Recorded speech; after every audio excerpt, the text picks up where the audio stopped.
Evening, ladies and gentlemen, people from all over. Welcome to this wonderful, another awesome edition. Just about now, ambayo imeanza tu saa hizi.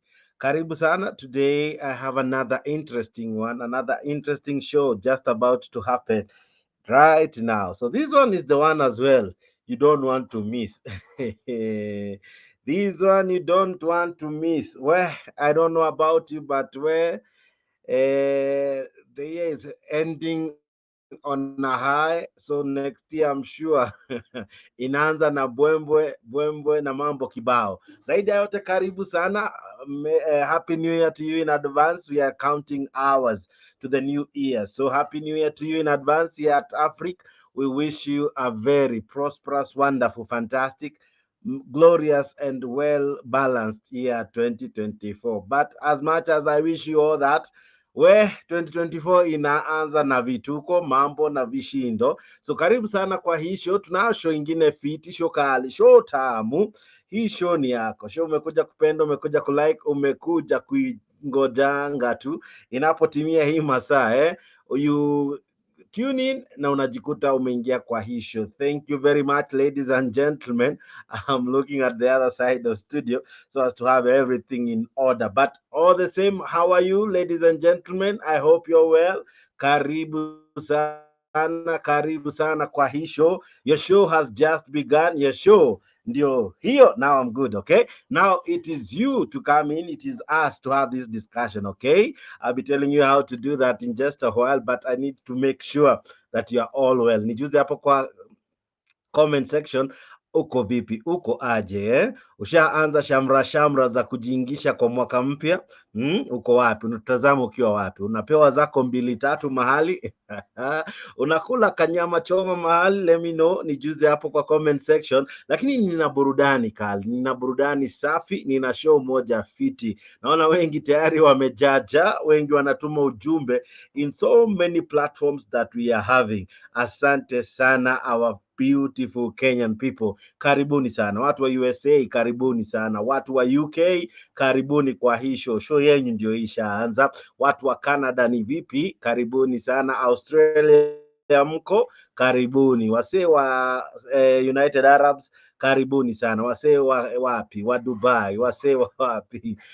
Karibuni watu wote wa Kenya ambao mnatutazama, karibuni kwa hii show. Your show has just begun. Watu ambao mnatufikia kupitia Mtembei TV, karibuni. Kupitia Leo TV, karibuni. Kupitia Jex Digital Media, karibuni. Kupitia Africa 24, karibuni. Kupitia Africa Facebook, karibuni. Show yenyu ndio hii, nayo ishaanza. I'm telling you, kumewaka.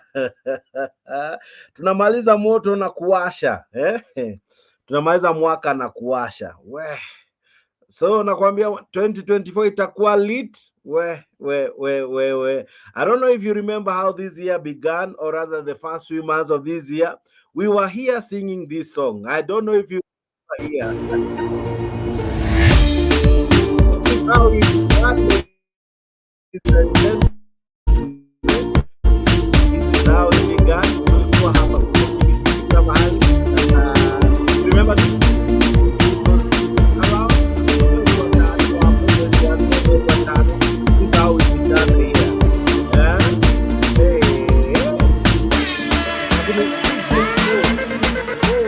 I'll be coming to that in just a while. But ladies and gentlemen, hope you're well. I'll be telling you why that song, why that clip, why now. Yeah. Zaidi yote, karibu to Africa 24. Maandamano nayo ndio hiyo ishatangazwa. All right, are you ready for it? Raila Odinga amefanya ile kitu, ameitisha maandamano. Tuliuliza ni nani huyu ambaye atajitokeza afanye ile kitu, afanye ile kitu, because inakaa kana kwamba kila mmoja anasema kitu, lakini hakuna mmoja anataka kujitokeza kufanya ile kitu. Leo Raila Odinga alisema ile kitu, and I'll be playing that for you just right now, but allow me to know what you are saying as well. Are you ready for maandamano? Are you ready for this coming uprising? Wakenya mpo, karibuni sana Namuona Silver Shine Cleaning wako ndani, namuona Goodyear ako ndani. In fact aliingia mapema, alisema hivi, hi on the wings waiting. Alikuwa akitungoja, nayo show yake nayo ndo hii ishaanza. Wadau, miezi kadhaa zilizopita Wanakenya walijitokeza kwa streets. Walipotokea walisema walitaka haki yao, walitaka swala la maisha especially gharama lizungumziwe. Walidai ya kwamba punda amechoka, walidai ya kwamba gharama imezidi. Alright, serikali nayo ikajitolea kwa kusema vitu mingi. Unga tukaambiwa next week, next Tuesday, next Thursday. Alright. Course slightly imeshuka, it's not how it used to be, but kuna other things ambazo zina define gharama ya maisha. It's not just pakiti ya unga. Gharama ya maisha it's all round. Okay, taxes ndo hizo zinaenda juu.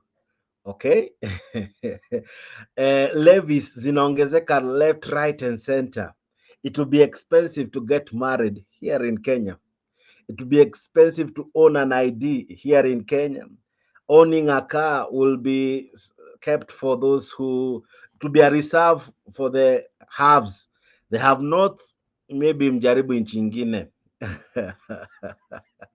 I'm telling you, it's about to get down. It's about to go down. And I see many joining me. Hapo kwa comment section, I'm asking you, are you ready for maandamano? This time round, maandamano itashika ama haitashika? Will we achieve something or we won't? We have had several, but hii ambayo tunaitisha sasa hii mwananchi amefinywa kona zote, ako tayari for maandamano. Are you ready to protest? I don't know about you. Neither am I calling for you to protest. I'm just saying, I'm just asking you, are you ready? Raila Odinga has called for it. Are you ready, ladies and gentlemen? Wana Kenya kwanza, mko tayari? Last time watu walisema hawajitokezi kwa maandamano kwa sababu maandamano walisema inaharibu biashara. Sasa biashara ndio hizo zimepata changamoto. Wanabiashara, raundi mtasema vipi? Are you ready for this? Mko tayari lakini? All right, I see Esther Stoll ako ndani. Unasema good evening. Now my name is Jakes. Sorry, I don't like correcting anyone kwa comment section, but my name is Jakes and I'm Jakes the moderator. Karibuni sana everybody, All right, karibu sana Esther, karibu sana Silvershine, karibu sana Goodyear. Are you ready? Are you ready, ladies and gentlemen? Are you ready?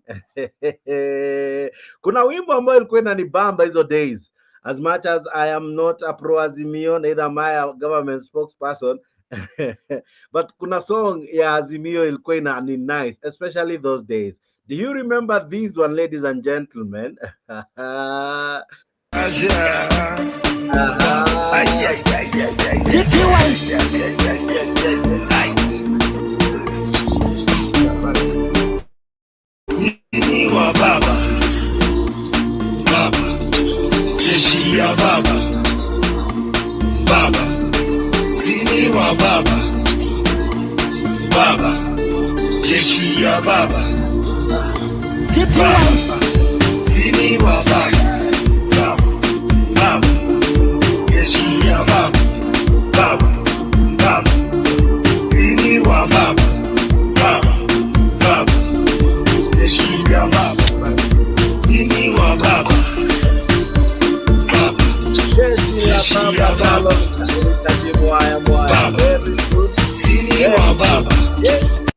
To be confirmed, but ladies and gentlemen, jeshi la baba lilijitosa sana hii mwaka.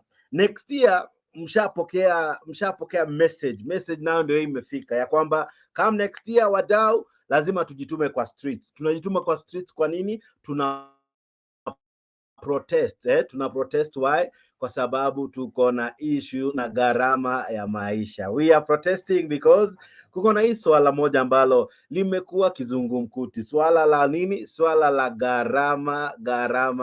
gharama ya maisha. All right, so what is happening in few days? we we are taking to the streets, according to Raila Odinga. We are taking to the streets to protest. What are we protesting against? We are protesting against the high cost of living. You know, we are protesting against the punitive charges left, right, and center. You know, uh, what Millie Thiambo was asking, some of these charges, is someone somewhere mad? You know, is someone somewhere mental? Is someone somewhere crazy? You know, adding charges as though you're not mindful of Raya. Yeah? So come 2024, ladies and gentlemen. All right, the memo is out. Raila Odinga is saying this, that we are going to the streets. Why are we going to the streets? In just a few moments, I'll be telling you why. And I need to know from you, are you ready for it? Are you ready for it? Mko tayari lakini? Not that I'm hyping for the Maandamano, get me right. I just need to hear your sentiments, ladies and gentlemen, because this is what Raila Odinga is saying. This is what he has finally asked the Kenyan people after the high cost of living, after the bipartisan talk failed to agree on the high cost of living. finally, finally, ladies and gentlemen, here we go. This is what Raila Odinga is ultimatum to the saying. government to repeal the Finance Act 2023 or face the return of mass action. The Azimio leader says that the implications of the taxation measures contained in the act have led to an increase in the cost of living for struggling Kenyans. The opposition had earlier on in the year called for a series of protests over a number of issues, including the high cost of living. Brenda Wanga has more. As the year comes to an end in just a few hours and the country prepares to usher in a new one, opposition leader Raila Odinga is asking the Kenya Kwanza government to make 2024 easier on the pockets of ordinary Kenyans. Kenya wameteseka mwaka hii 2023. Walianza hii mwaka ikiwa walikuwa na matumaini. Maana yake kulikuwa na ahadi ambayo ilitolewa na hao jamaa. Raila says the Kenya Kwanza government failed to keep its promise to the country's population of easing the cost of living. Walisema wakiingia katika serikali ati mahasla watawasikia vizuri. Mahasla, mama mboga, jua kali, boda boda, yale ikawa ni maneno peke yake.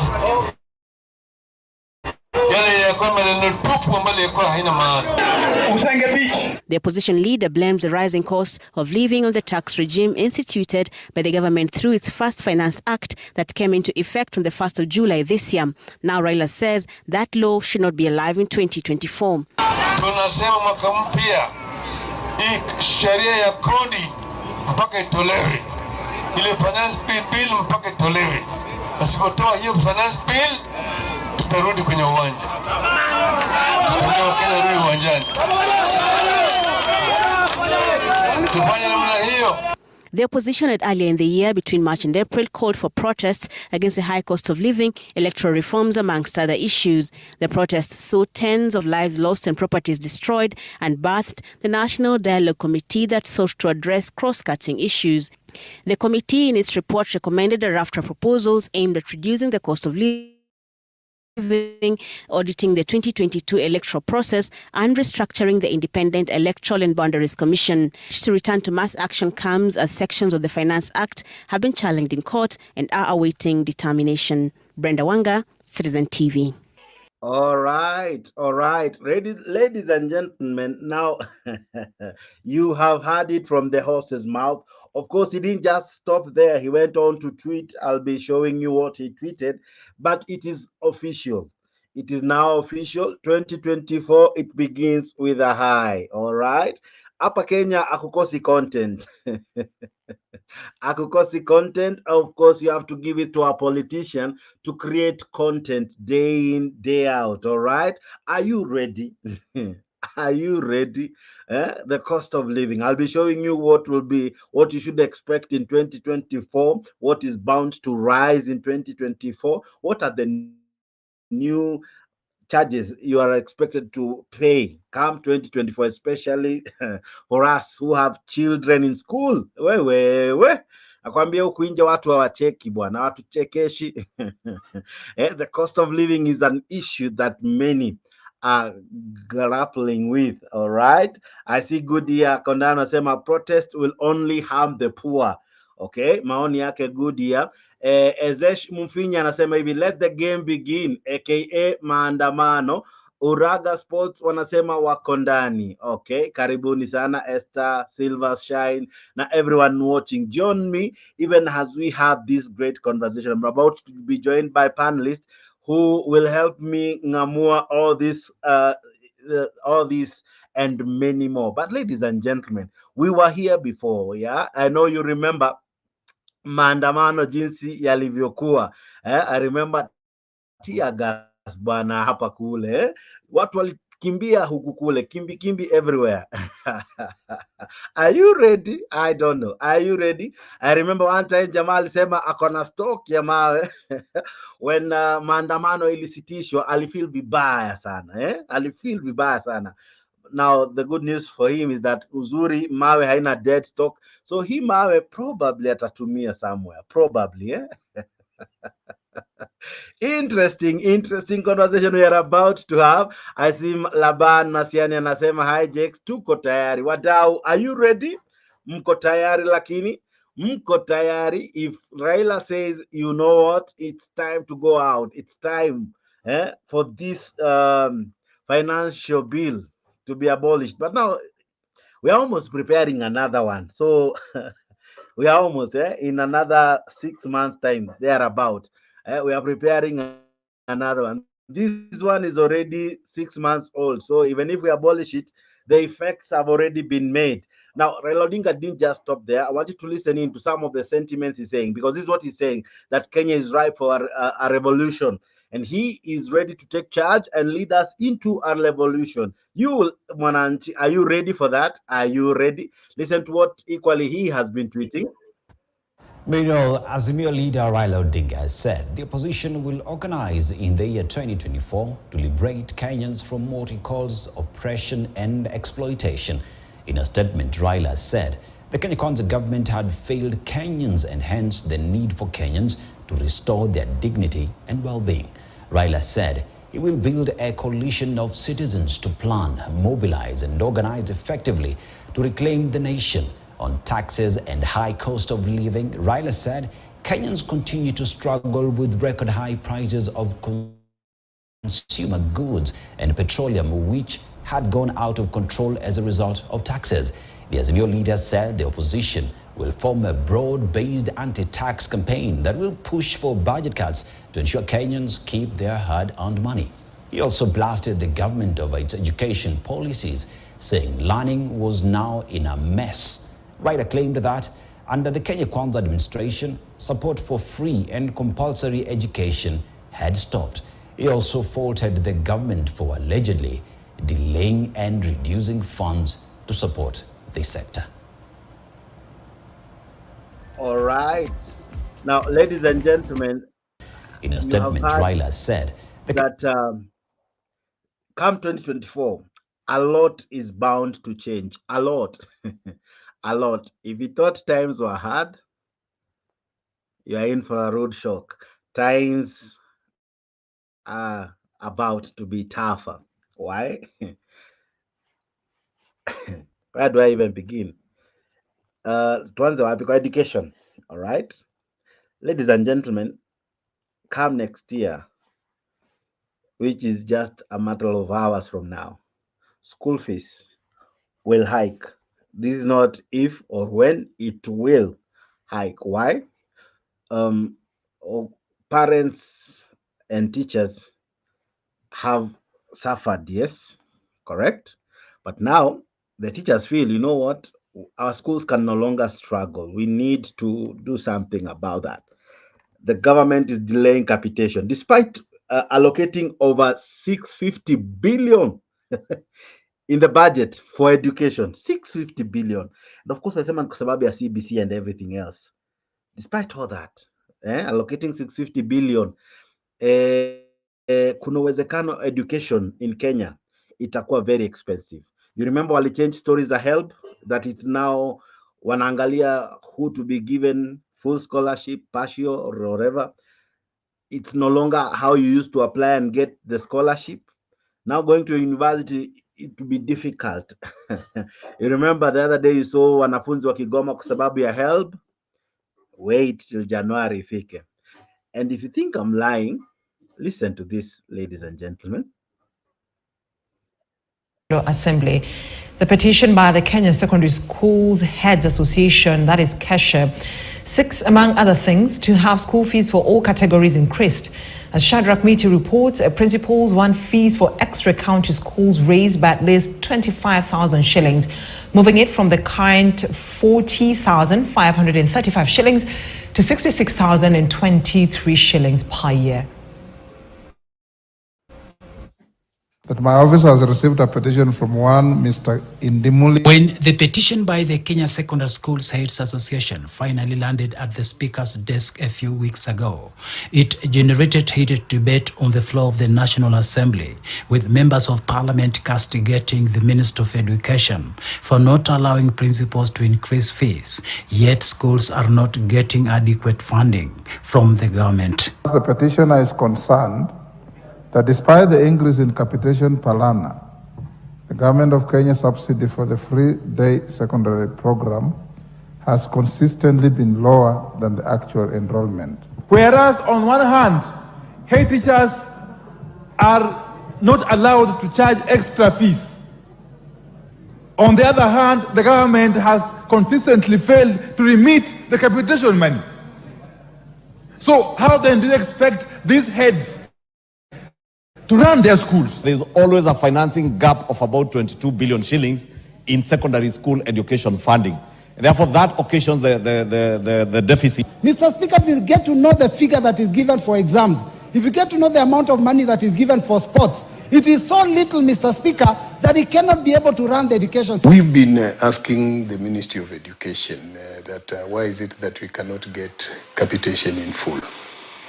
And the Ministry of Education has always told us that whatever they were given, they have given us. And our argument has been whatever they have given us is not enough.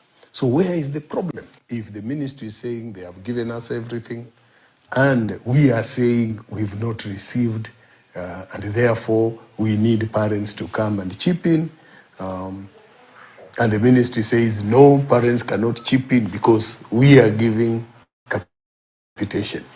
The petition by the Kenya Secondary Schools Heads Association (KESHA) has proposed an increase in school fees for all school categories from sub-county to national. Accordingly, principals want school fees for national schools increased by 19,628 shillings from the current 53,554 shillings per year to 73,182 shillings per year. Extra county schools will have the highest increase of 25,488 shillings from the current 40,535 to 66,023 shillings per year. If adopted and fully implemented, learners in the sub-county schools, which are purely day schools, would also be required to pay 5,372 shillings. Unless you want us to continue burying our heads in the sand, we must either say that the government is unable to support secondary education by way of capitation, or allow the head teachers to charge extra fees. Because we must never allow, under these strenuous economic times, any head teacher anywhere to increase fees.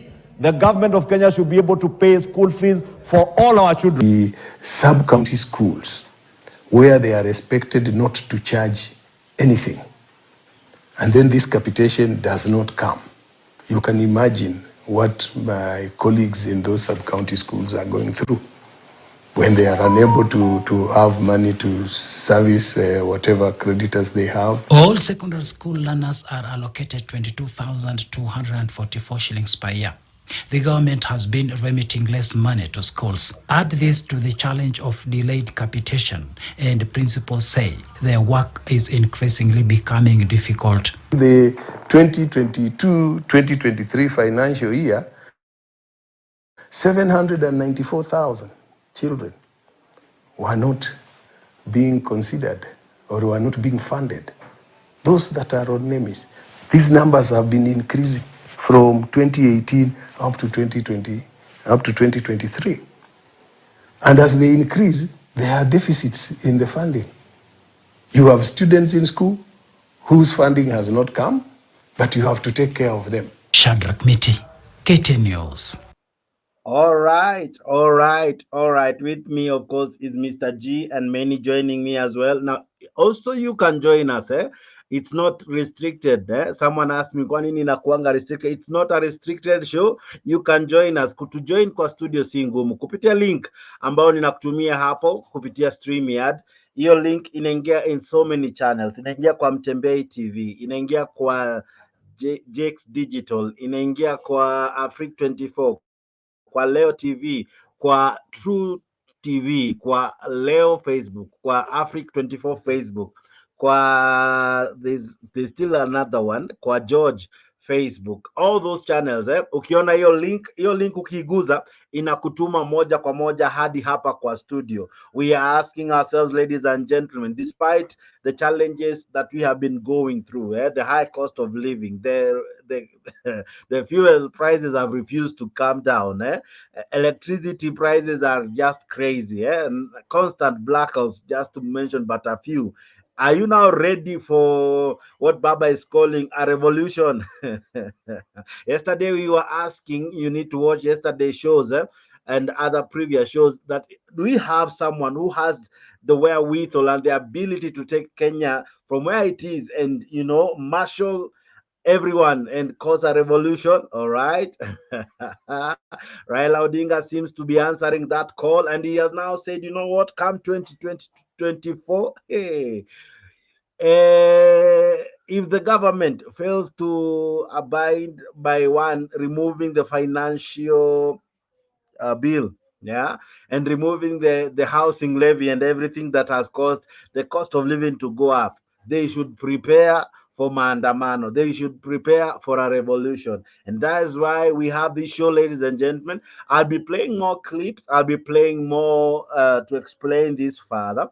And equally, I'll be showing you what has been happening in other places, all right? But I'm telling you, it's becoming interesting day in, day out. Even as we wrap up the year, I think we are wrapping it in style and fashion with so much eagerness for the next year. Where goosebumps all over, goosebumps all over.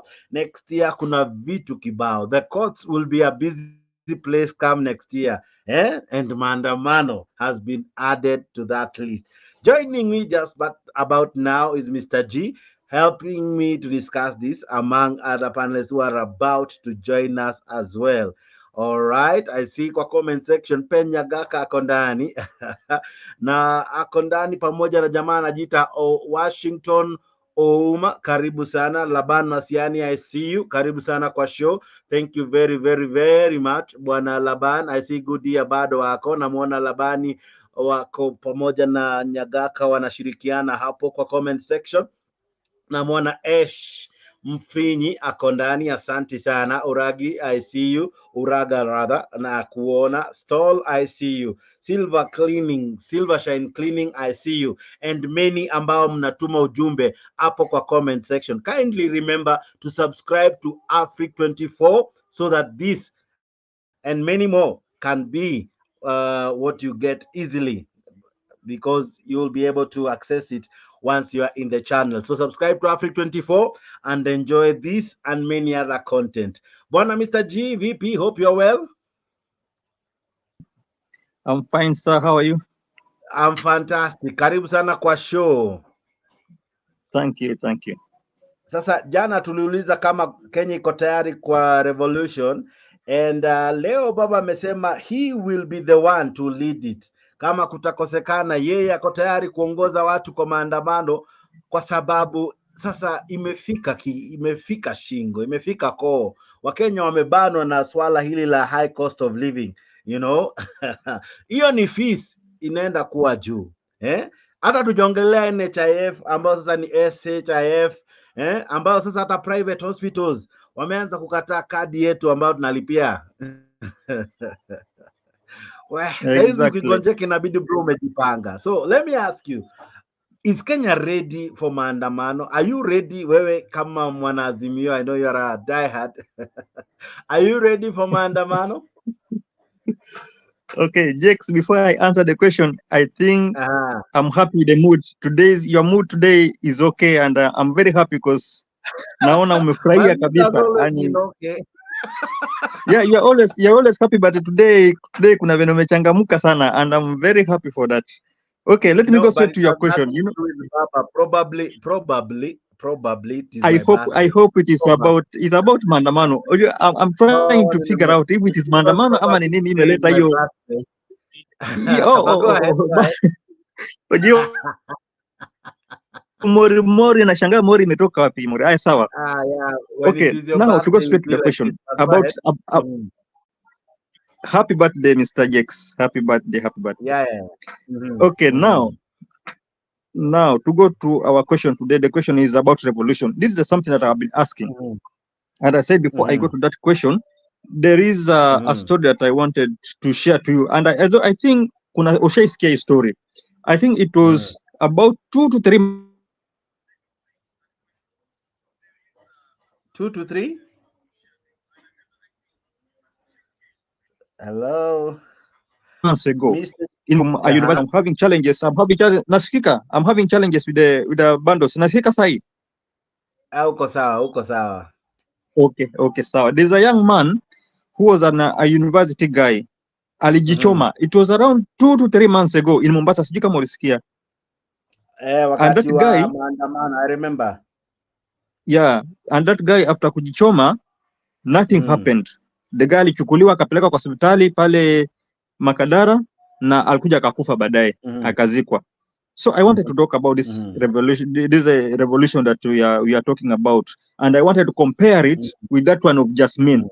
You know, in Jasmine, I think it was on December 17, I think 2010, where there was a young guy in Tunisia.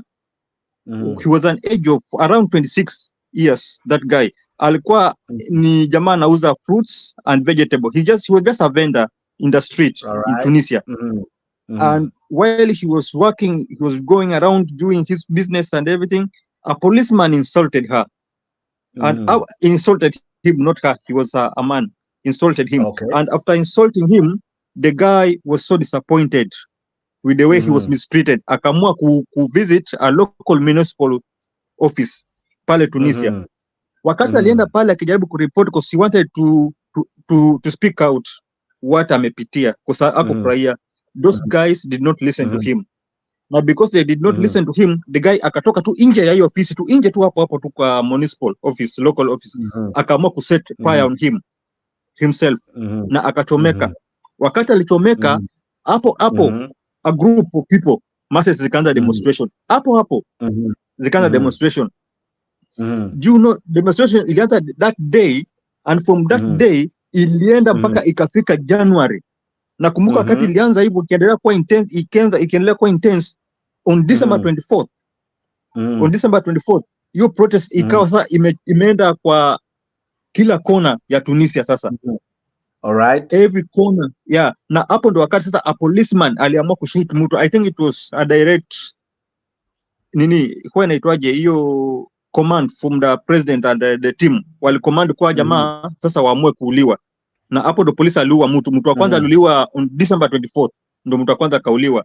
Na hapo ndo kilesha sasa zikashika moto. What I'm trying to say ni kuwa those guys, even though they were not prepared, walikuwa haongei mambo ya revolution, they were not prepared, but because of that guy, that small guy, a 26 years old man, just setting himself with fire, it light up the revolution. So kwa sisi sasa the question, umuuliza question, are we ready?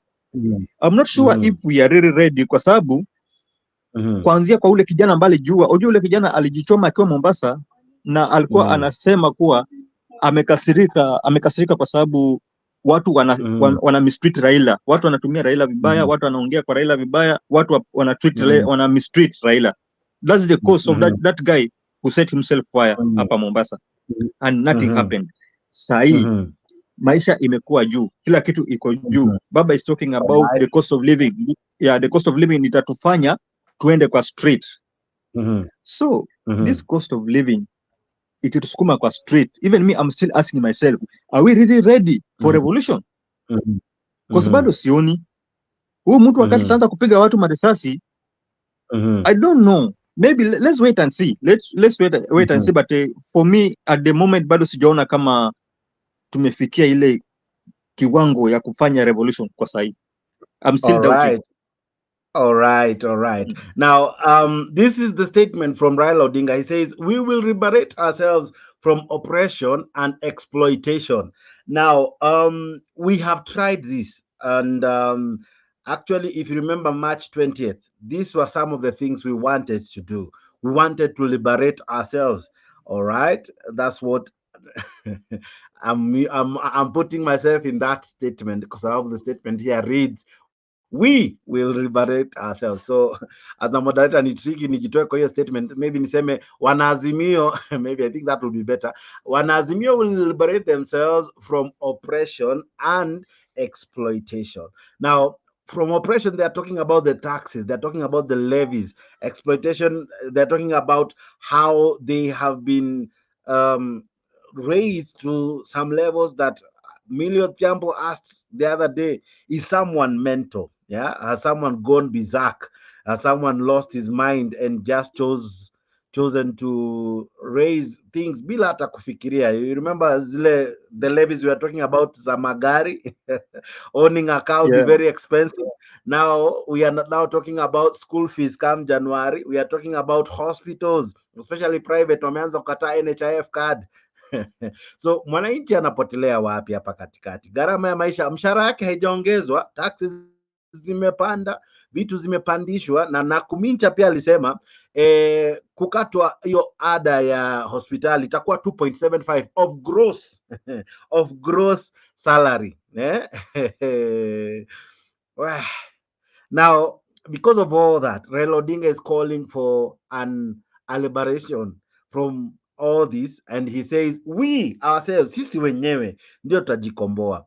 Now Mr. G, sisi wenyewe tuna uwezo kweli?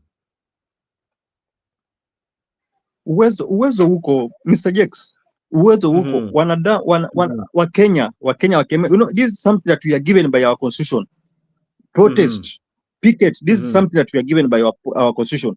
But now me, what I think inaweza fanya kazi is not what Baba is saying, that pushing this government to perform. This government will never perform, bana. Tumewapatia the whole 1 year plus no signs of performing, no signs of bringing a change in our nation. These people will never bring anything, any change in this nation. So the thing ambao Baba anafaa ongelee is about revolution. Na revolution inafaa iwe revolution ya kung'oa huyu mtu. The revolution kama hii revolution mwatu nakwambia revolution ya Jasmine. Do you know that this guy alitoroka na familia yake? The guy aliamua kutoroka kwa sababu ilikuwa intense na ikawa sasa hawezi vumilia pale, hawezi keti, mambo imeshaharibika. And he decided to carry his family na wakatoroka, and that was January 2014. Kumbuka maandamano yao hii revolution yao ilianza 17 of December, but on 14 of January alikuwa tayari ashatoroka that country. You see, now, so for us for us to deliver this country is either kutoa huyu mtu. Yeah, that's the only solution. No other solution. If you remember Bwana G, we have been here before. This is not the first time. How different will this time be? You know, nini tutafanya different? And number two, usisahau William Ruto wesema has 0 supporters. Do you think wana UDA, wana Kenya Kwanza will take this line low? Okay, you know what is happening?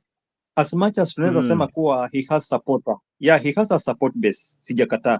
But inside his support base, watu pia wamechoka na yeye kwa sababu ile uongo wake. The guy is a pathetic liar. He's a pathetic liar. So even his people wamemkasirikia.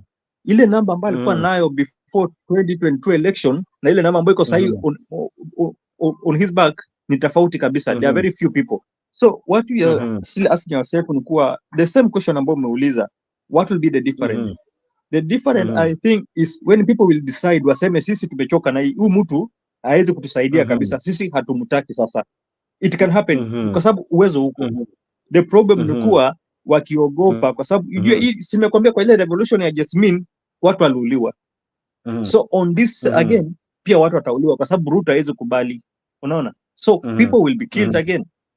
Revolution iwezi fanyika bila bloodshed. Bloodshed lazima ikuwe. So are we ready? Are we ready to shed the blood for our nation? I'm taking you back again to what happened to our country some few years ago. Unakumbuka wakati kina Raila wako bado they are young tax. Wakiwa sana wanaanza kuingia kwa parliament. By that time kina Raila and the team walikuwa minority. But kumbuka they were able to voice, and voice yao ilikuwa inasikika kila mahali. It was heard everywhere, even though they were minority in that parliament. Kwa sahi the same thing is not happening, you see. So we have a challenge, bado kuko na challenge kiasi. Yeah.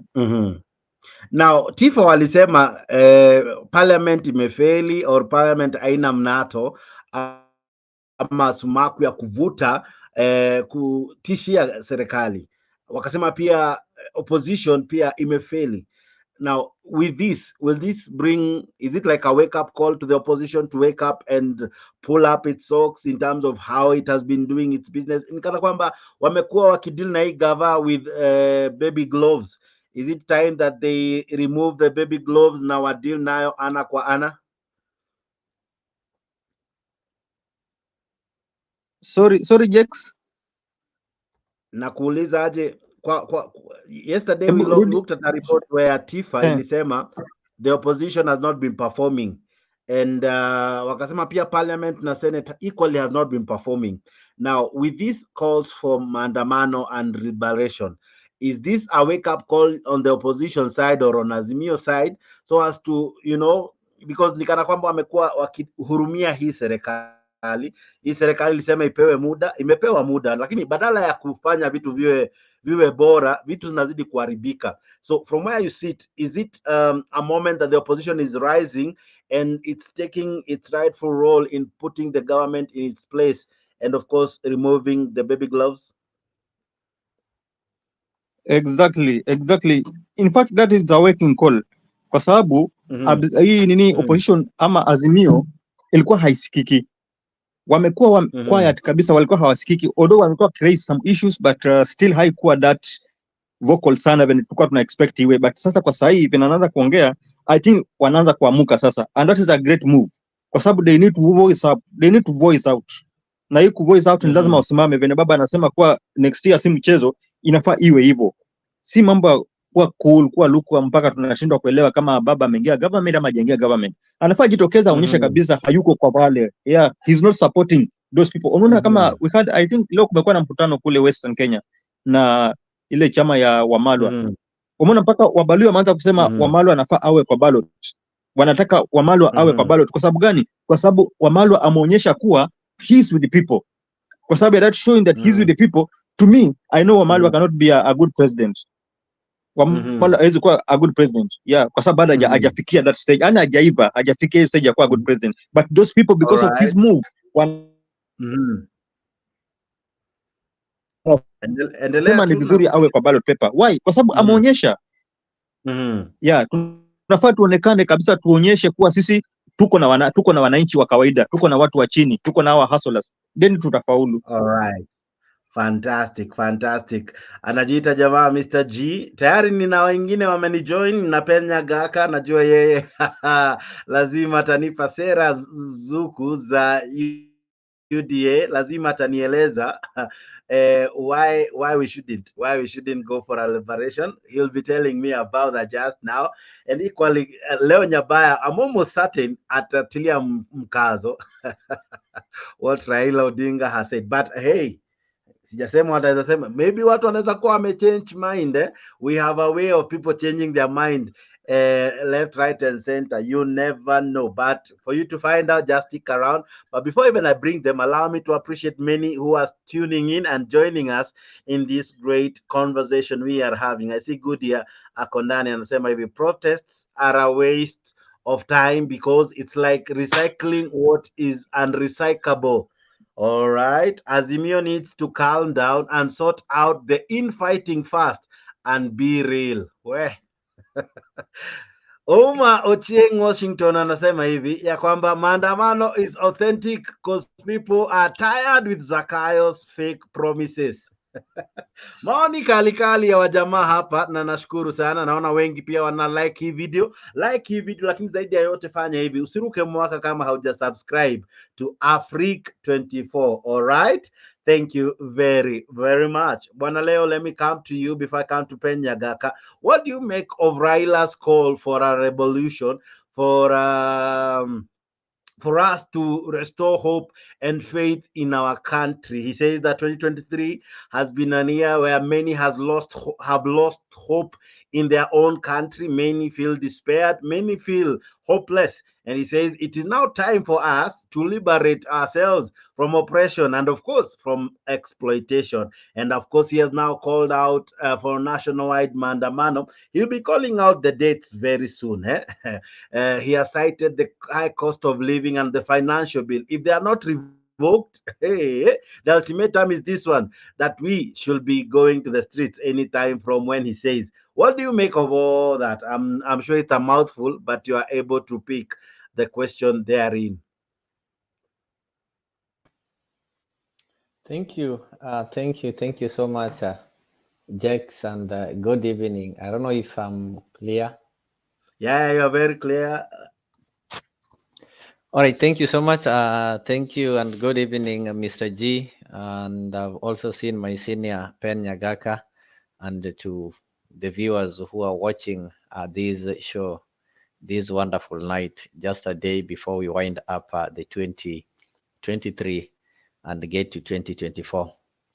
I think maybe, Jax, you preempted that I might support what has been declared. I don't know when the demonstrations have been called, but I think for once I have a different opinion. Is that I feel that Raila should not call for demonstrations. If people feel that they want to demonstrate, I think it is a high time that they get out and go and demonstrate on themselves instead of misusing Raila. And Raila should not allow himself to be misused by Kenyans who are unapologetic, Kenyans who don't appreciate, and Kenyans who don't learn. It's not Raila's role, or it's not Raila's a constitutional right to be calling for demonstrations or to be checking on the government and to be reminding the government of what they need to do. But this is the role of the people that we elected as representatives. Remember, currently, the person who should be doing that job, if maybe there's somebody who should be putting the government in check, this arm of the government is the members of parliament, irrespective of which parties they are elected in. If you have your MP, whether elected in UDA, in ODM, in Wiper, or in Maendeleo Chapchap, it is the role of the National Assembly and the role of the Senate to check on the executive, that is both the county governments and the national government. So it is the role of your MP to check on the president, which is executive. But when the MP you elected decided to go in bed with the executive instead of operating independently, then you want to expect Raila, who is a resident, who was sent to Bondo, to come and call for demonstrations. Why is Raila calling for demonstrations? Because he's not having any constitutional structures that allows him to criticize the government. So the only structure that is having, maybe he's just a normal man like me and you. So if Raila is, if you feel that you're oppressed by this government, then you need to organize your group and people who also oppress like you, or people who are also being overtaxed like you, and go on in the streets. And Raila should only call demonstrations if he feels that this government is overtaxing him or is oppressing him. Then he should mobilize people with the similar feeling and call for demonstrations. But putting this responsibility, I've heard Mr. G saying that, you see, opposition ilikuwa imelala. In the current constitution, we don't have anything called opposition. That is why when we have these arms of the government, we elect them and each of them is given responsibility. If you feel that you are oppressed and the president is overtaxing you, the right person that you need to approach is your MP. These taxes are passed, the bills are passed in parliament. Raila is never in parliament. So because maybe the party position that he holds, he can be able to whip his members and influence them to think and maybe vote in a specific way. But the first person that you need to tell is your area MP. not Raila. So for this, I'm against this demonstration. Not that demonstrations are bad, but I think it is a misuse of people are misusing Raila. And after that, the same people who are going to tell you that Raila is calling for demonstration to destroy people's business. Kenyans should just be allowed to undergo their sufferings. It was their choices, and they need to learn. But if they are not learning, if I was Raila, I will just go and relax at home and enjoy the rest of my life, because actually he's done more than enough, and he has more than enough. Actually, what can take his second to third or to fourth generation without even bothering the government. So for those people who want to go and demonstrate, as for me and my family, I think maybe when we will be really pressed, then I'll call my family and tell them to go on the streets. But just going on the street for people who are not appreciative, people who will mock the streets, and right now the people who are complaining and the ones who are against the street is just using the same all the systems that this government is used to. And the demonstrations is not going to make Ruto change anything as long as it is called by Raila Odinga. So maybe the only demonstration that will make Ruto change if somebody else or people themselves decide to go for demonstration. But as long as it is called by Raila, it will be politicized, and they'll tell you Raila nataka nusu mkate. And look, I can tell you today, that is the story that is going to hit all the MPs in central Kenya. I'm sorry to say this, have been given some content by Raila calling for demonstrations. Some of them were not planning to go for the new year, maybe holiday back at their rules, but now they have some content, so they'll have to speak it in their language. Even the ones who cannot construct sentences in parliament will have something to go and tell them, munaona ule mtu wa maandamano, and watch on your televisions and all your channels. All these MPs will be back at home, and at least they're going to preach Raila Amolo Odinga, even in the churches, more than Jesus Christ is going to be preached. I think I'll stop there. Thank you. We, anaitwa Leo Nyabaya, akona sentiment zingine wacha tu, lakini ni sawa. I'll be coming to him just now. But he seems not to agree with Raila Odinga. We, it's a shocker. We, sawa. Only in Africa 24 where you get different constructing opinions between an Azimio and an Azimio. All right. Namuona Vincent Akondani anasema yeye ni Vini na Akondani. Thank you very, very much. Asiego, I see you. Welcome so much to the show. Penyagaka, I wish to give you your opening remarks. What do you make of this call by Raila Odinga that we have reached that point that we need to liberate ourselves from oppression and exploitation because of the taxation and, of course, the high levies and the high cost of living, of course, caused by this current regime?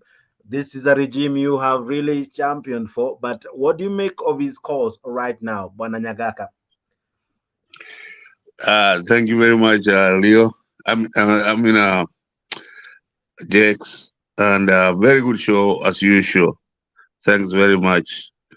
And Leo, that is a very deep analysis, and the level of understanding of Raila Odinga is what he is saying. He cannot think like Leo Nyabaya. Even if you are a young man, you think very, very superior. Because Raila calls for Maandamano, only the Luos and the Kisis come out na wanachapa kama watoto. So what is Maandamano going to do? I mean, in a democracy, in our constitution that we wrote, that it was like in America, right now, even what Ruto is supporting, like this leader of the opposition, is completely useless, and it cannot function in a system that we have. We have a presidential system. Mahire, leader of the opposition, is a parliamentary system. He gave a speech in Chatham House one time, and some of us were very glad that we didn't go. I wanted to go there, but I'm very glad that I didn't go, because he cannot go and tell the English people he agreeing with their constitution, but we wrote our constitution like the Americans. And if we have the leader of the opposition, Leo, we could have never come up with people like Obama. We could have never had people like Clinton, because they came from nowhere. And the leader of the opposition, well, it can never work. That's a waste of my time anyway, even going there, because we have to go to the people and have an election. And as of right now, even Uda said he doesn't want the election. So that's really a waste of time. The constitution we have is the one we will run the 2027 elections on. And as of right now, Leo, what you have said is completely true, because he Maandamano ya Nianini, you call Maandamano, the original one we know was for to kick Ruto out of the office. Now they have metastasized the two, Maandamano ya kuto ya high cost of living. My friend, in any democracy, it takes a long time to change to where anybody started to, like what Ruto said he was going to do. He can't do it overnight. He can't do it in 2 days. It takes time. So that as of right now, Jakes, where we are, Ulisema, that's very true. Where we are is an UDA government. And the UDA government is doing the best it can as of right now to make sure that the people of Kenya are going to vote them in 2027. Now, it is a waste of time.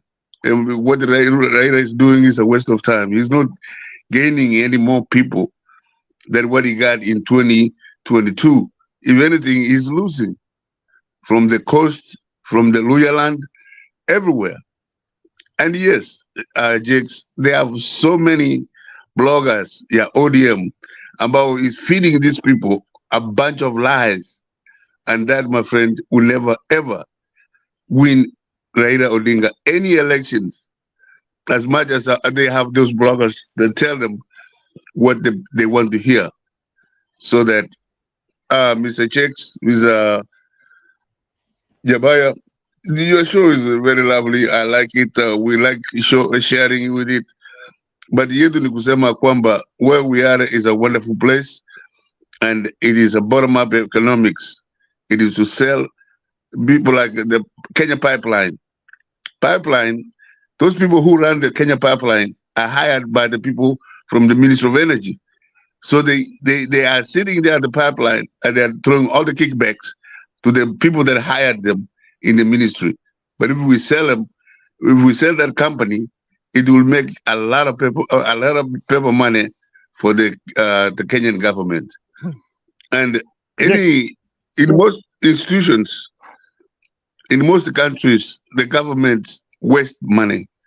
Yes, there are very few that are really exemplary, even if they are run by the government, say like the BBC or the Lufthansa, the airline, is owned by the government. But those are exceptions.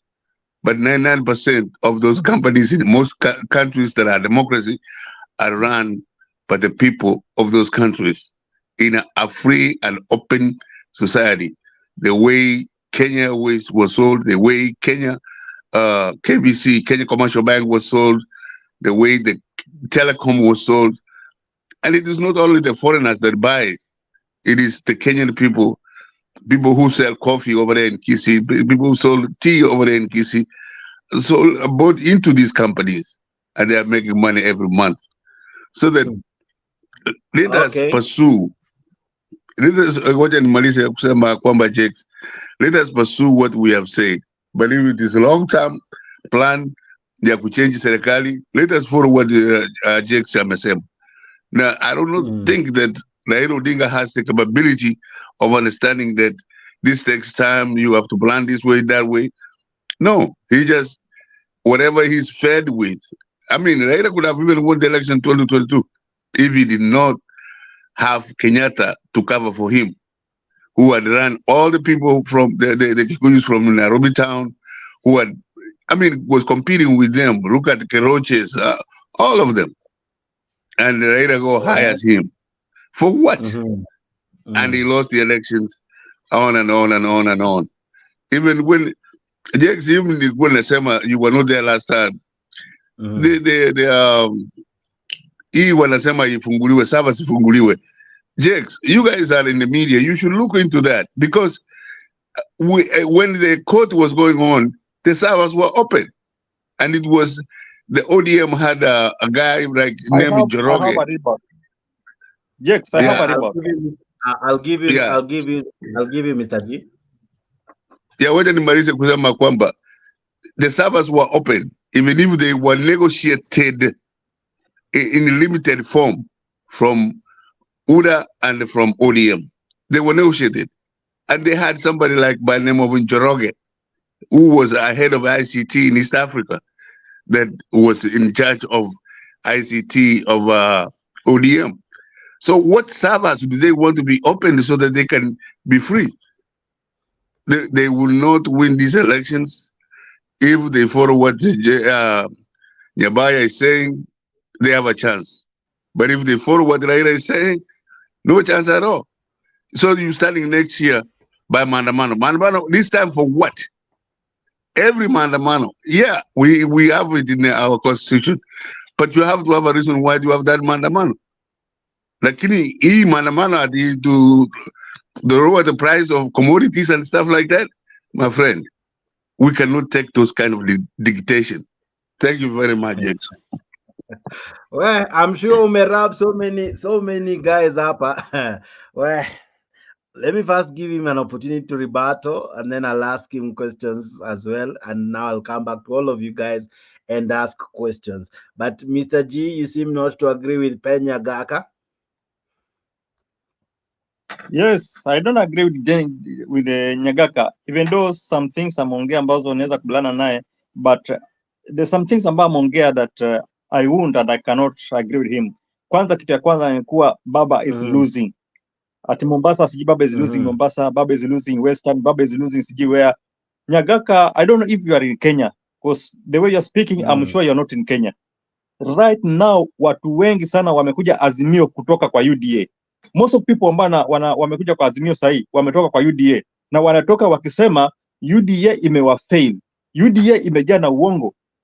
In fact, Azimio is getting popular more than it was. Sahi, alafu Nyagaka anatuambia kwa ati wanapoteza watu wanapoteza wakienda wapi?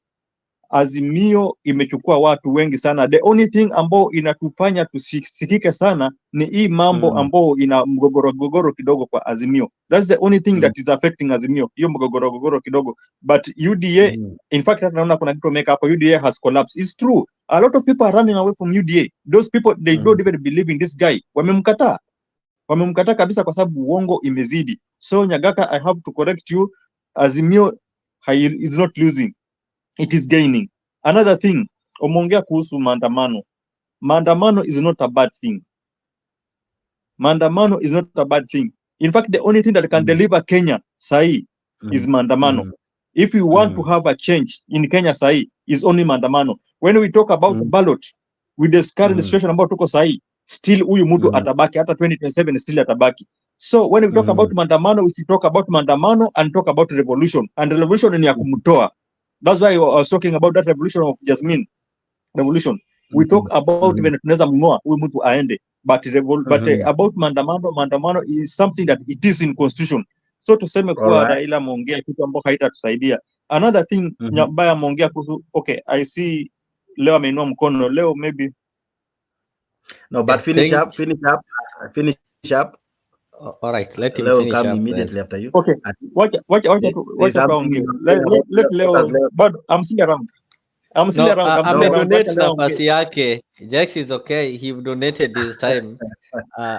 Because he wanted to say something about you, so I wanted to hear it so that. No. He didn't want to say something about me. He wanted to usher me in. Maybe I know Pen is still there. Pen has talked of something that I've really. Sometimes I do feel ashamed talking about this thing called bottom up, and I did expect that somebody like Pen, it's Mr. G, to answer you on behalf of Pen. Pen is not in Kenya, save for Cosmo Choi, who recently came to congratulate William Ruto, thinking that he will be given heroic welcoming that didn't happen, only for him to go back and change his mind. Pen did not travel back to congratulate William Ruto, whom he praises a lot. So apart from that, he talked of something called bottoms up.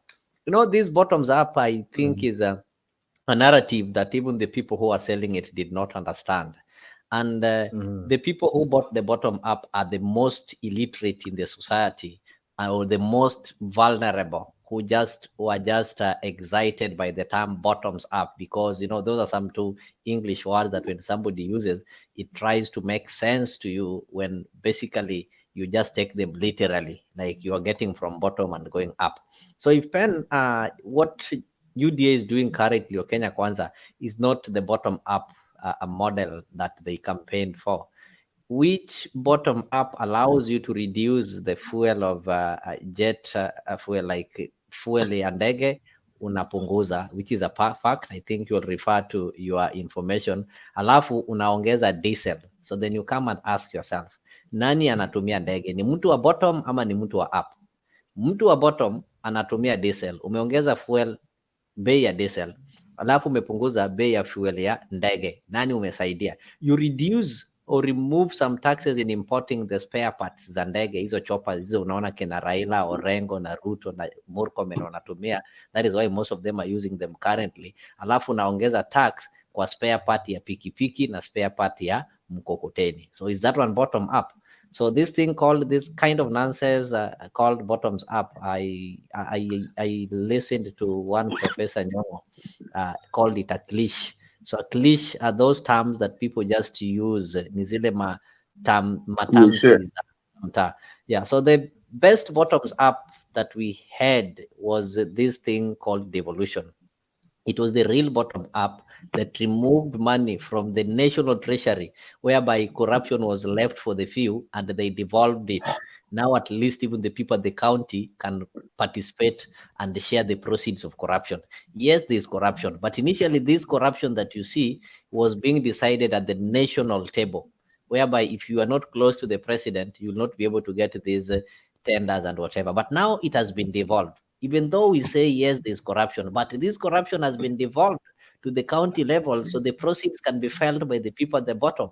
If you are MCA or the CES in the county level has maybe stolen some 2 million from the county, this person is going to build a house in their village and the villagers will provide labor there.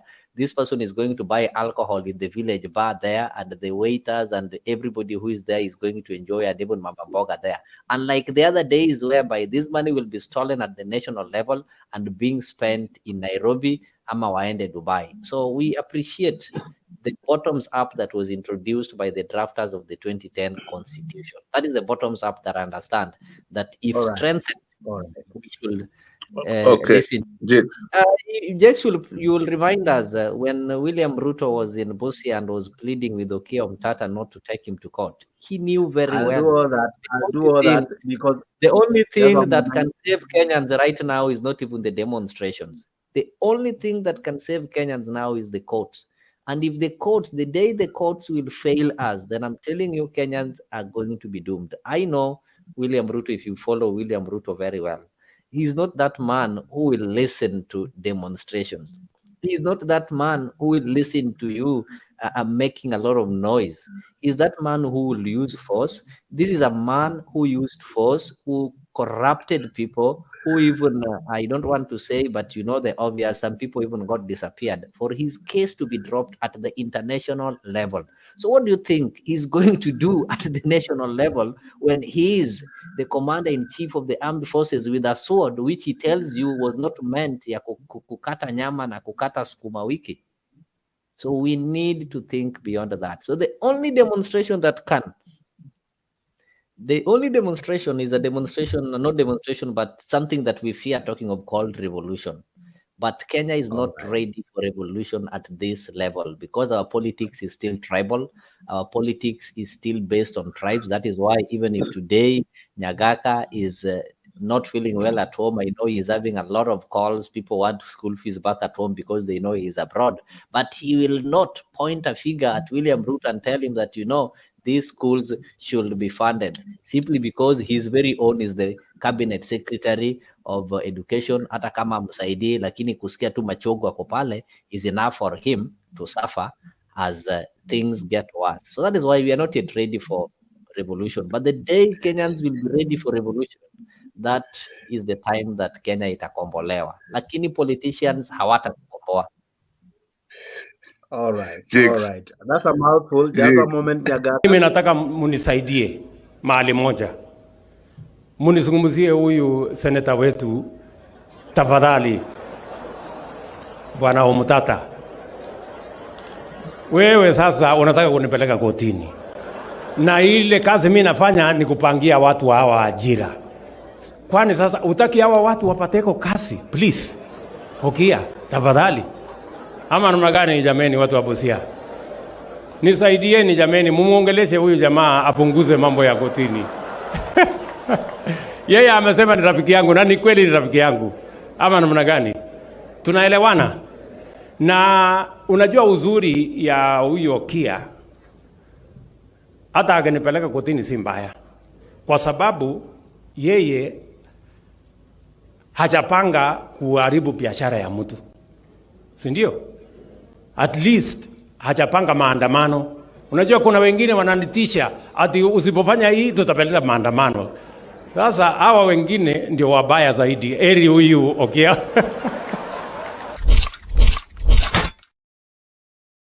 All right. Beautiful sentiments from the president himself.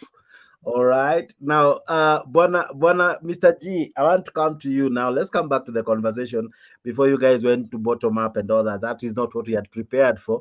We are talking about Baba's call for Maandamano. Now, you have heard the president say that at least Okiya Mtata goes to court. He doesn't go to destroy businesses. He doesn't tisha the president with calls for Maandamano. Baba has called for Maandamano. Baba is saying that Kenyans are struggling because of high taxes. Of course, he's saying that he will lead and institute anti-tax campaigns. All right. Nyagaka says that the best anti-tax campaign should come from the people themselves. That the best form of revolution should come from the people. Now, I want to ask you: do you agree with Leo when he says that the people would be better if they were the ones to initiate these Maandamanos? Number two, do you agree with the president that Okiya Mtata is doing a good thing, going to the courts? Yet again, Juicy was vocal saying that he will use the sword against those who are going to the courts.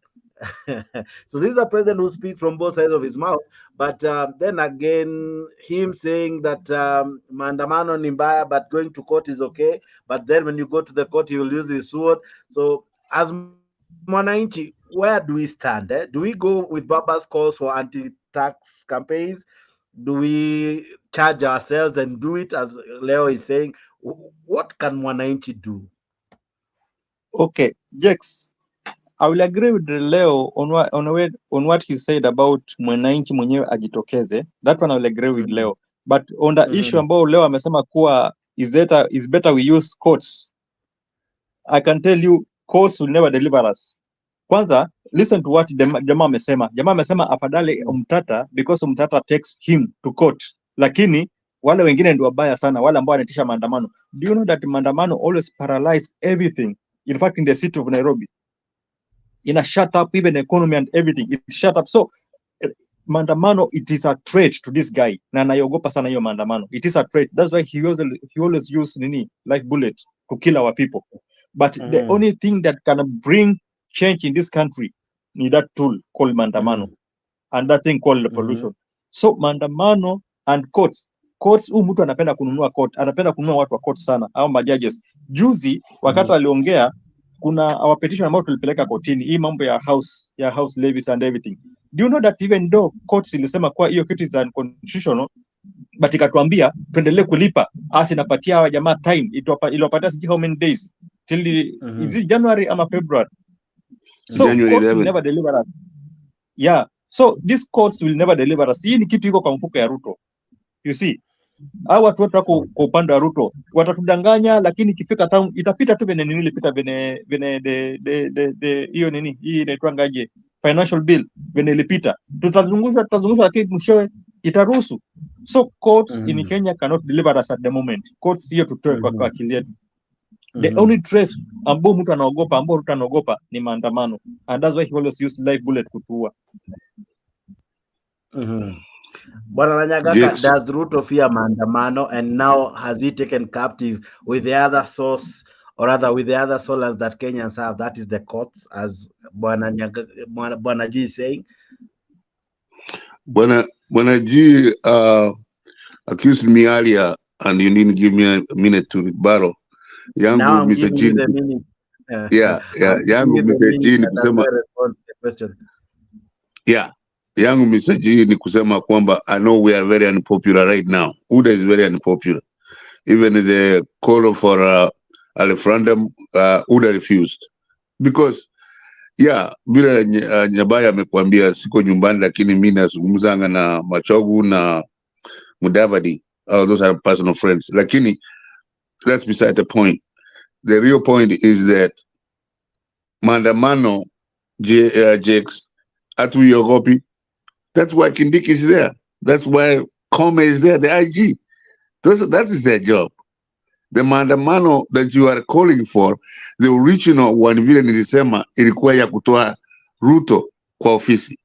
Sasa hii in 2024 Maandamano that is threatening ni ya kulower the food, I mean the value of food, whatever. But here it is a waste of time. All those takes time. It's not Yani Ruto says just like that and tomorrow it happens. So the Maandamano, Mr. G, you say we are not scared.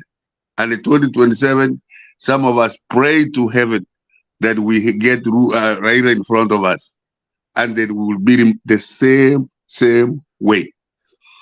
Sasa kumalizia ni kwamba mimi nilisema Nyabaya, bottom up economics.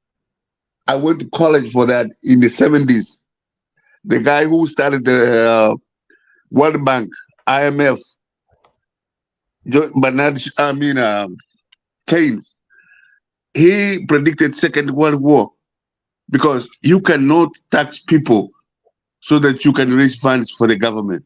You have to create jobs so that you can tax those people and then make the value, the economy better.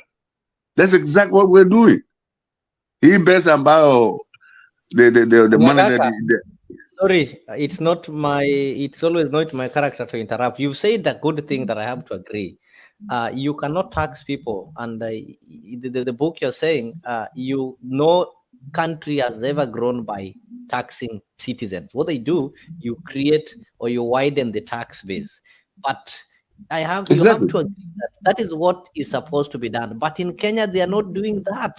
They are not widening the tax base. What they are doing is they are increasing the taxes without ensuring that the tax base is widened. And that is why even the Kenya revenue, after increasing the taxes, we expected them to collect more by the increased percentage, but they are collecting less. What does it tell you? You've increased the tax base, but now the taxpayers are not able to raise this money, so they drop out of the chain. So you end up collecting nothing.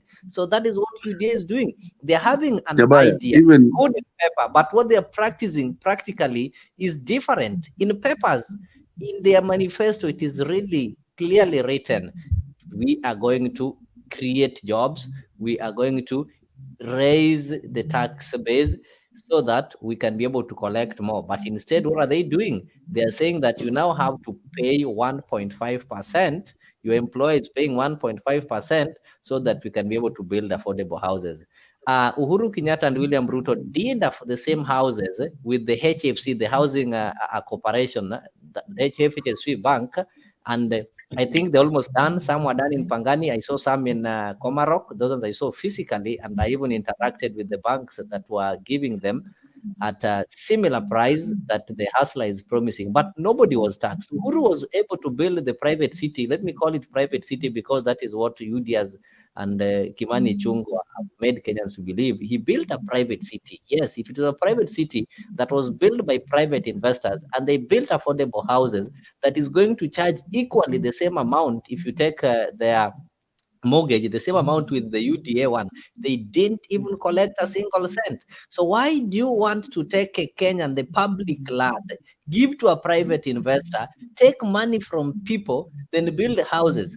If they build this house, they want to lie to the hustlers that you're going to get house. If you are in Mujengo, you don't have a salary, you've not contributed for this. There is no single day that teacher or that nurse who've been contributing 1.5 will miss the house na wakupatia wewe. So as they're building these houses, what they're not telling hustlers is that the people who are salaried, when you wanasema wanawajengea nyumba, who are contributing are the ones who are eligible to get these houses. Na wewe mwenyewe unakaa hapo, hauna salary, hauna payslip, unadanganywa eti utakuja kupata nyumba. Hata Yesu akikuja hutapewa nyumba. Hii nyumba wenye watapewa ni wale wenye wamecontribute. Na wenye wamecontribute hawana shida ya nyumba. They're having payslips, they're having houses. Wenye wako na shida ya nyumba hawana payslips. So how will they get these houses? So this government is surviving because there are many fools around.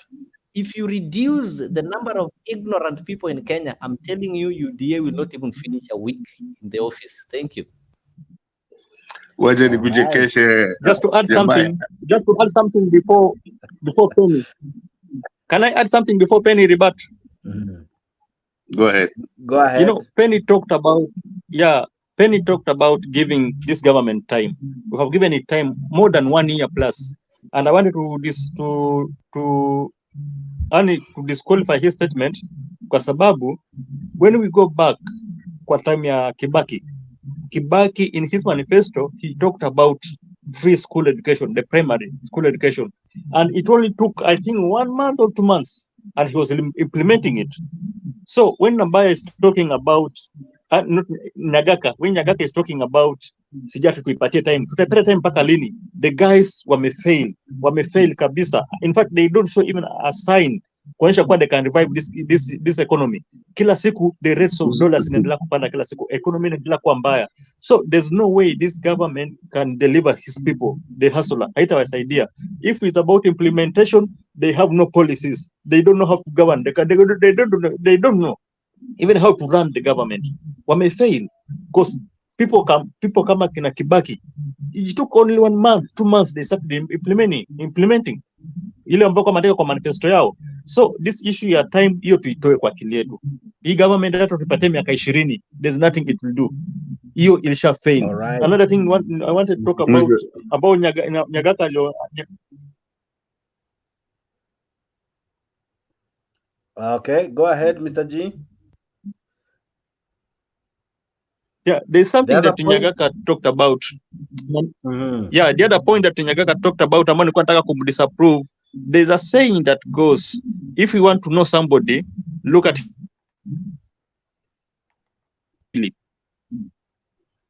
Nyagaka ametaja watu wawili. The first person ametaja ni huyo minister wa education wa UDA. And the second person ambaye ametaja Mudavadi. All these people ni failures. Ni watu ambao wameingisha Kenya kwa shida. Mtu kama Mudavadi alituambia alikuwa finance minister. But jamaa hana ni kama hata sija kwa afanya nini kwa hiyo docket. Because walikuwa nasema wanajua kuinua economy, but wamepewa economy wamefail. So when you look at your friends, you know who the guy is. So Nyagaka kufikiria kwake na marafiki zake ni the same thing. Okay, Nyagaka, before I bring you back, guys, to the topic. Yeah, Nyagaka, go ahead. Yeah, Mr. G, the time I'm asking for other vice president, alisema tupatie 10 years. What did Mr. G? We only need 5 years. That's according to the Constitution of Kenya today. The Constitution is not written that you start Maandamano the next day to remove the person that came to power. What did we check Nyabaya vile unajua siko hapo, lakini Christmas nilitumia my brothers wote ni ODM, my sisters wote ni ODM, lakini niliwatumia nikawaambia mkinunua hiyo nyama muambie bibi yake kukupigia, muambie hii pesa ya UDA. Hiyo ndio macheko nilikuwa nataka nipatie leo, lakini Mr. G yetu ni kusema kutumia chairman wako wa show. Haya yako inakuja bwana, wewe unajua nakupenda. Mr. G, wacha nikwambie. Chairman, but go ahead. I'm joking. No, that's okay. Mr. G, mimi nasema tupatie tu 5 years. Hiyo ndio constitution imeandikwa. Sisi hatukuandika. Una kuandika, iliandikwa for everybody. So that you were not told to come and attack whoever is in power within 2 years. You are supposed to finance your own ideas on how you can win 2027. But right now you are spending 99% of your time critiquing us who have another 3 years after next year. Asante. Okay. Yes, now, just a minute. Just one moment, Mr. G. Just one moment. Just a minute. Okay. Go ahead. Mr. G, go ahead. Okay. There's something that I wanted to rebut on Nyagaka's sentiment. Unajua mtu akiwa mgonjwa tuseme just one moment before you rebut. Yeah. Just one moment. Thank you very much for many who are joining us. We are discussing the calls by Raila Odinga to call for protest come next year, which is in about less than 26 hours from now. And ladies and gentlemen, it's becoming interesting even as we usher in 2024. You know how we started 2023? It's almost obvious. 2024, itakuwa fireworks after fireworks. Raila Odinga is saying that it's time we clinch ourselves from the struggles of high costs. You know, it's time that we as Kenyans to jinasue from hii mtego wa what we call it, taxes and everything else. Now, of course, you have heard what Raila Odinga has said. You have heard what my panelists have said. I want to play this clip so that you hear what some of our leaders, those who manage or those who chair some of these organizations that cater for welfare of different workers, call them the clinical officers, you know, different people, different cadres, people who speak concerning taxes and how it has affected their pay. And of course, they are equally raising some voice in as much as the housing levy is concerned. So listen in, even as I have my panelists back to discuss this and many more, and to see if truly this call for Maandamano, is it truly justified?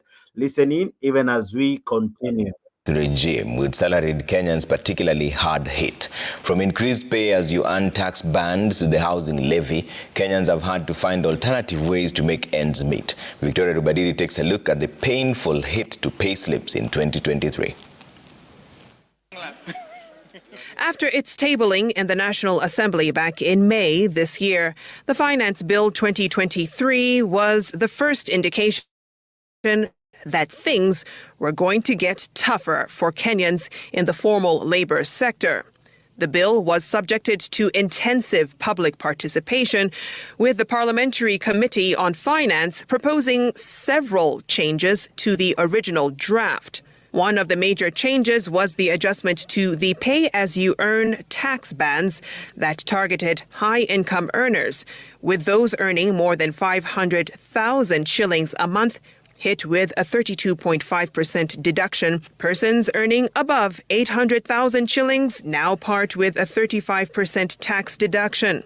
Then there was the controversial housing levy that required payment by both the employee and the employer at a rate of 1.5% of the employee's gross monthly salary. Though the High Court in late February declared the housing levy unconstitutional, it later stayed the ruling until January 10, 2024, with the government set to appeal the decision. The judges ruled that to introduce the housing levy as per the Finance Act 2023 would violate the principles of taxation for making distinctions between formal and informal sectors, therefore creating unequal and inequitable principles. They added that the enactment of laws must be supported with a rational explanation, but in the case of the housing levy, the government failed to provide an explanation for the imposition of the levy or a legal framework to anchor the fees. We must do it. Korea did it, Singapore did it, Malaysia did it, and that is why they are ahead of us. We know what we must do, but we cannot gather the courage to do it.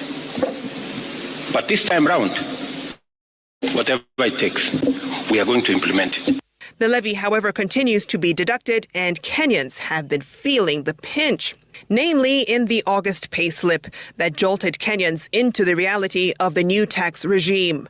That month, the government recouped double the housing levy deductions when it was backdated to July this year.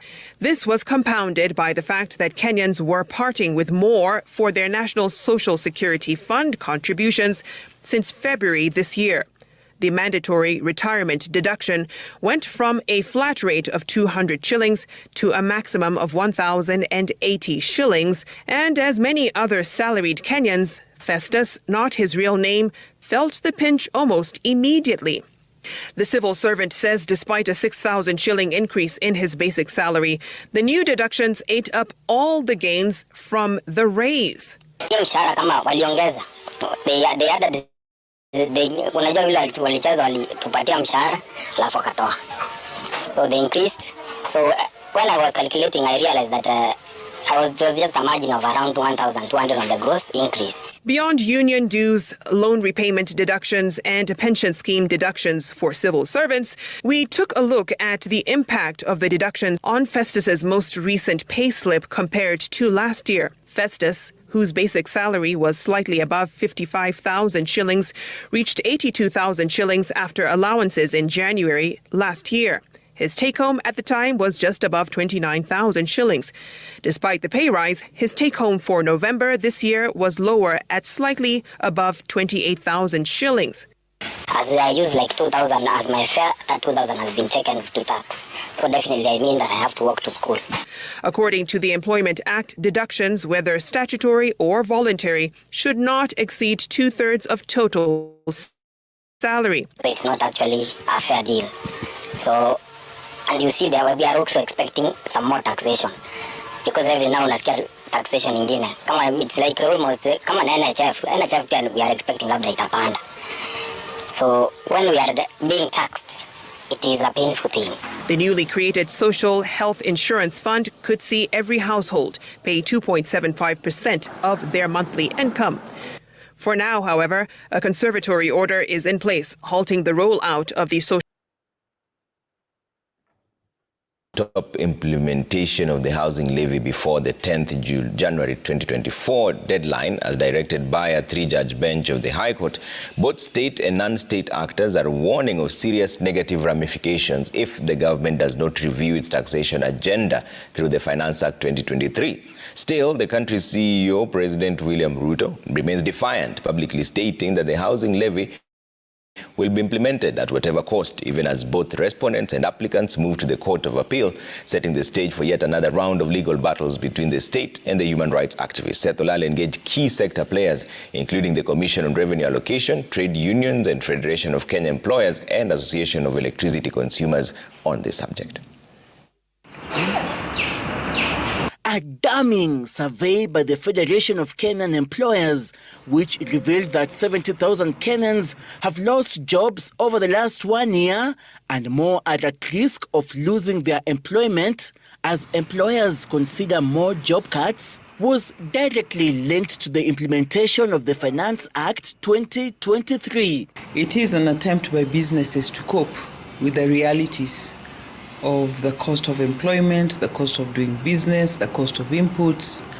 And so corporates are either having to shrink their operations or to contain the numbers. And this is the outcome of a series of events that have happened in our country that have pushed up the cost of doing business. And if you look at the employment contract, as we know it, it's fairly rigid. Once you've entered into a contract, you have to meet those obligations. High cost of doing business is a problem. FKE warning that the country is on the brink of losing its regional financial hub as a result of mass corporate exodus attributed to a high taxation regime. So that's many families being pushed into poverty. They will have no power to make ends meet, to purchase basic commodities, to send their children to school, to go to hospital when they need it. So for us as employers, that's a very difficult reality. But to be honest, it's a tip of the iceberg, because if you look at the corporate world today, very many companies are issuing profit warnings, those that are listed on the stock exchange. Solidarity forever. Employees under the National Trade Union Congress, that include University Academic Staff Union, UASU, Kenya Union of Clinical Officers, National Union of Civil Servants, and the Kenya Medical Practitioners, Pharmacists and Dentists Union, say workers will have irreparable damage as a result of implementation of the Finance Act 2023, with the cost of living increasing household expenditure by 30%. If you are earning 100,000, let's say last year, you should be earning about 200,000, because that is the inflation period that you had with that, and that makes you have the ability to afford the commodities. People are hardly living. People are struggling. So this idea of taxing people and overtaxing them, government should relook into it and ensure that people are protected instead of being denied their rights. The reason why some people have lost jobs, some companies are not doing so well, is other factors. It's not the Finance Act. And I would point out the issue of exchange rate. That was a huge fluctuation that really affected businesses. And then secondly, when we borrowed from the domestic market, unlike now when the government is trying out to, first of all, generate its own resources, and secondly, borrow from the international market. When government was borrowing from the domestic market, it was crowding out businesses. The union leaders are calling upon employers to halt the deduction of the housing levy with immediate effect, as it was declared unconstitutional by the High Court. They are also demanding compensation for the 5 months period the housing levy has been illegally enforced, and have threatened to rally their members for an undisclosed action if the housing tax will continue reflecting on their payslips. Workers cannot continue being the Trojan horses and the beast of burden for all the Kenyans to be levied and put up houses for others, even where they have not told you that they want houses. So we don't expect public universities to continue deducting money from our members. And we expect public universities to prepare a check for our members. It is now unconstitutional, and we do not expect that we are going to be deducted the same housing levy going forward. We will now be campaigning, and even if you call for demonstrations, we will go on them to demand that the government obeys the court orders, and by 10th of January, they should have all our monies ready to be paid back. The public participation was on the, you contribute, you either get a house, or after 7 years, you get a refund. Not just yours, but that and the employers. So this change that happened in what came out eventually, Kenyans did not have time to address their minds to it. The Commission on Revenue Allocation, while submitting its report for the financial year 2023-2024 and 2024-2025 before the National Assembly Budget and Appropriations Committee, called for a review of the taxation mechanism, warning that the national and county governments will experience inadequate funding as a result of KRA failing to meet its target. These two being directly linked to the implementation of the Finance Act 2023. Going by the demand and supply, there is a likelihood not to collect more revenue. Then number two, how do we expect again to collect more in the projected years, that is 23-24 and 24-25? That in the year ending June 2023, we missed all the major tax hits.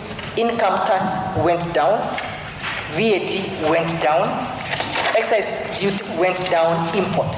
The importers and the exporters are on the same side. Everybody's not doing well.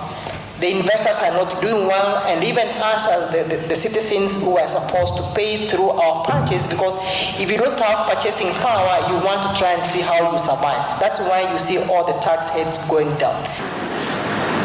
The 16% VAT on fuel being implemented through the Finance Act 2023 is being directly linked to the high cost of electricity. First of all, you realize that most of the senators... The executive director of the Electricity Consumer Society of Kenya, Engineer Isaac Ndereva, says Kenya electricity consumers are ranked third most expensive globally. We have added 7 other components that comes to additional to the cost of energy. We have the FFR, that is fuel cost, forex, and inflation. Those are 3 costs that keep on fluctuating, and the government knows how to play around with it. Then you come to WER, which is WARMA, EPRA, and the Rural Electrification Authority. And then you add VAT. Those are 7 additional to the cost of power. If you check into other countries, they will not be trying to tax you on every other component, because the VAT is supposed to be enough for all of that. With High Court ruling that 10th January 2024 be the deadline for the government's termination of implementation of the housing levy, a major showdown looms between the judiciary and the executive, whose CEO, President William Ruto, vowed to continue its implementation no matter the consequences. We must do it. Korea did it, Singapore did it, Malaysia did it, and that is why they are ahead of us. We know what we must do, but we cannot gather the courage to do it. But this time round, whatever it takes.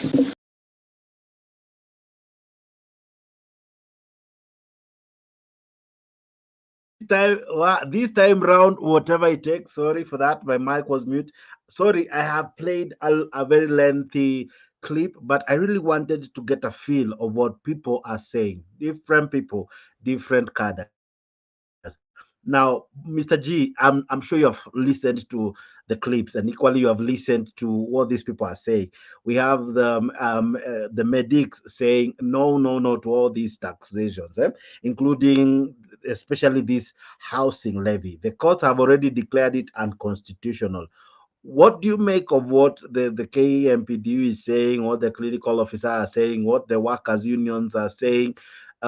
If you combine that with what Raila Odinga is calling for a state of Maandamano and rebellion, do you see that this time around it can gain more momentum? Because the workers are aggrieved, the citizens are aggrieved, people almost everywhere are feeling the pinch. The heat is so much. This time around, if the Maandamanos were anything to go with, how do you perceive them? Zitakuwa more stronger? Yeah, Mr. Jakes, I can agree with those guys, what they're saying. You know, at the moment, no one is ready. No one is willing. Pay yaki we cut. Taxes, no one is willing. And remember, from those other years, wakati tulikuwa tunaitisha maandamano, there's a group of people ambao walikuwa hawaendi kwa maandamano, and this group ni jamaa wa middle class. The middle class people walikuwa hawaendi kwa maandamano. But sahi, even in the clips ambazo umeplay, the middle class people, those people on the middle class do wanalia sana sahi. In fact, Ruto amewafinya kabisa, amewafyeka mpaka hata hawajielewi nini inaendelea. People wanalia kwa sababu ya hiyo pay ambayo inakatwa. So when Baba calls for the maandamano, I'm sure this time round watu watatoka wengi. Watu wataenda wengi kwa sababu watu wengi hawakubaliani na vile hizi vitu zinaendelea Kenya. Things are not working on their side. In fact, kwanza from next year, from this January, the next month, wakati wataanza kukatwa sasa pesa, wataanza kuitishwa pesa ya school fees. That is when people will know that surely this was a blunder. Kwa lawi government kwa ikiti, because government imeleta shida mingi. And hiyo ndio imechangia watu wengi kwenda kwenda sasa kwa field. Kumbuka even in Rift Valley, ambayo is the place where the president comes from, ni hao watu ambao wanaambia baba aitisha maandamano haraka from his own area, from his own region. and also in Central Kenya, wale watu ambao wanatuambia kwa tunaharibu biashara yao, sijui tunafanya nini, are the same people ambao walikuwa wanatuambia sahi they need maandamano. Why? Kwa sababu things are not working. Wanaenda kuwa taxed, mpaka kuku zao zinaenda kuwa taxed, ng'ombe zao zinaenda kuwa taxed. So those people hawajafurahia how the government is conducting their things. The way the government is working affect a lot of people. So when maandamano itaitishwa alafu watu watatoka in a great number than the masses were. Now, what will that translate to? Will we not worsen the situation? Because whenever these demonstrations are called, it's like somehow we bring our country to a stop or to a standstill. Will it not worsen the situation? Investors will shy away, you know. People will feel scared to go to work. Many might not perform their duties as required. The police might use the excesses that they have been known to use, you know. Lives might be lost, you know. People will bury their loved ones unnecessarily, you know, before their time. Many might lose their lives. After all I've said, do you think it's worth it? You know, Mr. Jakes, sometimes we are forced to do it. Even though si vizuri kuifanya at the moment, kwa sababu at this moment a lot of people are passing through pain. Hawana hata chakula ya kukula. Some wanakula one day a meal. Wengine hata hawakule hata chakula yote. Wanalala njaa siku moja siku mbili ndo wakule. So when we talk about maandamano at this moment, inakaa ni kama itatu affect more. You see, but now because of how things are, we have to do it for this government kutusikiza. You see, tukinyamaza, that's the more wanaendelea kutufinya. So and some situation it just forces us to do it, even though hatutaki kufanya, but we are forced to do it because of the circumstances. But ukweli ni kuwa tukifanya maandamano, even the investors wanaogopa maandamano, businessmen wana lose by maandamano, businessmen wana lose. But now because of the current situation, we are forced to do that thing. We are Now forced to go schools for are going maandamano. back. Schools are going back, and children will be back to school. The fees will increase. This is a regime that promised free primary, free secondary. With these changes, with this new taxation, with the government refusing to submit capitation on time, what does it say about this government? Are we truly having a free primary education, a free secondary education as it is, or we are just using 650 billion allocated to the national budget, but in actual sense we are not using much to boost our education? We are joking. We are maybe even siphoning that money in ways that are not prudent, maybe even corrupting it. But we are saying we are facilitating what do we call it, 100% transition to secondary schools. Yet from next year school fees zinaongezeka karibu maradufu. Unakuta high school, day school zitaongezeka. Unaona kutakuwa na like some schools will add up to 19,000, others will add up to 25,000. The schools, especially like national schools, they will pay as high as 73K. You know, all that. Is this government seriously providing free primary education or even secondary education? Is education anything that this government is seriously looking into? And with this pinch of high school fees, will it also increase the participants wa maandamano kwa hizi story? You know, Jax, that's why we are forced to go for maandamano, because there's nothing like free education. Free education was under Kibaki and under Uhuru Kenyatta. But under this regime, there's nothing like free education. So if you pick a January, that is when people watasikia that pinch of what we are talking about. Wakati ataambiwa atafute that 19,000, wakati ataambiwa atafute that 25,000, wakati ataambiwa atafute 30,000, that is where atafeel the pinch. And you know why? Because of this, that's why many people watatoka nje. Wataamua kwenda kwa maandamano kwa sababu imezidi sasa. Watu in fact it is today ambao in the news walikuwa nasema kuwa more than 70 people have already lost their jobs.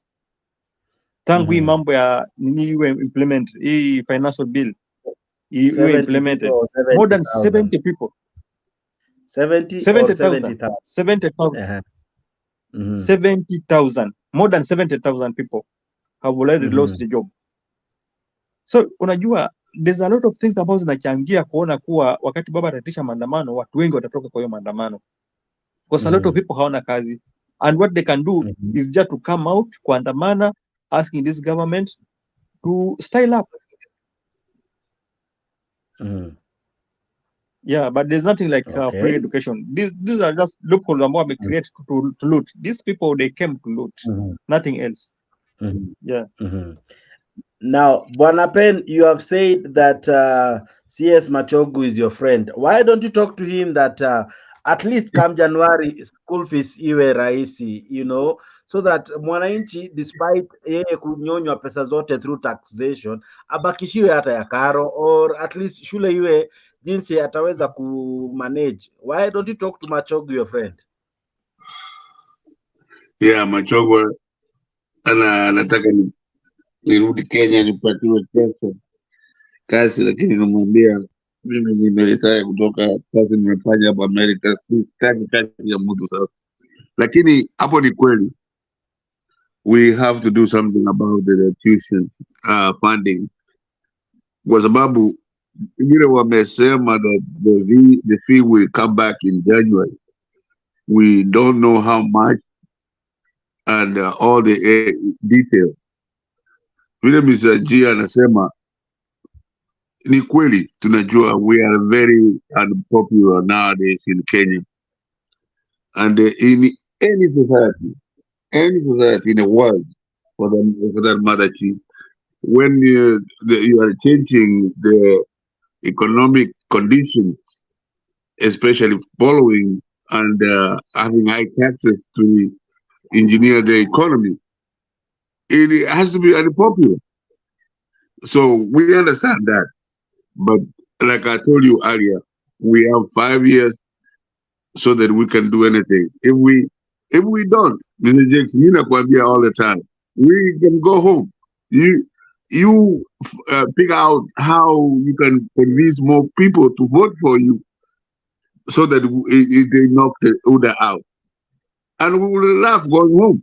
We will not be crying like what we asked me when Bakaleo 2 years later, ndio wanaita maandamano. But let me tell you something very, very clearly, Jakes. The tuition, vile unasema ni kweli, and we just have to wait till January and see what they are talking about. Lakini G vile alisema Kibaki was taken. That's when you formally ODM. That's when you voted against him 2 years in 2005. He was very, very unpopular and he lost. But when he left power, everybody wanted him there. That's 10 years after. But in 3 years, 4 years, it was unpopular and they voted. They voted. That's when they killed the first constitution. So, need democracy. It takes time. It has to be like that. It's one thing to say that Kibaki was unpopular, correct? It's another thing to equally show you what he did in his tenure. Now, this government is unpopular, and what can you show us in his tenure? As much as it's 1 year in office, but there is almost hardly anything to show that it's doing, that it's impacting the lives of Kenyans. In any case, Kenyans are lamenting, garnishing their teeth. Others are even regretting voting for it. Others are even asking themselves, why didn't they participate in their elections? Probably their vote would have made him not be the president. Now, I agree with you. It's true that Kibaki was unpopular. Fair enough. But this government is both unpopular and it has nothing to show. Unless you tell me there's something to show concerning this government, the jury is still out there, because no one seems to be agreeing with you that maybe after 10 years from now, they'll be saying this government was good, honestly. Yeah, Nyagaka? it's too early to tell. Yeah, that's why we say that we need more time so that we can figure the rest out. But truly, I think a term of a president is marked as 5 years. So you cannot tell us that in 5 years you cannot do something that people can calculate and say it's worthwhile. Magufuli changed Tanzania. In 5 years, a lot happened. You know, when will we start seeing some changes in our country? 10 years from now, really? My friend, we cannot even compare ourselves to Magufuli. What Magufuli did was exactly dictatorship, going to every corner, every province and firing the people. Can you imagine if Ruto would start doing anything like that? We are a democracy, and we have to build it slowly. The Magufuli But style. Nyagaka, those people that Magufuli was sacking, were they corrupt or were not corrupt? The people that Magufuli was sacking. If we go like that, Mr. G, it's very difficult because you can say half of them were corrupt, and half of them were with the people that didn't agree with them and reported with Magufuli. The court is a good institution, and some of us don't want that court at all because the courts can cut both ways. Look at what he has done with the revenue. What Minimum Mutata won. So the court, you cannot accept. Any government that thinks that the court is with them, then the court that court is not independent. It's corrupt. So the court can go either way. So Magufuli should have taken those people to court, and whoever is proved wrong, they get fired. All right. Now, so what I'm hearing from you is that Ruto should keep on having these guys, even if they don't perform, until the courts direct him when to fire them, when to prosecute them. Is that what you're telling us? Given that some of the people that he's having hanging around him have serious issues when it comes to delivering, have serious issues in as far as showcasing success in either their dockets, project they have managed, or anything that they do. The works of their hands stinks to the high heavens. Either they are mad with corruption or they're just but incompetent, just to say the least. Now, are these the people you still want to hang around the president and his regime? Then eventually we say, you know what, we need to go through to use the due process. People should be fired when they are not doing their jobs. The people he hired, like Murkomen, he should fire them when they are not doing their job. Kuria if they are not doing their job. But to go to the lower country professor something that were hired long time ago and he started throwing them out, that's completely wrong and illegal. But those people that he has hired to support him and they are not doing their job, in a rain inside, he should fire them directly. He has power to hire and he has power to fire. But he cannot fire lower country who are in the provinces where Magufuli was doing. Magufuli had the power to hire and fire, and equally he practiced and ensured that he hired and fired those who were either incompetent or were sluggish in their duties. And that's what we are asking for, because we will not mark him on who he appointed. We'll mark him on the success or the failures that he acquired in his tenure. Don't you think so? But if Ruto's doing that, anybody can go to court and it will be thrown out. But if he fire people like he hired, like Murkomen, Kuria, that is his power. but the people that were hired by certain institutions, it should not do that. In Kenya, we are in a different level of understanding from what Magufuli and Tanzania was doing. Mm-hmm. Okay. Now, Mr. G, I want to come to you. I'm playing a clip of previous Maandamanos. What we are seeing here are exchange between the police and protesters. We have lacked a Maandamano that truly bring forth fruition or success in as much as what this Maandamano was for. If we were to go for Maandamano now, what should we do different from what we are seeing on our screens now? You know, Mr. Jakes, the problem is this policemen. Do you remember the maandamano ambayo ilifanyika South Africa, whereby the police were marching the people on the way, on the street, protecting them?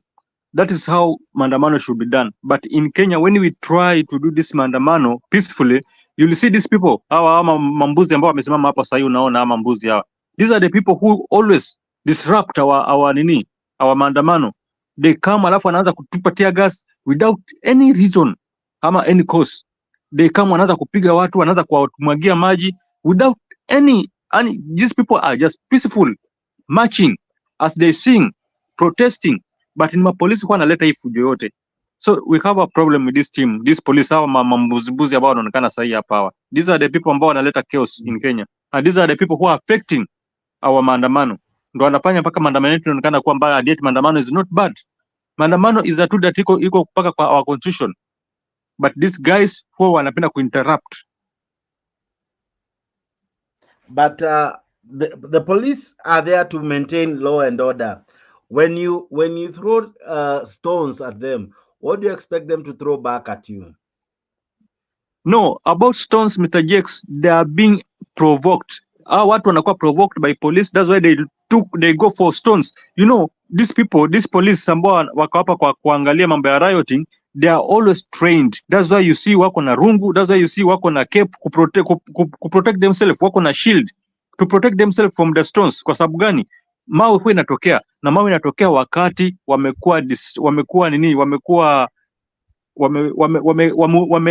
wamekasirishwa. Kwa sababu polisi wanaanza kukasisha hawa watu. That's why watu wanaanza kutupa mawe. These people cannot start throwing stones kama hawajakasirishwa na mapolisi. So the problem ni mapolisi. There's no problem again. The problem is just this police. Ndio wanaleta hii yote, hii shida yote. Yeah. All right. Nyagaka, what can Raila Odinga and crew do different to achieve any results from the protest he has called for, given that this will be the third time, and that is probably the third time will be that time likely, maybe it will be the that time a charm and all, but ukiangalia saizi itakuwa mara ya tatu. Wananchi wamepitia a lot.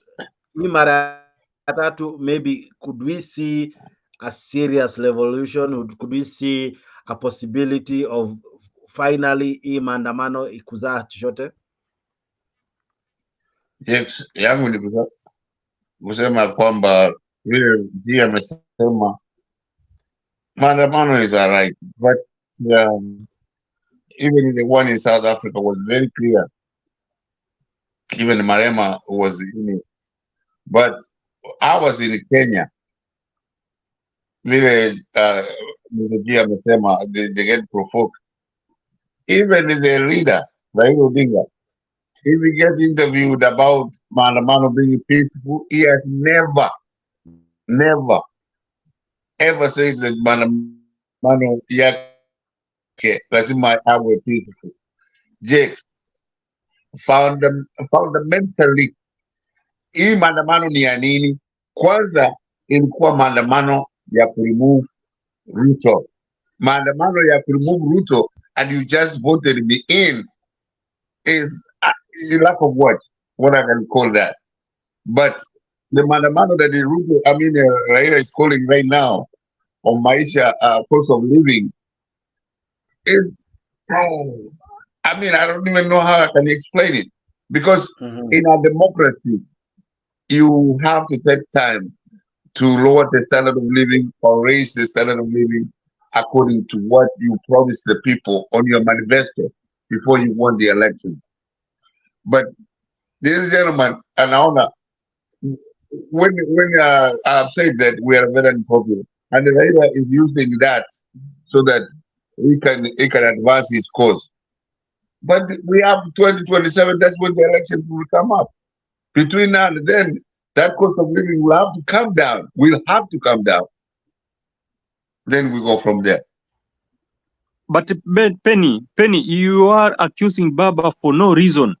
Kumbuka, Baba gave ultimatum na akaambia huyu mtu tunahitaji vitu fulani, tunahitaji kufanya vitu fulani. The guy alikataa kusikiza. Baba hakuamka tu from nowhere akaitisha maandamano. No. There are some ultimatum ambao Baba alisema aliitisha, na those ultimatum zilikuwa brushed away by this government. In fact, wakawa wanatusi Baba.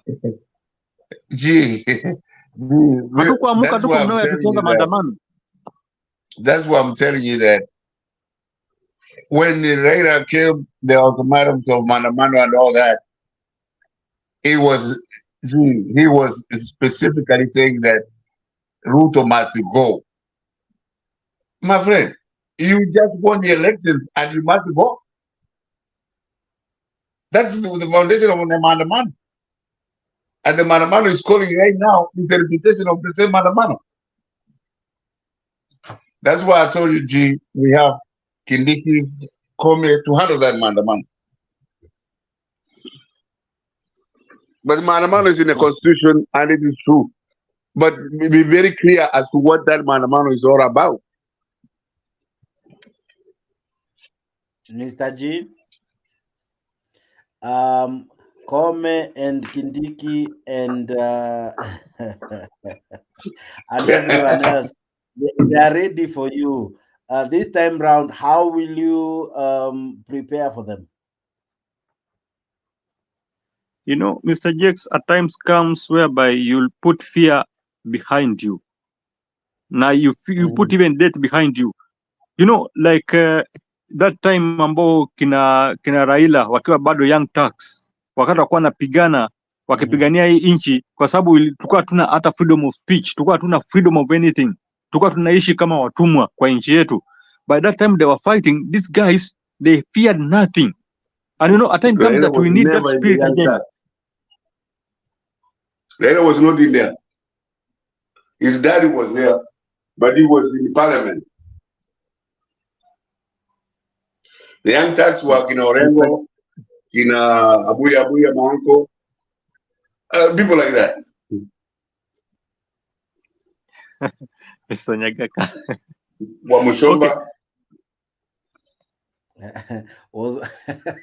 Wamushomba was there. Yeah. You know, I don't know what Nyagaka is talking about. I don't know what Nyagaka is trying to say. But anyway, what I'm trying to say, Nikua, you know, Mr. Jakes, by that time, when Baba was fighting for this freedom of speech, those guys, they had nothing to fear. Hata sahi ukienda kwa media, utapata there are clips where the retired police officers wanakuambia watu kama kina Koigi wa Mwere wakawa wanashikwa, wanafinywa, but those guys hawezi sema anything. Wanafinywa kabisa, wanapigwa, but they will never say anything kwa sababu walikuwa wanapigania the right, walikuwa wanajua what they are fighting for. So kwa sahi we need that spirit to come back, whereby tunaweka kifo nyuma, tunaweka uoga nyuma, we go for this thing. Tukisema tumeamua, we go for it, tuta succeed. But you know, when you go na wakati hapo unasikia venye Nyagaka anatuambia kwa TG kina Kome wako ready for us, kina Kindiki wako ready for us, tukisikiza kitu kama hiyo hatutafanya anything. Hiyo si kitu kuogopa. That is nothing. Wakati tunataka revolution, we go for it. But nani anasema? Nani Nyagaka anasema kuwa sijui ati Wacha nikuambie. Some of us grew up when Mzee Oginga Odinga would say something and the next day he's in jail. Right now, you can stand in market and cast the Ruto out. So how you gonna start a revolution when people are not frustrated as they were in the 70s, when they were killing the movie and all these people? You know, the young Turks, huyu mzee ambaye amefariki hapa Sifuna. Those were, you are right, 100% right. They never gave a hoot about their life because they knew. Hata huyu mzungu Ricky alikuwa hapo, lakini alifika hapo na kuwa akachapwa vibugo na mkojo ya kutosha. Lakini right now there is more freedom. Vile walipigania. And you keep saying that Raila vote for freedom, this and that and that. Some of us don't believe in that. How can he fight for freedom and he doesn't understand what freedom is all about? Okay. Now, guys, I want to take this a notch higher, but before I do that, allow me to appreciate those equally commenting. Namona Maureen Wasawa anasema vipi ya kwamba when is the maandamano? We are tired. Ruto must not sit pretty. Lazima we show him some piece of action. We sawa, Maureen Wasawa. Okay, hapo juu ulikuwa umesema awesome show Jakes. You never disappoint. Asante sana Maureen Wasawa. I see Godfrey Ruto naye anasema Uhuru is funding this maandamano joke. The economy is picking up. This makes him restless. Well, maoni ya Wakenya. Let's change this kidogo. Tomorrow kulikuwa kuwe na meeting ya Maina Jenga. And it's happening. And unfortunately or fortunately, police washajituma. And this meeting, Maina Jenga said it was a meeting where he wanted to unite the guys wa Mlima. He wants to have Uhuru in that meeting. He wants to have the DP in that meeting. But already during the weekend, or rather during Christmas festivities, we saw Gashagwa say that the youth will not be allowed to engage in anything that showcase them as criminals in terms of them being, what do you call it, being associated with Mongeke. All right. So let me begin with you, Bwana Mr. G. From where you sit, unaonaje hizi stories za kesho? Is the call to have a meeting by Mr. Maina Jenga kesho? Unaonaje? What do you see? Is Nani afraid? Is Gachagua afraid? That's why polisi wametumwa wengi sana. Polisi wametumwa wengi sana maeneo ya Nyeri. The whole team of UDA is afraid. You know, Mount Kenya is shifting away from UDA. Mount Kenya is shifting away, and that thing inawafanya anakuwa restless. That thing inawaumiza sana. So wakisikia kuwa Mount Kenya anaenda kukutana kuongea, alafu tena wanaona ni kama Maina Njenga, na you know Maina Njenga yuko kwa Azimio. So inaleta that restless in their hearts. Wawezi kubali. So in fact, I'm sure they will disrupt that meeting tomorrow. Hata inaweza kosa kufanyika. They will disrupt it kwa sababu hawataki kuona kitu kama hiyo. Nini shifting away? The mountain is shifting away from UDA. Na hii kitu nawaumiza sana. So for me, I am with Maina Njenga. They need to go. Na inafaa iwe the inroad inafaa ziwe mingi sana mpaka watu waamuke watoke kwa mkora ambao anadanganya kila siku na uongo. But tomorrow I know they will disrupt the meeting, na hata wanaweza shika Maina Njenga pengine hata leo usiku. Wanaweza hata mshika leo usiku ukasikia ameshikwa usiku. Yeah. Mr. G, Gachagua seems to be afraid of this meeting. He already called some youths during Christmas and akawapa story kibao na akawaambia anafurahi kwanza hawakunywi pombe and everything else, but hakukosa kutaja stories za Mungiki. Maina Jenga ameclaim yeye si Mungiki. In any case, ameclaim he changed from being a Mungiki chairperson. But why do you think kuko na hii drama ya Mongeke? Yet during campaign time hatukusikia, during Ruto's tenure as a DP we didn't sikia, but now even when the DP was Mbunge wa Mathera we didn't hear it, but now when there's someone seemingly and I'm challenged for that mantle ya kuwa kiongozi wa Wakikuyu, if there's anything like that even for starters, mbona kuko na hiyo challenge yote? So what do you make of that meeting tomorrow, and why do you think Gachagua truly is afraid of all that? you know, the issue of Mungiki, this is a narrative, a propaganda narrative from UDA. They want to create it, and they want to inflict fear to people. Unajua wakati watu wanasikia that hiyo jina Mungiki, wanajua ni wale wauaji, wanajua ni wale watu ambao walikuwa wanaua watu. So inakuwa ni kama wana create fear ndio watu wasiende pale. But there's nothing like a Mungiki in the mountain. Hakuna. And Maina Njenga ni ukweli kabisa, he's a reformed man. Aliwachana na Mungiki, he's a reformed man. This is just a narrative to create fear. Alafu akisha create fear, watu waogope kwenda pale. Alafu another thing is this issue. What the world are we talking about? Which one? Okay, finish up. Yeah, what I'm saying is there's another thing. There's this thing called kingship. The kingship also, ni kama Maina Njenga is pulling masses more than even these people. Watu UDA wana pull those masses. The masses are so much bigger upande wa nani, upande wa Maina Njenga than this other person. So hiyo pia is just a threat, kwa sababu huyu Gachagua alikuwa anafikia he's the kingpin of the central Kenya, but he's not the kingpin. Watu hata hawamtaki, watu hamtambui. The masses are going with Maina Njenga. So obviously he'll create a narrative, a propaganda, because they believe in propaganda. He'll create a propaganda just to create fear among those people from central Kenya. Ndo aweze could disperse that meeting. But I'm telling you that the meeting will happen, although I know police lazima watadisrupt na wanaweza shika Maina Njenga. The meeting will be disrupted, lakini ngoja utaona venye masses itatoka. In fact kutakuwa na a large mass of people watajitokeza kwenda kwa hiyo meeting. But the police will disrupt. So ladies and gentlemen, what we are discussing is tomorrow, or rather actually today, if you're in Kenya, Maina Njenga has prepared a mother of all rallies in Nyeri. He has called on all Kikuyus and all guys from Mount Kenya region, and equally the leaders there, to come and be part of that meeting. Now that meeting is saying after Uhuru's tenure, it's now time for him to hand over the mantle. And he was saying, or rather he's saying, that in that function, Uhuru, now that begs the question, will Uhuru be present in that function?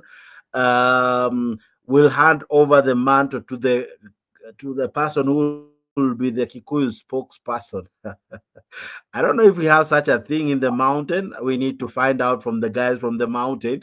And Uhuru is expected to do that tomorrow. He equally is calling for the unity of the region. So I'm not sure if that will happen. We have seen troops and battalion of police in the streets of Nyeri, in the roads, you know, wakikagua tu. So this, what I'm about to play you, is the state in Nyeri. Even as Baba is calling for Maandamano, nakwambia tunaruka mwaka in style and fashion. This is what is happening in Nyeri, ladies and gentlemen. And prayers go to the family and friends. Meanwhile, tension is high in Nyeri ahead of former Mungiki leader Maina Njenga's planned rally at the Kabiroine showground tomorrow. Police officers were Saturday stationed along roads leading to the grounds, as well as around the grounds, to keep away supporters and Mount Kenya politicians planning to attend the rally. Njenga's whereabouts are still unknown at the moment, but his close allies have maintained that the rally is still on. KTN's David Muthoka reports on the planned rally amid fears of a chaotic confrontation between police officers and Njenga supporters in Nyeri on Sunday.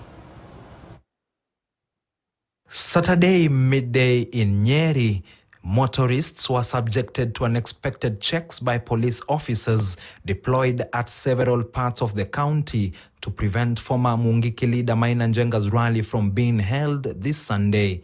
Dozens of police officers, armed to the teeth, were deployed around the Kafiroine showground, where the event is expected to take place. The sudden deployment of security officers in the county comes just 3 days after Deputy President Rigathi Gachagua termed the rally as an attempt to revive the outlawed Mungiki sect and vowed that the government will not allow its resurgence. Yule kiongozi wao alikuwa anapakwa mafuta, anapelekwa kwa TV, anawekwa CP suit, anapakwa powder, atituweze kukubali yeye kama kiongozi. Na mimi niseme, ningetaka kuuliza vijana wetu hapa, msikuje kuingizwa kwa hizo vikundi haramu. ambaye ni ya kukeuka sheria, ni ya kuja kufanya madhara kwa wamama wetu na wafanyabiashara wetu. However, close allies of Njenga, who insist that he is no longer a Mungiki member, have told KTN News that the rally is still on. In a recent interview, Njenga confirmed that the rally will take place and refuted claims that the rally was a veneer for Mungiki's resurgence. Wanaweza fukuzana na watu wa Mungiki, lakini sioni kama kuna kitu kama hicho. Wao ni watu ambao wanataka kupea vijana jina ambao ni la zamani ili wapate ile njia ya kupigana na vijana. The former candidate for the Laikipia senator seat further said that leaders opposing the rally were only doing that for political gain. Hata hii bangi unaona watu wanashika, wanawekewa bangi, wanawekewa sijui bunduki nini. Hiyo ndio ni kipindi. Na hizo hawa maaskari wote wanapangwa na mtu ambaye yuko na anajulikana. Na yeye ndio alianza hii vita yote. According to Njenga, the rally is meant to bring together the Kikuyu community and celebrate the region's unity over time. Njenga said he had extended an invitation to all elected and non-elected leaders in the Mount Kenya region, including Deputy President Rigathi Gachagua and former President Uhuru Kenyatta. Njenga further hinted that Uhuru, who before his election as president over a decade ago was handed the Mount Kenya spokesman baton, will hand over the role to the community's preferred successor at the event. Eyes will on Sunday be on the Kafiroini showground to see whether the event will eventually take place or not, amid fears of chaos and confrontation between police officers and youth in Nyeri on the eve of the new year. Well,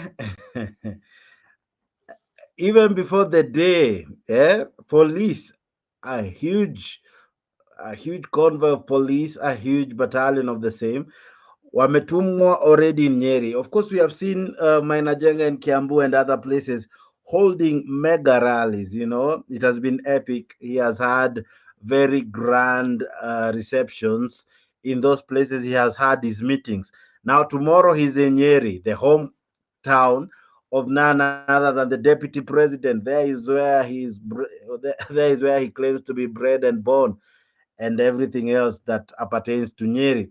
Unfortunately, unfortunately, the meeting has been banned, and being banned, and police wameja. And this will be the story come next year. This will be the story. Mr. G, what are you making of all that? Jex, as I just told you, sikuwa nimeona hiyo clip ambayo umeplay sahi.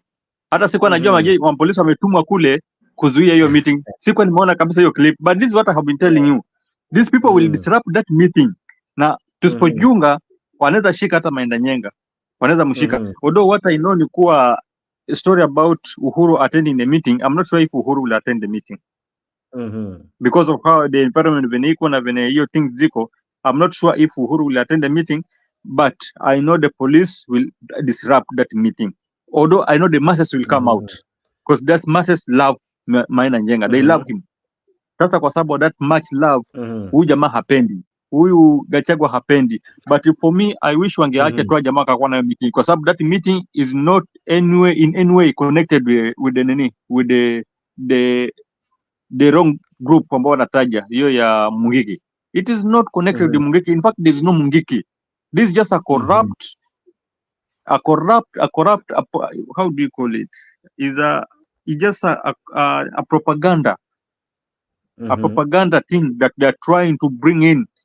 Jamani ito Mungiki and yet hakuna hata Mungiki yote. For me, I think wangacha tu huyu Maina Njenga awe na mkutano yake, waongee mambo yao ya Central Kenya, wajipange, wafanye vitu ambao wanataka kufanya. But hii ndio disruptor ambao I have been telling you, the police are the problem in Kenya. Police is the most problematic thing ambao tulipata hapa Kenya. Ni watu wasijua wanachukuliwa na ukotwa wapi hata. Kwa sababu sasa this guy in fact he's a pastor. He's a pastor Maina Njenga. Wamekazana kabisa tieni ni Mungiki. Mungiki mgani na amsha reform. The guy is reformed. Watu wasijua na ukotwa wapi. Okay.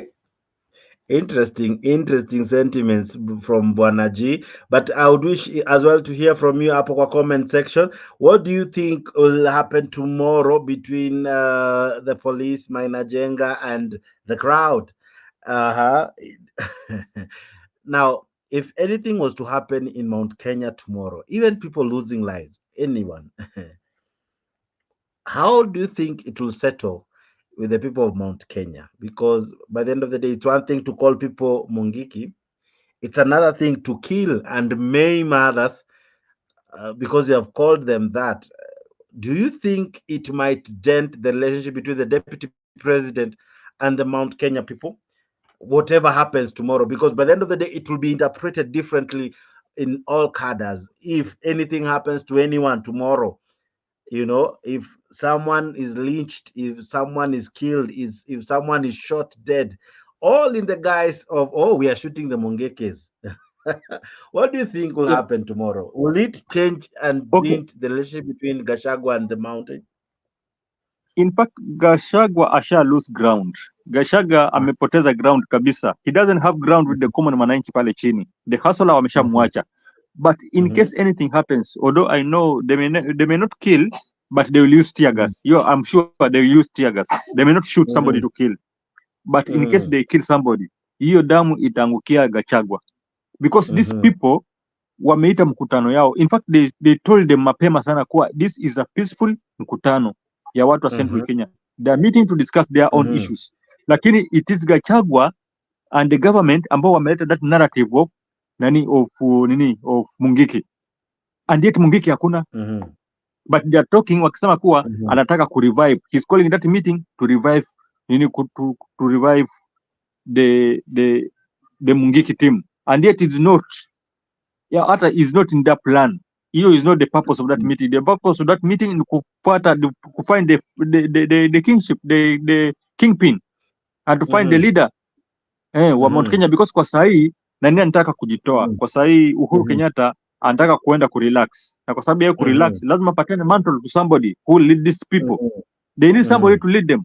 And for somebody to lead them, they have to meet.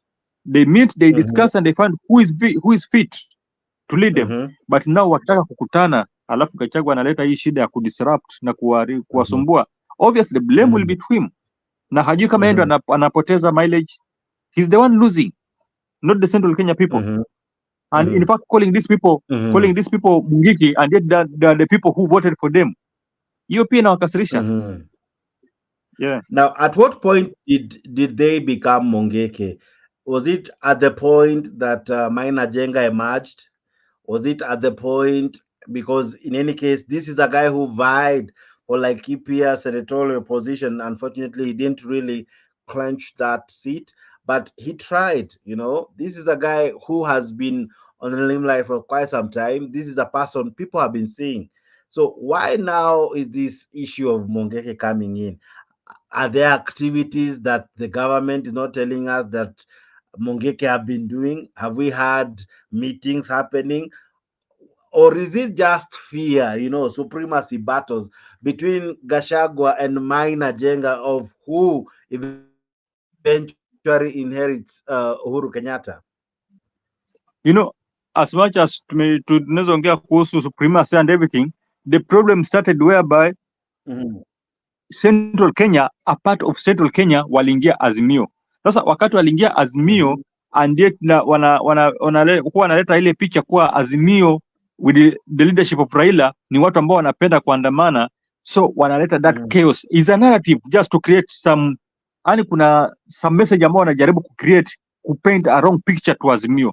So wakati some part of Central Kenya walikuwa, most of them walikuwa hawashikani na baba sana kitambo, but at this time wameshikana na baba, na kwa sababu ile connection na ile kuungana kwa Azimio, wana just trying to bring that narrative kuwa ni Mungiki, but there's nothing like Mungiki.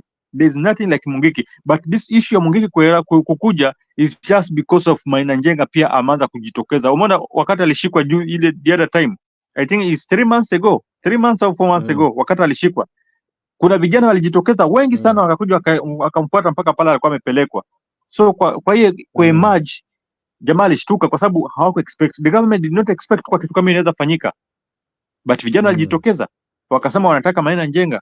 So it is also a threat to them. Wakati Maina Njenga anainuka hivyo, kwao inakuwa ni kama threat. Hawezi sikia vizuri. Yeah. Now, Maina Njenga ameshikwa severally. One time alikuwa amepelekwa kwa DCI. I don't know if you remember the huge crowd, like people came out to the man to almost stand in solidarity with Maina Njenga. We have seen him go to rallies where we have an overwhelming turnout. Such antics, are those hizo ndio vitu zinashtua Gachagua ama? Exactly, hizo ndio vitu zinashtua Gachagua. You know, Gachagua haku expect that masses kujitokeza na kufuata kwenda kusema wanataka wana stand in solidarity with Maina Njenga. He did not expect. Sasa just to create fear between those people of Central Kenya, that's when alianzana na hiyo story ya narrative ya kuwa Maina Njenga he's reviving now, he's reviving Mungiki, and yet that is not even in the plan of these guys. Lakini akaleta that narrative because these are the people who create the narrative, the propaganda. They believe in the propaganda and lies.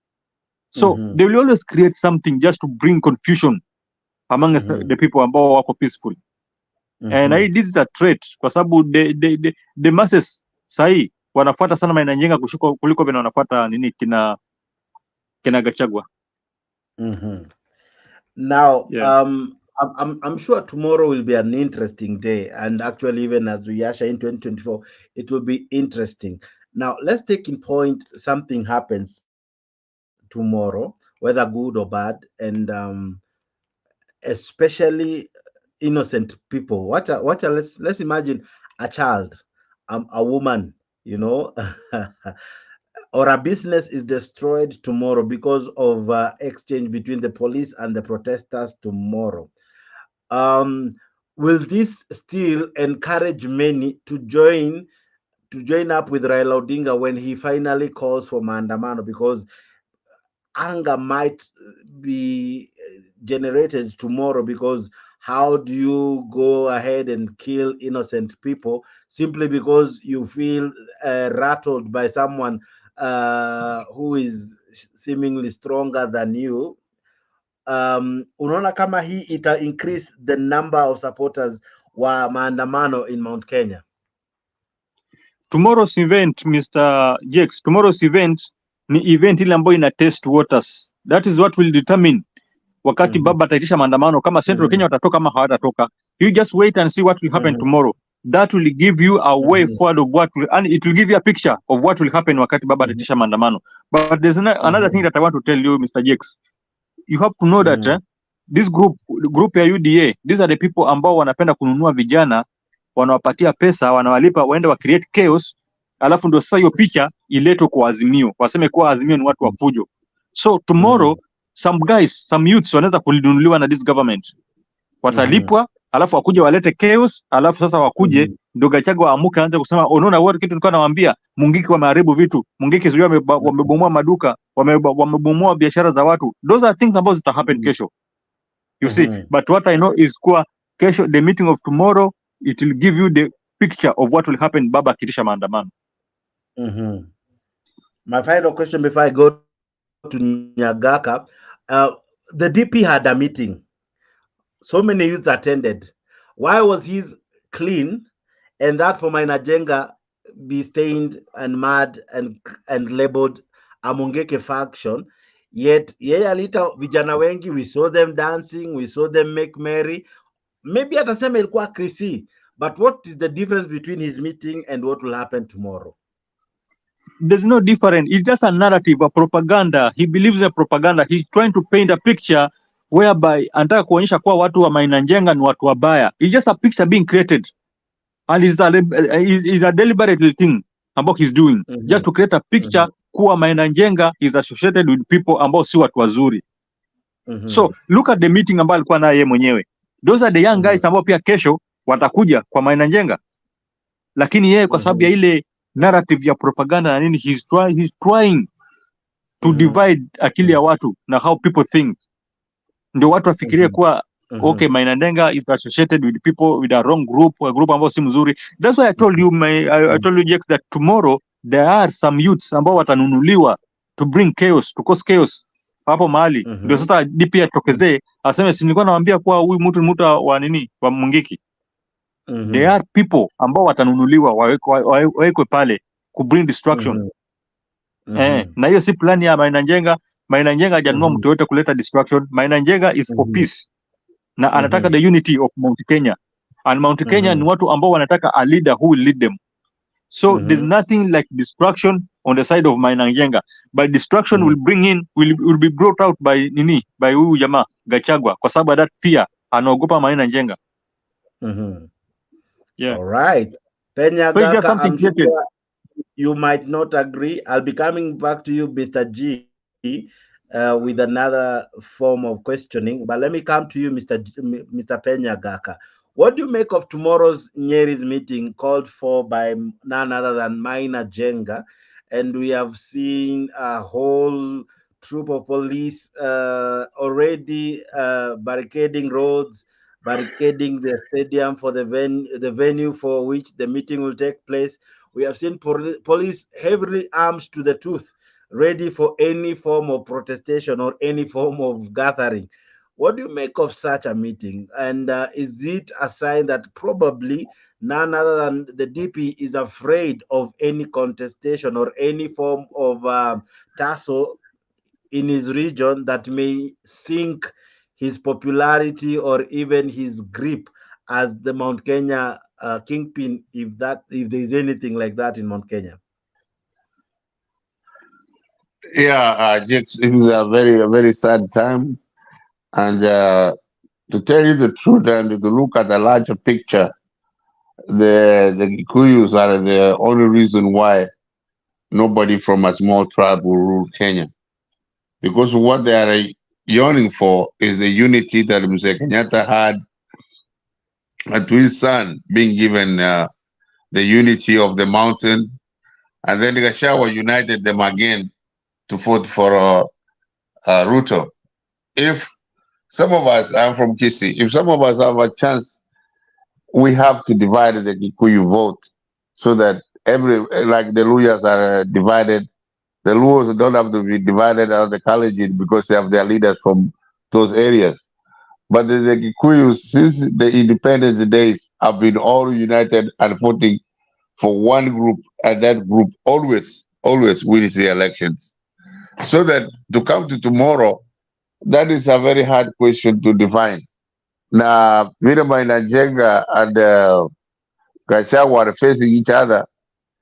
That is a battle of the mountain. And some of us are very far from there. But vile Mr. G amesema, wengine watanunuliwa na serikali. Hapo ni kweli, hakuna taabu ya hiyo. Na wale wengine ambao are left, they will have to go with Maina Njenga. And somebody has to spend some money somewhere. That is Kenya. That's a third world country. That's what we are used to. So that what the result of it is not that good. But to have those in the mountain being united, I've said since the 60s, they have made it irrelevant for some of us who come from smaller tribes to even venture into national politics. And that is very, very sad. Lakini nimalizia ya kwamba there is nobody who has ever taken the mountain by force. Kenyatta used these theories. Kenyatta Uhuru was given by the Minister for Security, Michuki.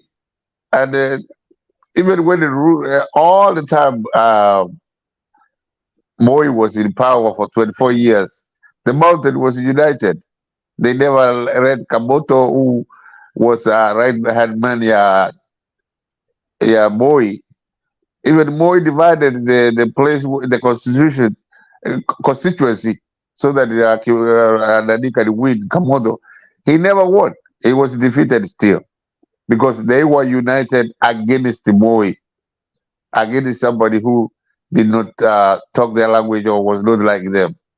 So that yangu Mr. G ni kusema kwamba if there is any way we can divide that mountain, then some of us will have a chance.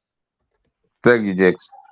But Nyagaka, there's something you have said about, I don't think it is true. Hiyo issue ambayo umesema kuwa it is DP ambaye aliconsolidate Central Kenya to vote for Uhuru, to vote for Ruto. Me what I know, DP hata alikuwa hatakikani. In fact, wakati wakawa wanachagua DP wao, they chose this guy called Kindiki. Kindiki ndio the majority chose him. Lakini mtu alitumia propaganda na pesa yake ndo akaweza kunyakua hiyo kiti. This guy alikuwa hapendwi. Huyu mtu hapendwi. Watu walivotea Ruto ni wale watu ambao wameenda na policies za Ruto, wale watu ambao wamependa tu Ruto. No, Ruto alikuja akanyakua Central Kenya. Aliingia sana, make more intrude in na akaweza kutoa uhuru kwa watu wa Central Kenya. So watu wa Central Kenya voted for UDA kwa sababu ya Ruto, but not kwa sababu ya Gachagua. Gachagua hata hakuna mtu alikuwa anamtambua pale.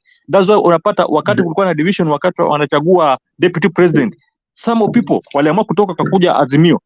Wakati walisikia kuwa ni huyu jamaa amepewa, ni huyu Gachagua amepewa, some of the people walitoka wakakuja Azimio, but Kindiki ndio alikuwa amechaguliwa pale. So it's not that ni huyu aliconsolidate watu kuvotea Uhuru, kuvotea Ruto. No, he never consolidated. Huyu mtu hata kupendwa kabisa. Hapo ni kweli. Yangu ni kusema kwamba generally, if we can do away with the consolidation of the people from the mountain, I think we will be better off. Hapo ni kweli. I mean, some of us have been practicing this politics for a long time. Now, you know, even my friends were saying, let Kindiki go. Like this guy talks the street language like Nani Ruto. So that's why he chose him, but that's beside the point. But the fact it remains, I agree with you. The mountain people never wanted Gachagua. They wanted Kindiki, if anything. Lakini huyu mtu Ruto alikuwa anataka mtu ya street anatoka language kama yeye. You know. So yes, I agree, because even the consolidation of the mountain behind Ruto this time was because Kenyatta himself had said, kumi yake, kumi ya huyu. And those people in the mountain said, no, we cannot throw this guy under the bus because we were promised that kumi ya huyu. Now, all the things that Kenyatta did, you know, chasing them away from the Samoa estates in Nairobi, Makima, all these things had the people from the mountain a lot. That way they really went behind the Ruto. Lakini yangu ni ya kwamba how can we divide the mountain even when they don't have a leader like now? How can we divide them so that way some of us, anybody that come from a smaller tribe can have a chance? Because when they are united and they put the votes together, it's like 30% already. But in Central Kenya, you cannot divide these people. Kwanzia 18 something. Tunaambiwa kuwa there's a time ambao wazungu walikuwa wamekuja Kenya na walikuwa wameishi hizo area za Central Kenya. Kuna kazi walikuwa wanafanya, but sometimes came ambao walikuwa wanachukua majority ya Wakikuyu kuwafanyia kazi, na Wakikuyu wenyewe walikuwa ni watu vichwa ngumu, you see. So there's a time ambao alisema wanataka waue Wakikuyu wote. Sijui kama msikia hiyo story.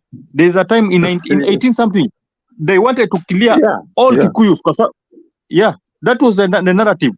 Lakini tena wakasema kuwa but these guys ni watu ambao wakiamua kufanya kitu wanafanya kitu na roho moja, you see. Sasa kwa sababu ile wanaweza kufanya kitu na roho moja, wakaamua kuwa spared, but they were to be killed all of them. So ni ngumu sana kudivide Wakikuyu kwa sababu Wakikuyu kuwa wako na that unity. Now, before we did a lot of that work. Just before we make it even sound tribal, let's go back to what I had asked. Now, this is a region that defied Uhuru's directive to support Raila Odinga. How comes Gachagua seemingly is sitting pretty, thinking that the same cannot happen to him? They blamed, or rather Tanga Tanga and Kenya Kwanza back then, they were saying that Uhuru Kenyatta did, including what Nyagaka is saying, aliwachomea vitu pale whatever Kamukunji, that place that Uhuru alichoma those things that he termed as counterfeit. And then among many other things that they said Uhuru did against the people from the mountain. Now, tomorrow, if someone loses his life, if some businesses are destroyed, inside the heart of the mountain, because Nyeri is at the heart of the mountain, will that not stain the relationship between Gachagua and the people of Mount Kenya, given that it is their sons who will be killed tomorrow? It's their businesses which will be destroyed tomorrow. There are people who will usher in 2024 with losses. Do you think with that record, Gachagua is almost bound to suffer the same fate that Uhuru suffered? Let me begin with you, Mr. G.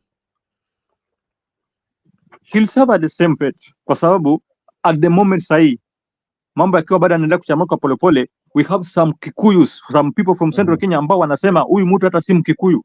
Haujasikia that narrative wakisema kwa huyu mtu ni Mkalenjin, de Gachagua. There's a narrative, kuna some people in Central Kenya that are saying that this guy is from Rift Valley. So this guy hana impact sana na Wakikuyu. The guy hapendwi. Wakati alikuwa dio, aliua Wakikuyu wengi sana huyu mtu. Aliua Wakikuyu wengi sana na Wakikuyu hawampendi huyu mtu kwa sababu the things about he did. So the more yeye naye huwa pia ni mtu ambaye huwa sikii, ni mtu ambaye huwa anajiamini yeye mwenyewe. That's why kesho watanunua watu ambao wataleta chaos, but the moment hiyo kitu ita happen, hiyo ndio itaharibu kila kitu pale Central Kenya. Hakutakuwa na peace. Yeah. Mr. G, sorry, Mr. Penyagaka, let me ask you this. When the mountain voted for William Ruto, did it vote because of its love for Gachagua and support they have for Gachagua, or they just voted for Ruto because of a previous arrangement they had between Uhuru Kumi and Ruto Kumi? Did Gachagua influence the vote of the mountain in any way? No, there I really go with Mr. G. Amesema. Ruto did the job himself most of the time. Maybe if Gachagua brought somebody in, maybe it was 30-40%. Lakini nyingi ililetwa na Ruto himself. When Uhuru was not being responsive to the cries of the mountain, they were all crying. Ruto started with the churches, and I'm not from the mountain, but I hear a lot of people go to church, and that's where he really consolidated most of the people from the mountain. And you even remember, it's not too long ago. At that time, Kenyatta was not even leaving his house. You know, he was being drunk all the time and staying in the house. And the Ruto was even there every weekend. So, Jakes, it was Ruto who brought most of the votes to himself, not Gachagua. All right. Mr. G, what do you think? Did people just vote for Ruto with or without Gachagua? People would still have voted for Ruto. Gachagua, did he bring an impact? Just as I said, Mr. Jakes, Gachagua had no impact in Central Kenya. Gachagua hakuwa na any impact. It is the inroad ambao nani alimake, Ruto mwenyewe alimake, akajitengezea jina pale. Watu vote Ruto kwa sababu ni Ruto alijitengezea jina mwenyewe in Central Kenya. But on Gachagua brought nothing. Alileta kitu kidogo sana. Nothing. In fact, inaweza kuwa tu ni familia yake peke yake ndo alileta pale. His family. But the majority ilikuwa ni Ruto mwenyewe alifight kupata watu wa Central Kenya. All right. Now, let me ask you, the reason why I've begun with that is because how comes now that he's the DP, but it's like he's unable to marshal and consolidate the mountain to rally behind him and to rally behind Kenya Kwanza. And that's why it's so easy for Maina Jenga to call for a meeting, and the meeting really raises eyebrows and rattles Gachagua's wrongly. Why is it that Ameshindo, as much as maybe he was not the one who brought Kura for Ruto, mbona baada ya kuchaguliwa, now he has a high position, why has he not had the opportunity to bring the mountain closer to himself? I begin with you, Mr. G. He can't bring because there is a disconnect between them. There is a story where wakati alikuwa DO, he killed a lot of Kikuyus in that area. So there is that disconnect with this guy. Alafu pia the guy ako so proud. Alafu sometime, okay, ni mtu ambaye amesoma, but he always appeared to be anakuwa kama primitive somebody, mtu ambaye ajielewi, so he cannot bring Central Kenya to one as one team. Haiwezi kwa sababu ya his own character, the behavior and what he does, na vile pia huwa anaongea, hawezi leta that team pamoja. There's that disconnect between them. All right. Alafu tena sahi, why is Gachagua able to marshal the mountain behind him? No, vile nani amesema ji hapo ni kweli. Hizi personalities, ukiangalia personality ya Gachagua, ni ile mtu he knows everything. That we can, I mean, older, but I would not disagree with what G is saying. So even Kenyatta, when he was there as a leader, I mean, the 2013, 2018, alikuwa anazungumza lugha ambayo ilikuwa different, mzuri sana, from which he started when after the handshake to 2022, he had to change it completely opposite. Lakini ile ya kwanza ilikuwa anazungumza hata Kiswahili mzuri pole pole. Na that's what kutongoza watu ni hivyo. Huwezi kwenda hapo kuambia vile Gachagua's personality is different. Yeye anajua everything. Sasa that is where the problem is. Hapo ndio hawezi kuleta watu wengi. Even vile nani nakubaliana na Jia kwamba in the mountain Ruto ndio ame consolidate those people more than Gachagua because of the language ya Gachagua. Na hapo Jia tumesikia ati bibi yake, mama yake alikuwa anafanya kazi kwa Ruto, kwa Moi, na huyu ni mtoto ya Moi. So we don't know, but all in general, we know that in the mountain, Ruto has more say than Gachagua. Thank you, James. Now, if there is any propaganda that has ever been made, it always had to start in Mount Kenya. If there are so many contributions that Ruto made, he made them in Mount Kenya. If there are many churches that Ruto visited, they were all many in Mount Kenya. Mount Kenya became the heart and the beat of Ruto's campaign.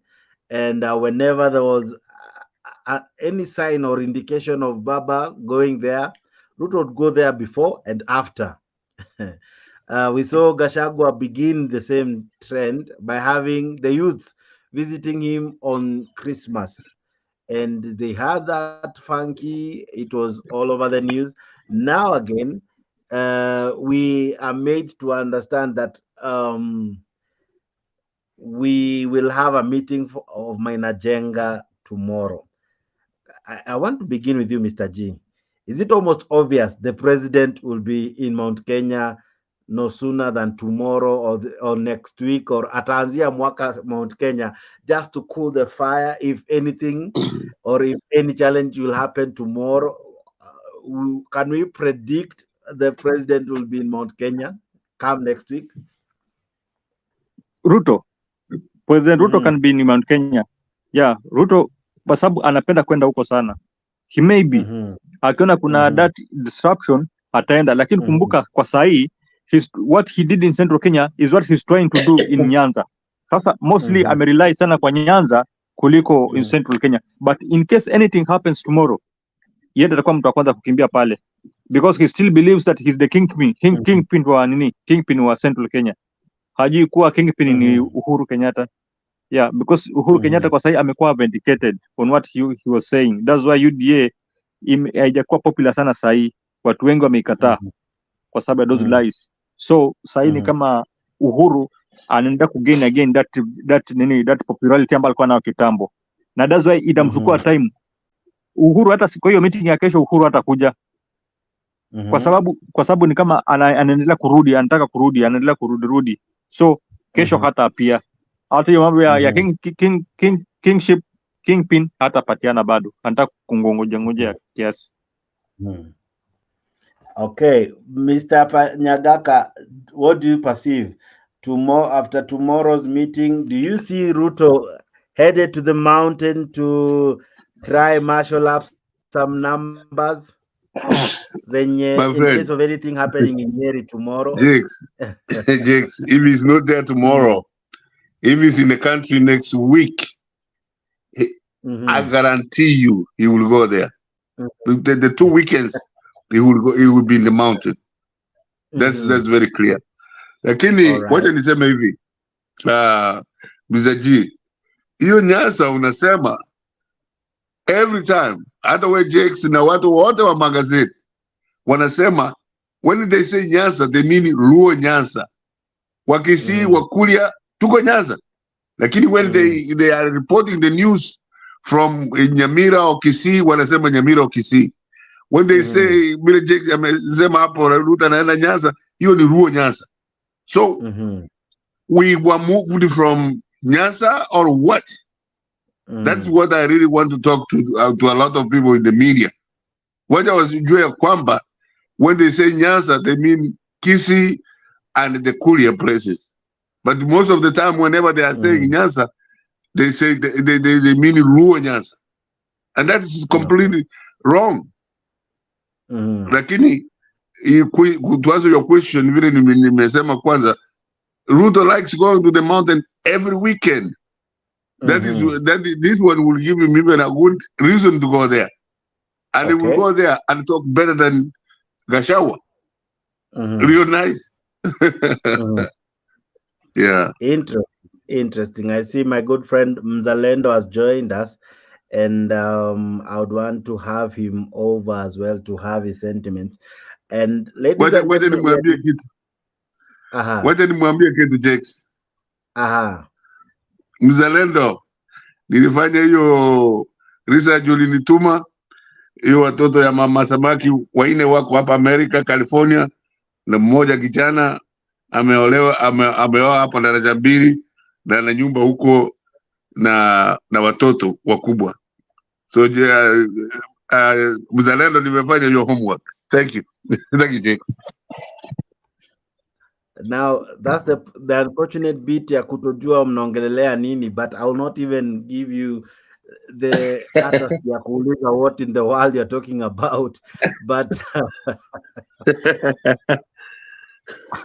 ulituacha siku ingine ndio tulikuwa tunazungumza naye. I think mna meet you may attend so that I don't satisfy you with a question so as to find out what you guys are talking about, but all the same ni sawa sawa. I'm equally joined by my good friend Ashley, so leo nakwambia ni ile siku. So I don't know where to begin. Mzalendo ako backstage, so let me begin with Ashley. Now Ashley, it has been a minute since I had you in the show, but how are you, my dear one? Hey, Jakes, I'm doing good. Great to have you back. Everybody else. Thank you so much. It has been almost so many months, but sijui ni kuanzishie wapi, but karibu sana kwa show. Good to have you. Thank you. Now, actually, go ahead. To discuss vitu mingi. I'm sure you've been following up on your stage. I don't know which part you want to begin from, but I'll give you the opportunity to tell us what you make of Raila's call for Maandamano, the showdown that is about to room tomorrow between Gachagua and Maina Jenga, and of course many things. I'm sure you have a lot now that you have been missing kwa hizi mitandao for some time. Actually, thank you for the platform. I don't have much. What I want to appeal to Kenyans is to, like we have Gachagua, Maina Jenga. These are the same animals, just different forests. And they just go where they feel like they are going to gain some mileage. But I don't think any of them has the heart for Kenya or Kenyans. So I wish we would ignore them. And instead of like talking about them, come and see how can we get ourselves from this hole that we are in, and who is the best person to lead us. Because now the problem with going to a Raila Maandamano, people start to think now you're supporting him. You might interested in going out to protest against what Ruto is doing, but it doesn't mean you support Raila or you want him to take over. because I don't think he would be a better alternative. We'll just have another set of problems with him. Why do I say that? Because of the people in his government and he himself too. If he was with Uhuru, he allowed Uhuru to do the things he did, and he didn't say anything unless he will ever come and say, I was doing that as a strategy. If he actually condoned everything Uhuru did without saying anything, then he is no better than Ruto to me. But if he did that as a strategy in order to get there and then do something, I can hear him. I don't know. Of course, he wouldn't say now, but if that is a strategy, then I can see him being a good leader. But if he stood by that, and if he gets into office, he wants to also help stay with Uhuru, then I have a problem with him. So me, what I would think that we Kenyans should do, we should, if the trade unions would work with us, and instead of doing the same thing over, you see, Raila does the same thing over and over again, the same way he did it last time is the same way he will do it this time, and that is why he has been unable to clinch the presidency, because he doesn't go back and see where did we fail, how will we fix it, so that next time it is not having the same problem. Even in Maandamano, he starts and then he says, oh, now we've stopped because many people have died. Now, if you've done Maandamano all these times and every time people die and every time you stop, at what point are you going to decide then, is it worth it? Why are you playing with people's children and having them lose their lives for nothing? You either go all the way, and it don't matter how many people die, you are standing your ground until you accomplish what you want, or else you change your strategy. These are games, but these games cost lives. These games make people today, the people who went the Maandamano that was earlier this year, that don't have children, what do they have to show for it? And Kalonzo thinks it's okay for them to come out empty-handed, for them to be paid allowances to sit there, only for them to get offices. He thinks that's okay. And Raila thinks that's a good start. Where is the start? What is the start if they didn't get nothing? They came up with things they didn't ask for. They are insulting their supporters. People keep talking about Togeres. They are also Togeres of Raila. He's also not giving them, even as an opposition leader, he's shortchanging them. He's causing lives for nothing. Why do you call for Maandamano and then you stop? And now you say, oh, you wanted him to continue so people can die. Is it the first time that you did Maandamano and found that people die? Yes, playing with our intelligence. And that is why in America, like that, Mainanjaga would be in jail. Being associated with him would be a crime. How many times I was told to denounce white supremacists? When you have a history, it follows you. Just the other day when people came to say their children do not want to be in that group, what did Mainanjaga say about women? He hasn't changed. Azipra doesn't change his rights. They are hiding in chat. And if I was Ruto, I would not allow them, because it is stupid to let them stir up. Then you will have a problem on your hands that you cannot control. So you better stop it from starting. Have we become so that we only have people who have bad past are the only people who can lead us? Don't we have men born of women that can lead us? Why are we resenting Uhuru? What did Uhuru do during COVID? And people come here and talk about it like a good thing. He has to do what? He needs to go to each and stay, or go to UK and stay there. He's lucky he's not in jail. What did he do during COVID? He let his friends steal all the money. People came online and begged him to let them give them money because people were cooking stones. What did he do? He just ended up growing fatter and fatter and fatter. During COVID, he expanded a lot and people were dying. Children were dying hungry. What can such a man tell us? No wonder nobody listened to him when he told us Russo was bad. It is true, but when a liar lies too much, the day he tells the truth, you cannot tell. So we are not to blame. Because his record was bad, we didn't listen to him. And when Kenyans learn, why are they not choosing Okia Omtata? What is wrong with Okia Omtata? Okia Omtata has never wavered. He is always stood right. Even when he's threatened, he stood right. That is the kind of man we need. That is our problem as Kenyans. We don't want leaders. We want suckers. We want games. We want people who play with our lives.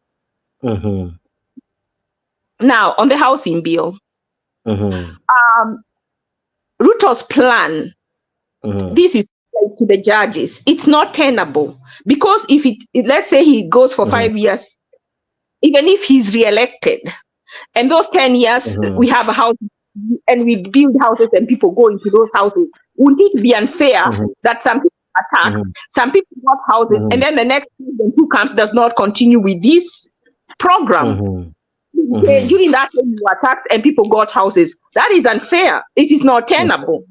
But if the government builds houses that are owned by the government, that are given to the poor, a certain, you know, like you're below income, poverty line. Those are the only people, because this housing levy is saying people up to 150 qualify. A person making 150K shouldn't be getting affordable housing. They can go and get housing elsewhere. What Ruto needs to do is create an environment where they are able to, the banks are able to lend money for mortgage. A person earning 150 doesn't need a government program. A person earning 100,000 doesn't need a government program. A person earning 30,000 doesn't need to be taxed. So before we work on the housing, we need to work on our tax, how the tax system. Some people should be untaxable. Some income should be not taxable. Anything under 30K should be untaxable. You can't tax anybody under 30K. That is how you help them keep more money on their pockets. If you don't tax those people, because they're also going to pay VAT, so don't tax their income.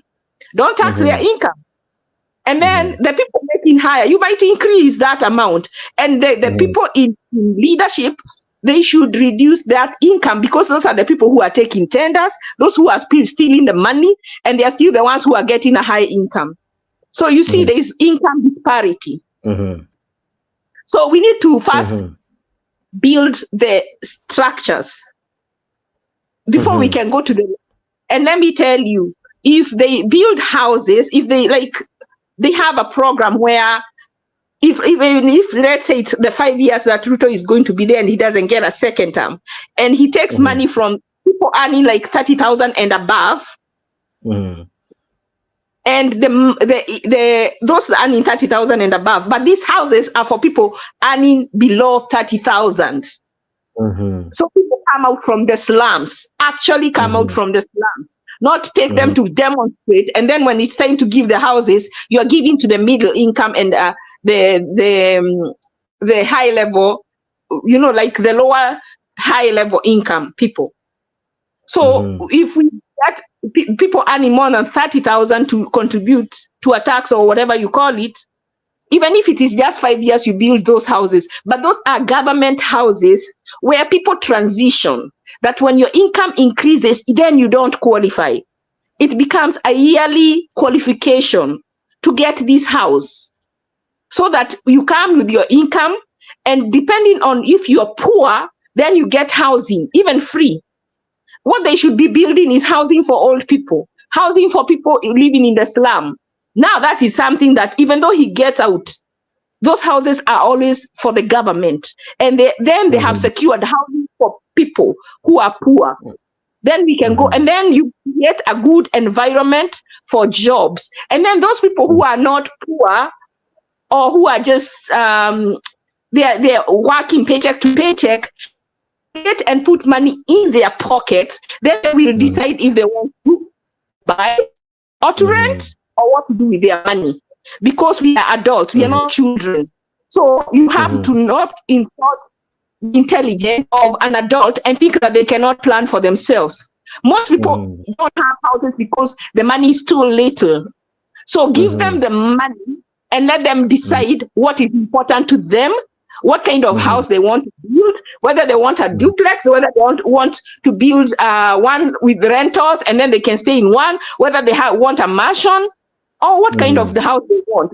We are not in Russia so that you can come and arrange our lives for us. You build houses a certain way, like uniform, and you want us to move in there, and it is forced. People like, no. Anyway, that's where I'm going to stop. But I hope that the courts will see it's not tenable to build houses. It doesn't solve the problem because people are still being born. So if today someone buys a house and then another person is born tomorrow, have you cured the problem? No, you haven't. But if you have government houses where poor people stay, people who have no income, those are houses to the government. Then when they start getting up, raising up and their income increases, they move out. So other people come. Then you have actually taken care of a problem. Last and not least, on Maandamano, I think Maandamano is something we have done, and at the end of the day, it never ever has got the result that was wanted. So what we need to do, we can't have Maandamano on Monday, Wednesday, or Mondays, 2 days. If you want to have Maandamano, it is every day, and Maandamano has to inconvenience the running of the government for them to do anything. So don't say that we are going to do it on this day so we don't disorient business. The idea of Maandamano is to disorient, to make them uncomfortable, to make us the tourists not come. You go, you feel the street. You go to Nairobi and stay there until the day they will act. Not until the day and then you are told to go home, and then Raila is joking, but he's joking with the lives of Kenyans. If you go to Maandamano, tell them to come with food. Tell the people living nearby to be bringing food for the people who will stay there until the day Ruto will act.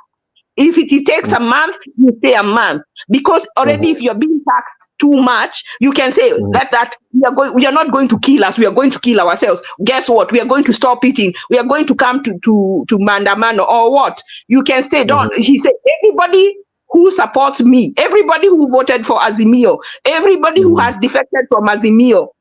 And Azimio people are very, I won't use that word, but they are not smart, because instead of pulling people to their side, they keep telling you, stay on that other side. You stay there. Why are you not trying to get people to your side? Ruto is trying to get people to his side, and then you complain he's stealing your people. Yet you are telling those people on Ruto's side to stay there.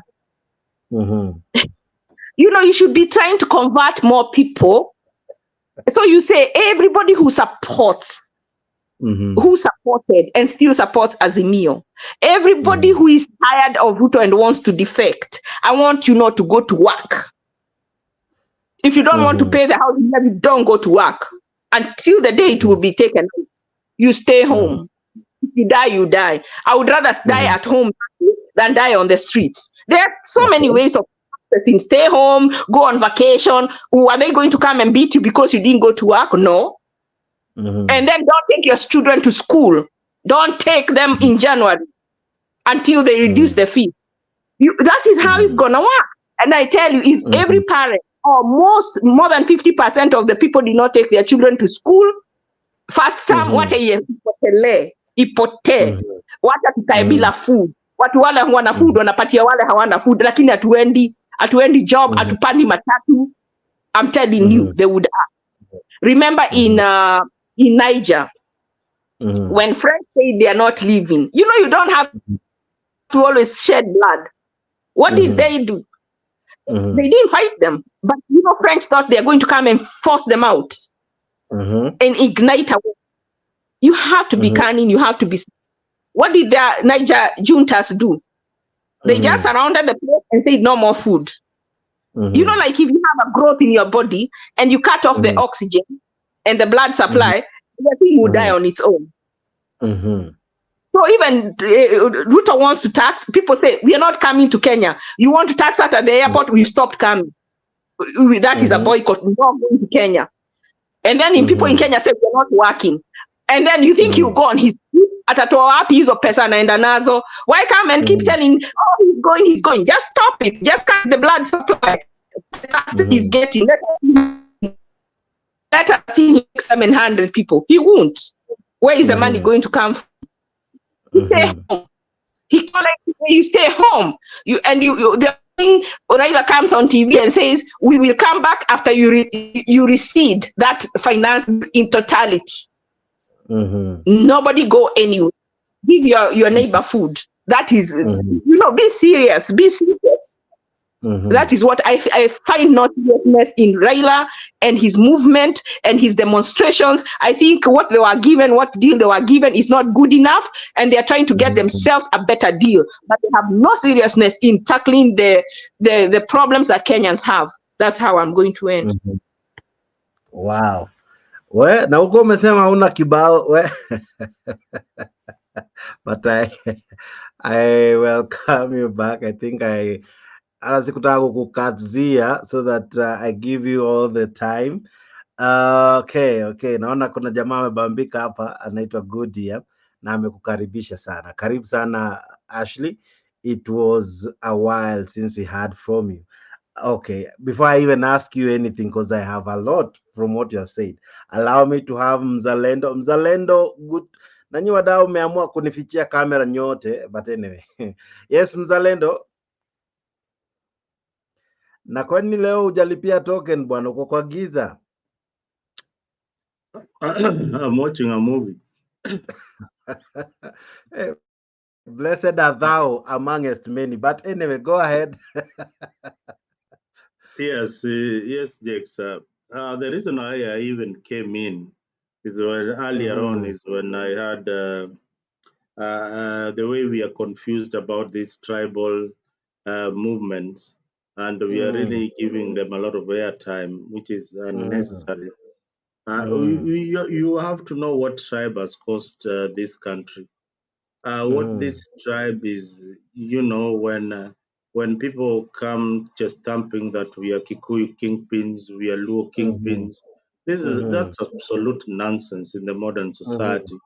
We want to build one Kenya where there's no tribe, where a Kauma who is down there in the coast can one day be happy to be a Kenyan and become the president of the Republic of Kenya. This is tribe is used negatively. Tribe is used to perpetrate corruption at a certain level where we feel that one of our own. You've seen it happening, like your tribesman is being charged of corruption. The leaders rally behind the tribesman and is not taken to court. So the government has got nothing to do and the courts cannot do anything because this is one of my tribes. So tribe is used negatively in Kenya, and it is one of the reasons why we have bad politics in the country. So we cannot have development at the same time have tribalism, and we cannot also say we are fighting corruption and have tribalism and have tribal leaders at the same time. We can also not say that we are democratic. We are a democratic country, yet in your own backyard you can't allow opposition. It happens in government. Those in government are not allowing those who are trying to exercise their rights to assemble. They are being denied that chance. Their right to associate, they are being denied that chance.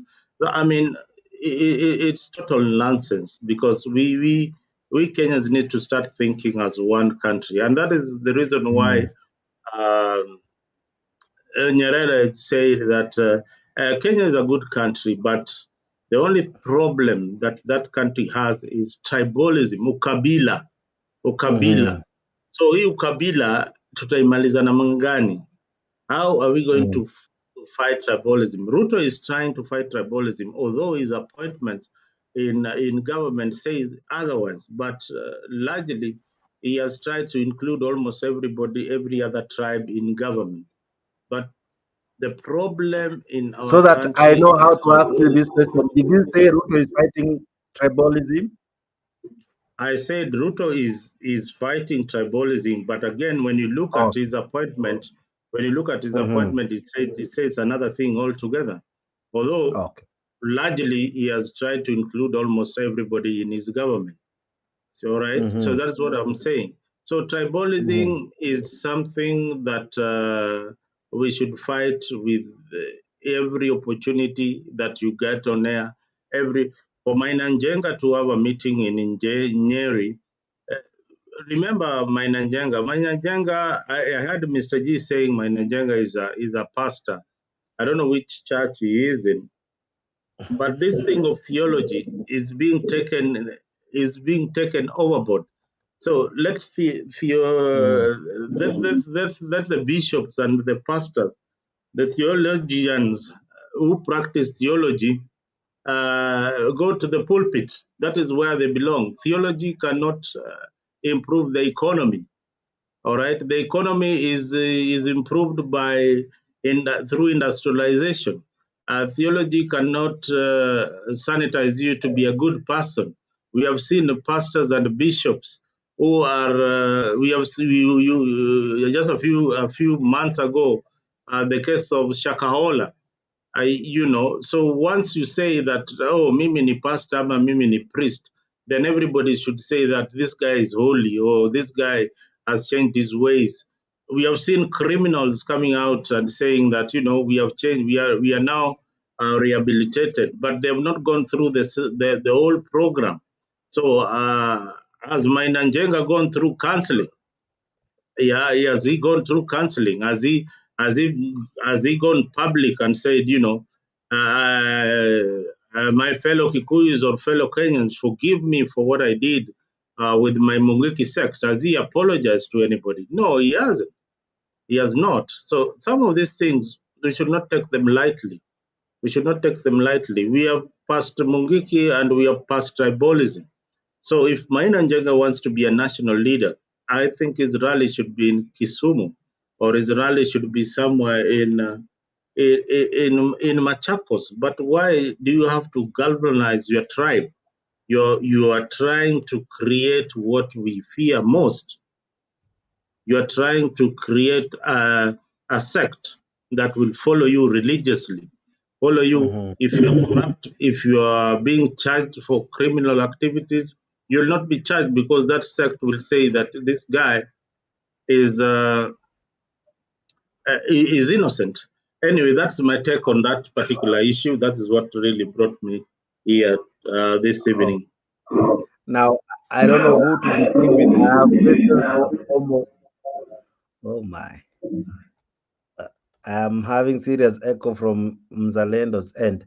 But anyway, let me begin with Ashley, then I'll come to Mzalendo. Ashley, you said that for Maandamano to really cause a stir in government, it's when everything shuts down, in a nutshell, where people refuse to go to work, where people refuse to take their children to school and all that. Maybe that may work, but Ruto seems to be a hard nut to crack. This is a man who does not seem to care. He didn't mind the Maandamanos. He said, bring it on. We have heard him say so many things, nasty, if you may call them, against Raila Odinga, and he seems not to mind what Raila Odinga does. There's someone in this show who said that if this Maandamano was to be effective, it ought not to start from Raila Odinga. It ought to start from Wananchi themselves. Wananchi should drive this. Wananchi should push it. My question now to you would be this. How would it even begin? Because at the moment, it seems that Raila Odinga just creates the spark, but we lack the momentum, the ability to push it. Because even when he said it's more than one day, the first day it was okay, the second ilianza kufifia. By the time Rufika, the third day, there was nothing. So if it becomes daily, what will keep it going? What will keep it starting forward that eventually we might begin to see some fruit and probably maybe this time truly shake William Ruto to the core? I don't know what I'm going to say is appropriate. So I won't like now if you're dating a girl and you're having a good time and you're caressing and then you run to the kitchen, you caress a little bit, you run to the bathroom. You know, you the flow is not there. And that is what Raila has been doing. He goes on Monday and then he postpones. So people don't come because he's not serious. That's what I said. And that is the same. He gets the flow out. So he has never sat down and say, this is what we want to achieve, and this is our exit strategy. And that is why I doubt his interest is really getting a solution for the people, the things that people are asking for, or is he negotiating a good exit for himself? That when, you know, like the last time when he went to shake Uhuru's hand, one clip Mudavadi said that when he had talked to them before, it looked that they had reached out to him, but in retrospect, Mudavadi said that it looked like whatever deal had been put on the table for him was not good enough. So the only reason he was holding out is because he wanted them to up his deal. And that is the thing. Are we dealing with leaders or dealers? You see, because if he's serious, just look at the recent middle where in the west of Africa. If you look at Niger, when they told France this is a superpower to leave, they stood their ground. And even when they started sending people to come and talk to them, they talked to them once, and when they wanted to talk to them a second time, we said, we're not talking with you anymore. You do what we said. You leave. Because when they came to talk to them, there was no, what are you keeping on talking about, and you're not doing what you're being asked? That is why Ruto doesn't take Raila seriously, because he himself does not take himself seriously. Ruto knows Raila wants a deal. That's why he says they can bring it on. Because they know eventually they'll give him what he wants and he'll keep quiet. But they won't do what he wants. And can you imagine you going to a table and you taking your five resolutions and getting nothing, and accepting and saying that and signing that we have a deal? How do you have a deal when not even one of your demands was met? How stupid. How? And you go to the people and with a straight face and you tell them you have a deal. It is a good starting point. Have you even started? Where did what does you mean? Where is the starting point? And you at the same point you are when you went to you are richer in your pocket, but remember your people died. So you're in the negative, you're richer in your pocket. So you're a good starting point yourself as a person, not as a party. Because you have money in the pocket, like Kalonzo got paid. One of them said he will not take that allowance they were being given because it is stealing from the people. If there was no fruit, it was unfruitful. How do you go to negotiate? Why do you think Hamas and Israel are still fighting? Because they are the minimum reducibles that Hamas wants. There is a minimum reducibles Israel wants. You can't go and come out empty-handed and say that's a good beginning. That's a joker. And you keep saying, oh, they're using Raila because he's Luo. No, he jokes. He's not serious. And we have so many very smart people, but when they come to Raila, they don't tell him the truth. Go to your leader, however much you love him. If you really love him, then you have to speak truth to him, even behind the scenes. If not in front of everybody, speak truth to him. And that is why I stopped supporting him in 2017. Because when I saw him shake Uhuru's hand, knowing all the things that Uhuru had done, and even continued to do through that term, I could not, in my good conscience, support him. I didn't know what who was saying about Ruto was true. Now I do. But even then I would have been, we were lost, because like even with Raila, we would have the same problem, because his first course of action was to come and put, where would the money come from? From the people, taxes again. All the things they say, oh, he promised 6,000. He would be telling you how we can't have it. How do we know that? Just look at the history. Look at their histories.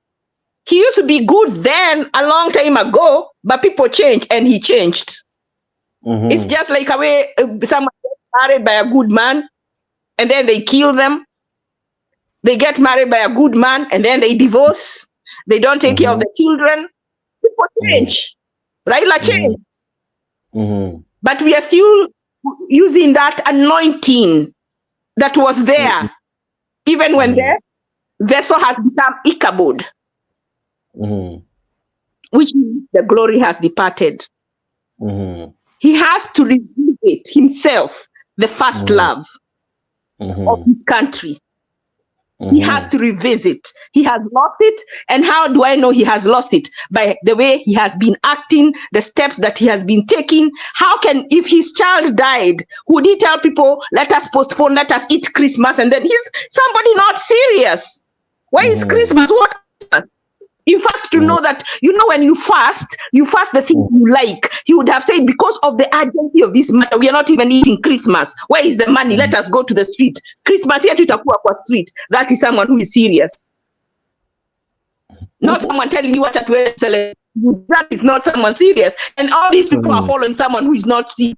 That is why they end up empty-handed, time and time. Even this Maandamano will yield nothing.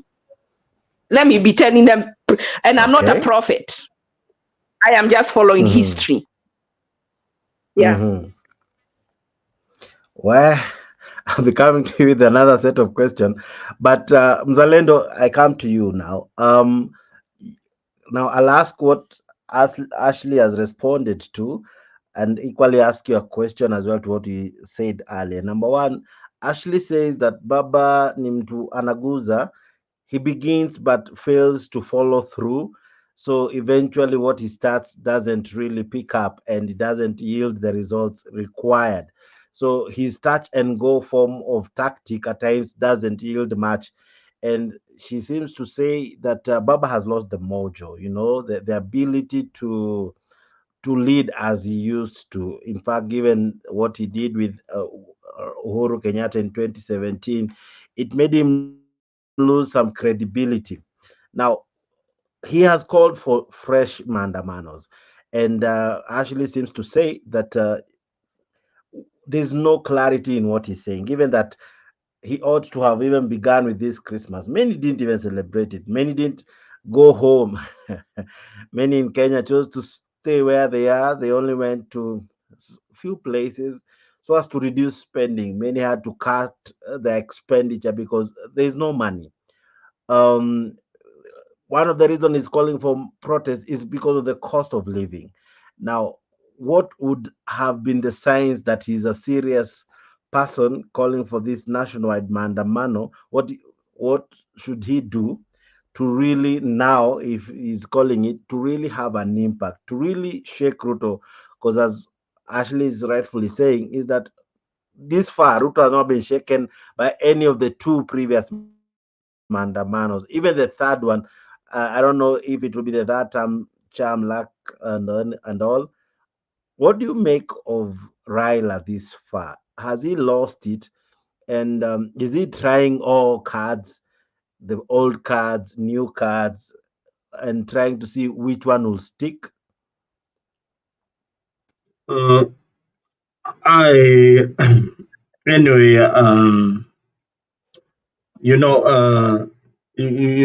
there's an English saying that goes by, you can't teach an old dog new tricks. Politics has become very, very dynamic, and for Raila's supporters, they have not learned the ropes. Our politics has become First, it started with tyranny of numbers. And you see Kikuyu coming together, the two big voting blocks, Kikuyu, Luya, Kalenjin, and Luos. They are all, everybody is fighting for a block. But that did not happen for Azimio in 2022. Azimio never used statistics. They never knew who the majority of voters are. They still kept on doing the same thing. And they're doing it even now. Even if you read their comments, people who support Azimio, you'll see in their comments, they are still doing the things that they did before the elections. Now, vilifying Ruto, will it bear any fruits? No. As did it succeed before the elections? It didn't. Did Maandamano succeed? Remember, there was a march to State House to remove Ruto forcefully from office. That was another hot air. So our politicians keep on using the masses for their own selfish gains. And the people being used for these Maandamanos, do they really understand why they are in the streets, why they are demonstrating? To a large extent, I think they don't. They are, some of them, a good number of them are mobilized. Mobilized means that a politician who comes from Makadara ensures that his supporters are there for Maandamano, and they are paid for that particular day. That is why most leaders are asked or urged frequently to be on the Maandamano trail. But look at Kenyans Maandamano.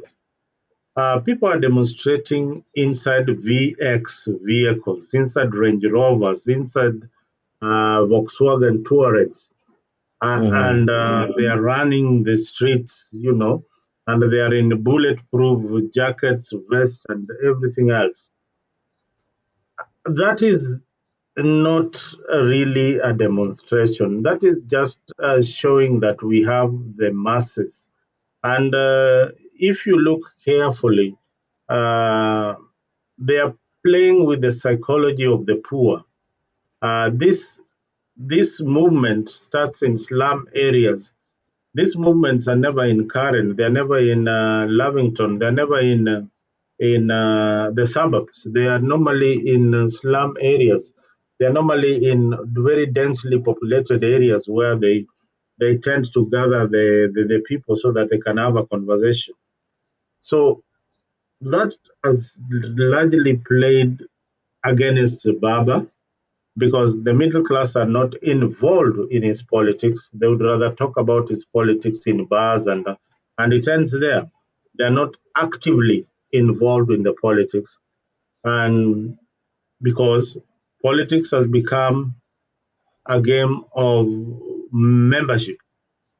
And Ruto, you need to read the politics and read it deeply. When Ruto said that the hustlers will be on that table, this is what he meant. He meant that, in this club, we have been the club of the rich, sitting on one table eating the national cake. Now, for the first time, I want to introduce you poor people, to this particular table so that you can enjoy the goodies. That is the table that Raila sat. That is the table that Uhuru sat. That is the table that he sat. So he was inviting people who have got no class, no style, to this table. Now, he has found it very, very difficult to invite this particular group to that particular table, because that particular table is for members only. So the political class in this country is for members. You either belong to this movement or you are out. Either you belong or you listen to what Baba says, or you are not in this club. So that is the danger. And I started my conversation as saying that these are just tribal leaders. They don't look at our national value. They look at what they will get. They look at what will the deals that they will cut in government. That is why each and every politician who has been in government for more than 10 years, an MP who has served for more than 10 years, or 5, or his first term, his second term, he looks at his political party and asks him, we need to form government at all costs. Why? Because there's a lot of deals that comes with in government. So every politician that you see around is looking at the day that they will join government, and they join government for money. And that's why you see our MPs saying that the 250 million CDF money that we give them, we need to give them immediately, because they left very, very good jobs. They left very, very good jobs to control this money. What are they telling you? They left very, very good jobs to come and eat this money. And if they are not given that money, they would rather not be, they would rather not serve the people. So Kenya, we have incompetent leaders. I don't say Raila is incompetent. I said Raila has done his part. He has done his part, and it is high time now that he leaves the stage. A good dancer always knows the right time to leave. Thank you. All right. Now, a good dancer knows when to leave the stage. But there's a question that Ashley, you asked, and I think we discussed that heavily yesterday in our show. Kenyans, do they really learn? Because one moment we were saying Omtata is the man, he is the guy representing our call for justice in the courts. But we had many protesting the other day and actually asking him not to participate in what he's doing in the courts. And he was being castigated by many, and they were saying Omtata should stop doing what he's doing. Of course, Bwana Mzalendo is saying that it's now time for Raila Odinga to step aside. But if he steps aside, who has the abilities to do what he has done or even better? Because I'm sure a good idea always pave ways for a better idea. That can equally be translated. A good person, a good leader can equally pave way for a better one. So from what we have, from the breed we have, the likes of Kawanjiko and many, do we even have leaders who have the ability to take Kenya to the next level? If even those who try, because it's not a must we praise the government left, right, and center. Even those who try to even take the government to court, they're told we have the sword, and this sword is not for cutting grass. They are threatened, they're intimidated, and a lot is done against them. Of course, that has been done to previous leaders. We have others being maimed, and others were jailed. Of course, it has been a trend in Kenya. But how will we have a new breed, a new crop of leaders emerging and help Kenya move forward? So the leaders, the problem we have is that the money that is needed to vie for these positions. So I think it's I hope and I wish a third person can start a party where for you to become a member who wants to vie for a position, you have to have integrity. Like if you have ever had any questionable character, you are not allowed to be on the ticket. Some other party to differentiate from these two that we have. I think that would really be good, whoever they are. And I believe we have many people who can lead, but that issue of money maybe stops them. So I hope soon we'll have somebody who overlooks it and tries to come in through another way. But I think the person who will save Kenya has to come from diaspora.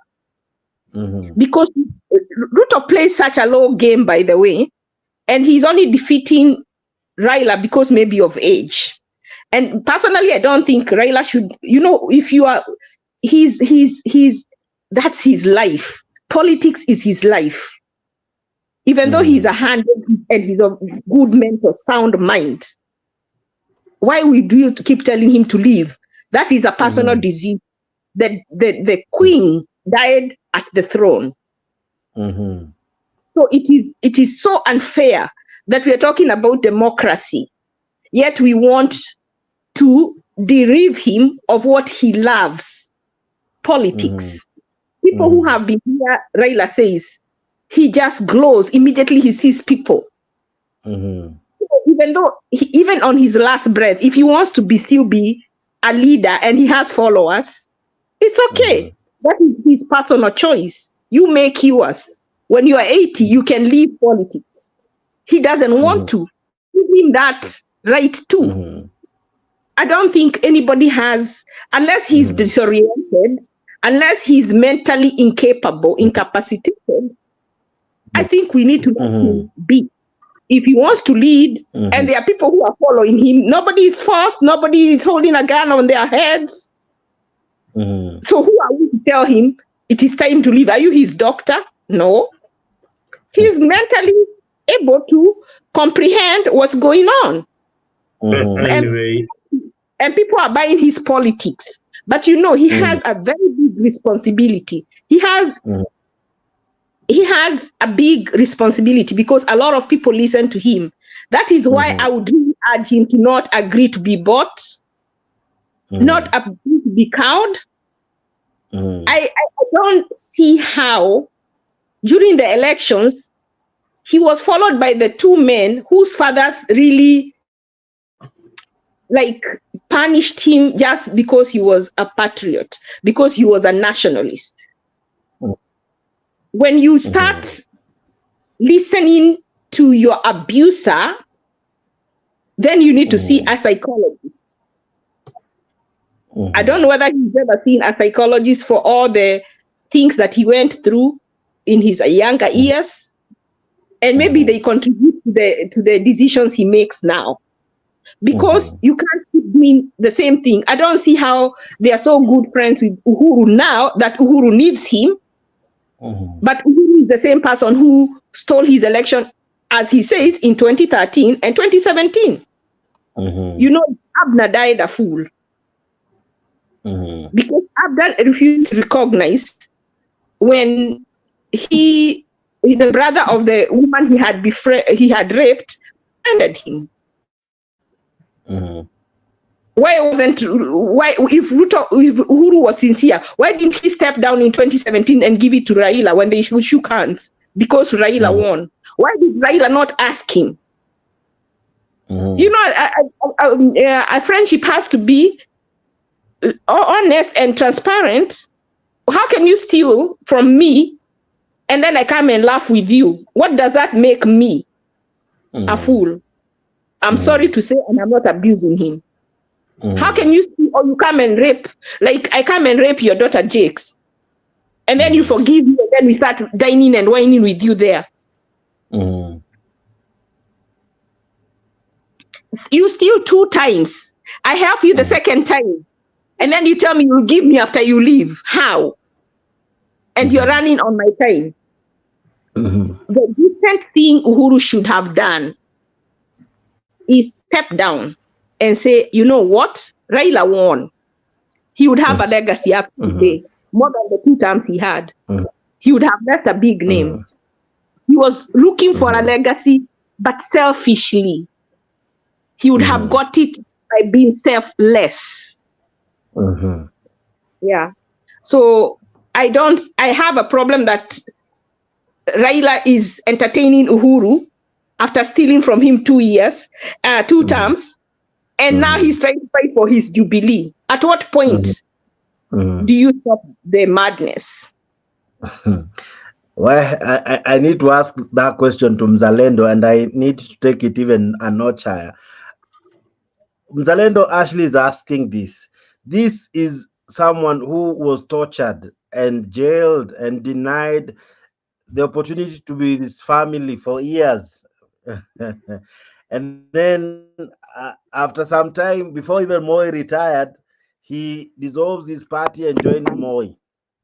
This same person leaves many after the famous swearing in and goes and shakes hand with one Uhuru Kenyatta. This is a person who has gone to bed with people who have caused him enough pain, both physical and all forms, him as a person, not just as a politician. Yeye kama binafsi. One time he said that the reason as to why his eye always tears is because of the pain he underwent or the torture or the or what was done to him he was in those when he was incarcerated and everything else. Now, what what do you make of him? Because some say he is a forgiving person, blah blah blah. But what Ashley is asking, do you find merit in it? You really have to be a statesman to understand Raila Odinga, and you really have to understand that leaders who have suffered in the hands of government or in the hands of the oppressor and come out, like Nelson Mandela, you choose to forgive so that you become a nationalist. You don't. There's no path for revenge for him. He has chosen to be a true nationalist, to be a unifying factor, even to those who oppressed him. And that credit should be given to Raila Odinga. Mandela did it, and for South Africa to remain united. If Mandela decided to go for the white people who are against South Africans, then it would have been chaotic. So Raila, he chose to forgive. He chose to learn, to live with the people who tortured him, and he has visited the gentleman who used to assist him in prison, the man from Ukambani several times. And, these are people who really tortured him while in prison. But again, that shows you who Raila is. Raila is has a character. He has a character that is unique. And that is why people love him. That is why people surround him with a lot of hope that this is the only man who will not revenge. You hear in his rallies that people are saying that Raila has not killed anybody, and most of the leaders have killed so many people. So that give him credit where it's due. Yeah. So you give him credit. Actually, do you count it as statesmanship? But you equally said he must be something must be wrong with him. Even asked So, for him to have a mental checkup and everything else. So I don't know if you agree with what Mzalendo is saying, that is acts of statesmanship. so I think Mzalendo misunderstood me. I did not mention the revenge. I just mentioned that. I think. Do you know the story of Abner in the Bible?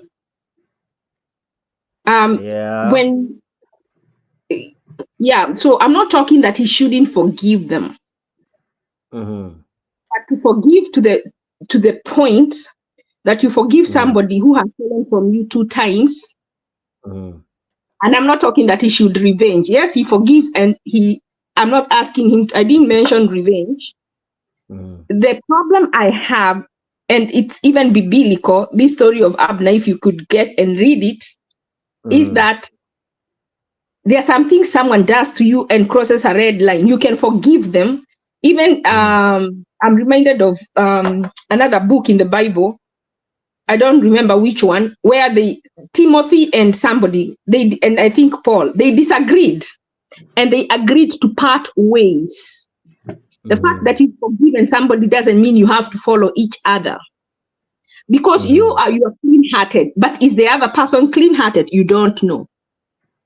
So even when Abner believed that he had been forgiven, I think by one of the sons of David for raping his brother, Abner believed.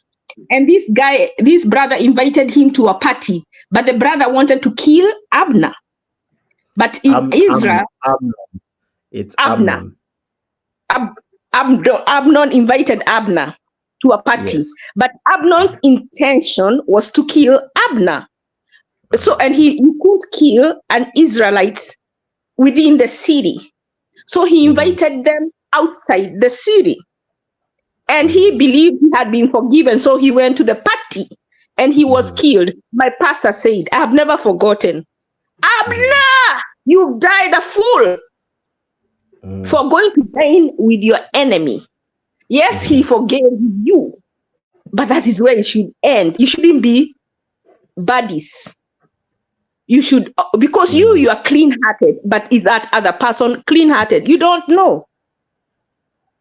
You don't know. That's what I'm talking about. So yes, Raila is clean-hearted. Is Uhuru clean-hearted? We don't know. You see how he dropped the ball on him in the election. So that's what I'm saying. He's clean-hearted, but is he also being taken advantage of because of his clean heart? Yeah. So that cause that a thing that you have to. So I'm not calling for revenge. I'm just calling about being too good until you become someone's doormat. Yeah, actually, there's no other word for forgiveness.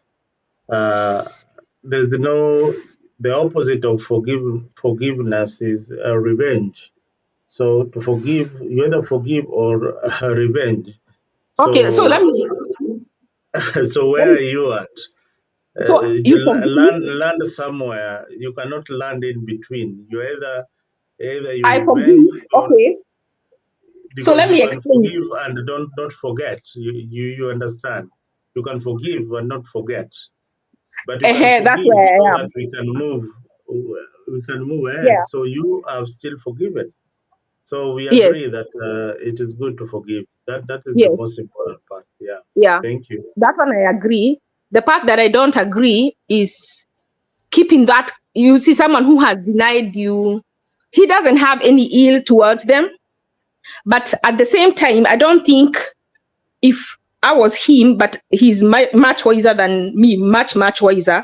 But I'm just saying, in this case, I would be, if I was, I think he should be cautious dealing with them politically because he doesn't know where they're coming from. That is not revenge. And I've quoted for politicians, actually for politicians, yes, they are very, very cautious. Politicians have got advisors, they take a lot of caution, but politicians also look for numbers. And Raila is also human. They make mistakes. So there's not this human being that will be so perfect that will not make mistakes. So Raila can also make mistakes. So even as he navigates the murky political terrain, he will make mistakes, but he has to bring people on board that he thinks that will help him. So maybe with some issues, but he has to, to try and make as few enemies as he can, so to become president of the Republic of Kenya.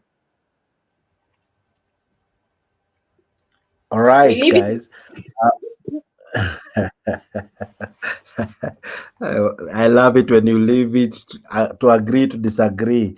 Now, my final part for this show is to ask this final question. Now that Raila and Gachagua have already prepared the country for interesting confrontation, either with the government or with minor or whatever, with minor Jenga. Mwananchi, what can Mwananchi do even as we near the end of this year, mwananchi anaweza fanya nini? Because by the end of the day, wakuumia hapa kwa hizi either maandamano or tomorrow's confrontation with the police ni mwananchi. What can mwananchi do? Where can mwananchi find his safer ground? Parliament, as we know it, it's not even a story we should even discuss. Senate is our courts slightly are trying. So mwananchi anaweza do nini? Because whether maandamano or not, mwananchi ataumia. Either mwenye ata participate ama mwenye hata participate. Kuna mtu ataenda job, kuna mtu atafungua biashara, kuna mtu biashara yake itabomolewa, itaharibiwa, kuna mtu atapoteza maisha yake. You know, somehow mwananchi ataumia. So mwisho wa siku, what can mwananchi do? Either through the maandamano or away from it? What can we do as wananchi? Maybe I start with Mzalendo, then I end up with Ashley. Mwananchi anafaa afanye nini? I think Kenyans are resilient. Mwananchi wa kawaida mara mingi huwa anatumiwa na wanasiasa, especially wale hawana msimamo dhabiti. Wanasiasa wanajua kutumia wale vijana ambao wana ajira. Sana sana ndio utawapata kwa hizi maandamano. Ukiangalia vizuri sana watu ambao wanafanya kazi katika serikali ama wanafanya kazi katika private sector hawezi wapata katika hizi maafla za bunge la wananchi, vitu kama hizo hawezi wapata kwa hizo vitu. Ni ukosefu wa ajira, na hii swala ndio naamini ya kuwa serikali ya Bwana Ruto itazingatia sana katika zile ujenzi wa manyumba na itapatia ajira watu wengi ambao hawana makazi. So serikali inafaa kuangalia jinsi ambavyo itajiri vijana. Tuliangalia mikakati ya serikali ya kupeleka watu ng'ambo. Hiyo ilikuwa na mkakati mzuri, although wameleta siasa ndani that hakuna vile unaweza peleka watu wako ng'ambo ilhali huwezi tengeneza viwanda humu nchini. But unaangalia ile kitu ile uko nayo kwa sasa. Kuna ajira inatakikana huko Marekani ama ughaibuni. Unaenda unatafuta hii ajira kwa Kenya because wewe hauna hiyo nafsi wakati huo. Remember, within 6 months or 5 months hakuna kazi unaweza tengenezea wa Kenya. So Wakenya wakuwe watulivu. Kenya hakuna utulivu haswa, lakini ukiongea na watu ambao wamesoma mambo ya economics, sijui economics na Kiswahili ni nini. Najaribu sana niongee Kiswahili leo, lakini watu wale wamesoma economics wanakuambia katika zile numbers tunaona na ile utendakazi wa Ruto na zile mikakati ameweka, ni Mkenya wa kawaida ataumia, lakini baadaye utakuwa na uzuri. Au Mkenya wa kawaida hawezi ona hiyo, mtu wa kawaida hataona hiyo, lakini watu wale wanaangalia mambo ya uchumi, wanasema Kenya iko katika mstari wa mbele kuendelea kiuchumi kuliko nchi mingi za Kiafrika kwa wakati huu. Unaona nchi kama Ethiopia tayari wamedefault katika malipo ya madeni yao, na nchi kama Ethiopia katika mambo ya kuendelea walikuwa na ile artificial economy ile Uhuru alikuwa nayo hapa, ile Wakenya wanataka Bwana Ruto azingatie. Walikuwa nayo, sasa wawezi lipa deni. So walikuwa mbele yetu na GDP yao ilikuwa mbele yetu kabisa. So wao katika Afrika I think walikuwa namba 4, sisi tulikuwa pale namba 5 katika Afrika mzima. So after hii kudefault watarudi huku chini tena. Sisi tutapanda. So tupatie serikali nafasi ya kufanya kazi, tupatie serikali nafasi ya kufanya miradi ambayo ili promise wananchi kama hizo manyumba. Tuangalie utendakazi wa Ruto katika hii miaka 5, amepigana na ufisadi namna gani. Na pia Bwana Jex, lazima ujue mtoto ukimzaa kwanza unamtia mimba bibi. Ukishamtia mimba anachukua miezi 9 pale tumboni. Unamzaa, anaanza kunyonya, akishaanza kunyonya anaanza kutambaa. Huyu bibi alishatiwa mimba, akazaa mtoto anaitwa Kenya. Na hii Kenya tayari saa hii tunanyonya katika hii matiti. Hatujaanza, na bado kuna wengine katika pale opposition wanasema huyu mtoto lazima aende class 1. Lazima aende class 1 na amezaliwa saa hii. Kuna taratibu na kuna mikakati ya serikali. Tupatie serikali nafasi. Wewe kumbuka, Ruto aliapishwa hivi, lakini baada ya miezi 2 kulikuwa na maandamano ya uchumi. Baada ya miezi 2 kulikuwa na maandamano ya tunataka ajira. Baada ya miezi 2. Kwa hivyo hizi zote ni siasa. Hizi zote unaona watu naongea ni siasa. Ni siasa za kuangalia ya kuwa huyu Ruto ameng'olewa kiti namna gani. But naweza kuambia Ruto amekalia hiyo kiti na tako kabisa, na ameitoshelesha kabisa, na amekwama pale, atoki na banduki sahi. Yeye ataondoka baada ya mwaka yake 5 kuisha. Wakenya wataenda uchaguzi, waangalie ile vitu alisema atafanya amefanya. Kama Hustler Fund ilianguka, imeanguka, yes ilianguka, kwa hivyo wacha tukutoe. But kawezi hakuna mikakati ya kutoa serikali ya Ruto juu ya Hustler Fund. Hakuna vile utatoa Ruto juu ya kukosa umeme. So kuna vitu zingine tunaangalia, tunaona ni mchezo tunaleta. So hizi mchezo za maandamano ni njia ya kuongea na serikali ili watu wetu pia wapate nafsi. Ukae ukijua, soma siasa kwa ndani. Ruto ajiri wale wanaitwa ambassadors wa nchi mingi. Kuna manafasi mingi sana pale zimebaki. Wale wa siasa wanaangalia kina Kioni, kina Uhuru, kina Raila. Kuna vitu mingi walipromise watu wao, na hizi vitu hauwezi pata kama uko kwa opposition.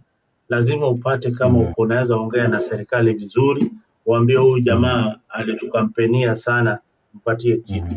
Hiyo ndio lazima uangalie kwa siasa. So hizi zingine zote ni vipindi. Hizi vingine zote, tutang'oa Ruto kesho, tufanye nini, tupatie Mtata nafasi. Nafasi ya mwanasiasa itakuja kama Mtata atakuwa ametosha mboga by 2027, then Wakenya wataamua that huyu jamaa ndiye anapaswa kung'oa Ruto mamlakani.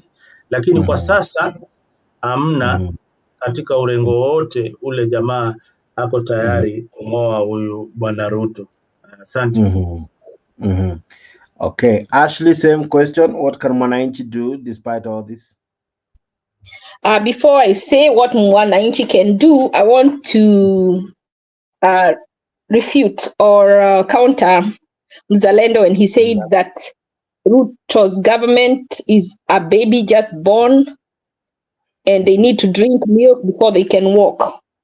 I think he's forgetting that Ruto said he is the best person to continue the Big Five because he has been the deputy president for 10 years.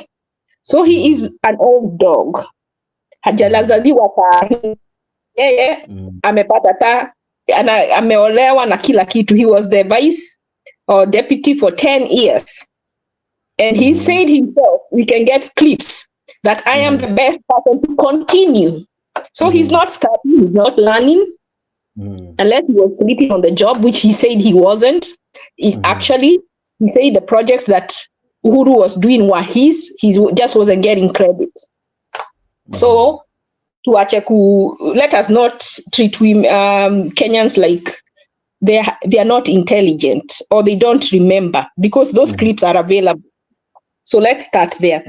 And then Ruto has had every chance to create employment, but ile wanataka kukula, I mean, I think what they siku ile alisema now we are back, we are tuko vizuri, he meant himself. Amerikup zile pesa zote alikuwa ametumia. Sasa akisema we are good now, yeye anamaanisha yeye mwenyewe. Kenyans are not understanding, they are thinking he's talking about the country, but he's talking about himself. Because I believe by now he's really good. Na sasa he's playing on extra now. However they've been going out of the country, all those trips, all those allowances. You know, if he had tried, I don't think people would complain. You know, we are not stupid. Sisi watoto. Kuna very intelligent people in Kenya. And people don't just complain. You know, they talk to us like we are kindergarten children. They insult us so much, our intelligence. People are complaining because they can see waste. They don't see any attempt to try. That is why we are complaining. It's not because we are unreasonable.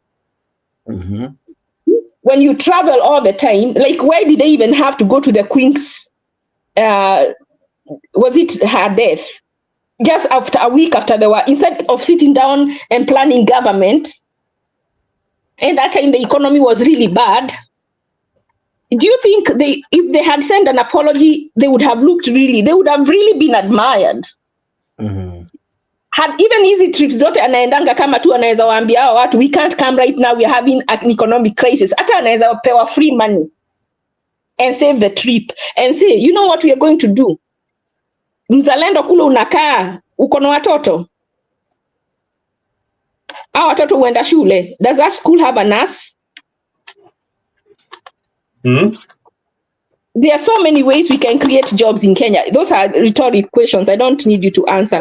What I'm saying, but you know, I sometimes you think that Kenya got independence 100 years ago. Let me finish. Hizo pesa zote tuna waste. No, let me speak. Hizo pesa zote tuna waste.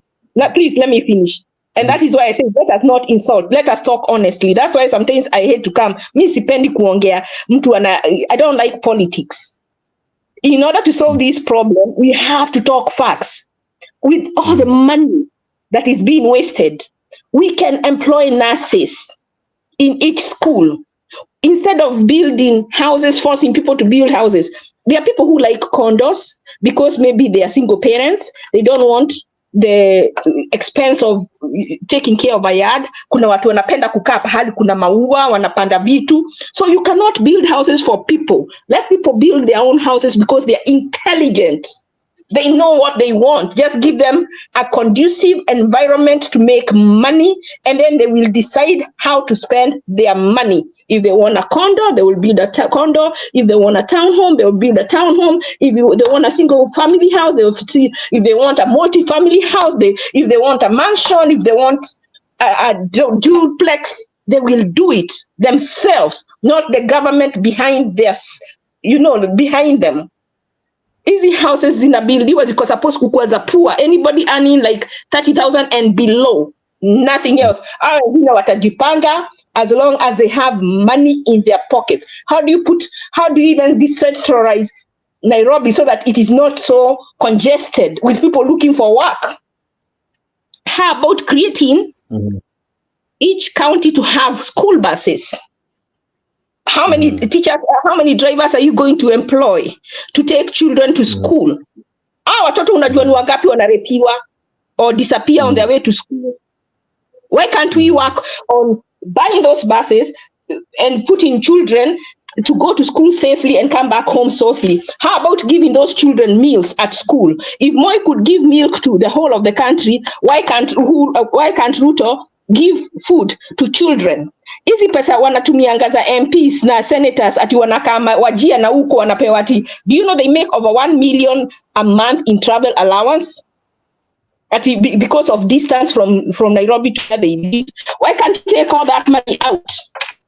Yani tunaweza kaa chini tuone what do we need to take out from all this spending all this mandazi mnakula kwa ofisi. You have your income. This is a third world country. No more break. There's no newspaper, nothing in the office. Let us go and pay a nurse. Why are we transporting people outside? And huku Kenya hakuna doctors. Watu wanakufa mahospitali. Kwa nini tusi-make sure hata tufanyie hao watu wafanyaende shule free? We get enough nurses. We get enough doctors. So many people have dropped out of school because their parents could not afford. Why can't we make, kama huku kuna GED, why can't we make adult education diploma for them? We create teachers and then we create employed people. Before ati sasa tunawapeleka NIS ndio tuwapeleke nje. How can you go? How can a president, by the way, he should be impeached? How can you go to build another country before you build yours? How, Jakes, can you go to help your neighbor? Unaenda kwa familia neighbor yako kuwasaidia kubuild familia yako na yako iko improvised. Ametuuliza suggestions za kubuild Kenya tukashindwa kutoa pesa. Hao watu wote wameiba pesa, kwa nini warudishi? Why is he saying if Singapore did it, if South Korea did it, we can do it? Did their leaders steal all the money? Eurobond hata yeye aliiba. I know that for a fact. They need to return the money so we can grow our country. Now, there is something I talked about Raila. When I said he needs a mental checkup, sikumaanisha yuko na ubaya. I just meant when someone has gone through so much hardship like he did, it can interfere with your psychology. So I don't know, after he was tortured, after he went all that he went through, that he was seen by somebody just to make sure that he was okay. So I hope I do not get mtu asini confused alisema nilitukana nikasema he's not mentally capable. I say just because if someone goes through something tragic, if some people go to war, if some people get in a bad situation or like the situation he had, it is advisable to see a psychologist or a psychiatrist after that. So, because some people get tormented, they get nightmares, it affects their life, it affects their character, it affects how they look at things. Because if you look at how Raila was earlier and how he is now, he's mellowed. Maybe that was the reason. Maybe they mellowed him. And that was what they wanted to do. Once you mellow somebody, it is easy for you to use them as you want and to control them. So that was my thing. Last and not least, I think the question, Jakes, is what can Mwananchi? This is what I think Mwananchi can do. We keep saying the government should do this, the government, you can't force them. So we actually need to do something ourselves. What can we do? We can try and target one leader that is not doing right, our MPs. We take one home. And I think this forum needs to have a think tank. And we start an action group. And say this MP, there is an MP whose people keep dying in his constituency. What has he done? Let us gather all these people and chase him away. Let us stay without an MP. If the IEBC has no one to replace, we remove him. That is, when you do that, you will put them on notice and they will know you're not playing. Ukiwaambia tufanyie kama mtoto. They are grown-ups. Let me tell you one time, in college, this is what the lecturer used to say. In high school, kama ufanyi kazi yako, you get in trouble. In college, even though you go and sleep, the teacher doesn't ask you, guess what? You fail. And that's the same as government. They're adults. We don't have to keep telling them. It's nothing they don't know. What we need is to bite. And when you start acting, then they will know you're not playing. The problem with us, we keep asking them. So they think we are dada hands. And as long as we keep looking like we are weak, they will continue taking advantage of us. But if you start removing one MP or two of them, target the most weak ones and get them out. Target a governor. who you know is weak, si huyu wa Meru, huyo ni wa kuwekelewa, ule hafanyi kazi, ule ameiba pesa, target him as people. Unaenda kwa ofisi yake mnakatalia hapo, mnaenda kwa nyumba yake mnaenda basi nyingi mnakaa hapo over and over again until they get him out. I think when you do that, they will start fearing the people. What our leaders don't do is fear the people. Our strategy should be instead of coming to talk where they are going tomorrow. What can care? Imagine Jex kama uko na hakuna mtu anashughulika kile unafanya. We give them oxygen. Take away the oxygen from them. And now let's regroup and say, what do we do to get these people to notice us? Once they notice us, then they will start to fear us. Kila wamekosa ni fear from the citizens. Now we need to know what we need to do so that they can fear us because they work for us. How do we show them they work for us? How do we bite so that they can feel the pain? That is my question. Kuna mtu hapa Ashley anasema uongea hadi turuke mwaka. I think you have already caused a star hapa kwa comment section. People are saying speak on Ashley, speak on. Kuna anasema I think it's time to let Ashley go. Go Ashley go. Kuna mwingine anasema hapa nini? Ashley, you are saying the truth. Go girl. Nakwambia hapa comment section mwasha moto. But Mzalendo seems not to be biting. Mzalendo, what is it?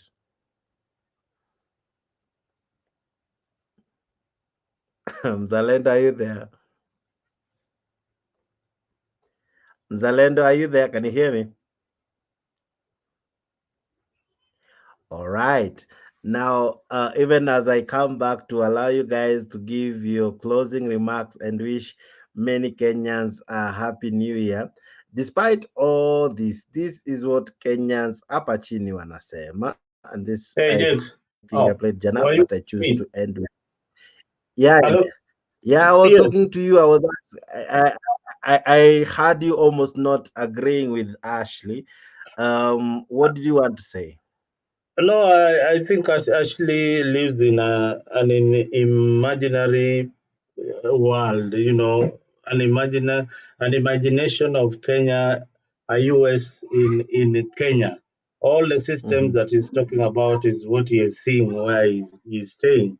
But she doesn't know the teething problems that we have in our country. She doesn't know how the system works here in the US or where she is. Like she's talking about, how about the county, how about the national government providing buses for schools so that schools can go, so that children can go to school. But you imagine, first, we don't have the infrastructure. There are things that the government is working on right now. And again, the Kenyan, the 2010 constitution has not really fully addressed the devolution. There are things that you might think that there are services provided by the national government, like the school buses she's talking about. Those school buses are run by the county government. Those are run by the county government. The boards in those particular schools are elective. It is in the Constitution of America, or it is in the Constitution that they go through an election. The sheriff in that particular county is elected by the people. They are not people who are appointed. So these are people who work for the people. So for a country that has had independence for 100 years, you should read and see when they started their first bus, the problems that they had, and these similar problems that we are having right now. Are we working towards a solution to them? Yes, we are.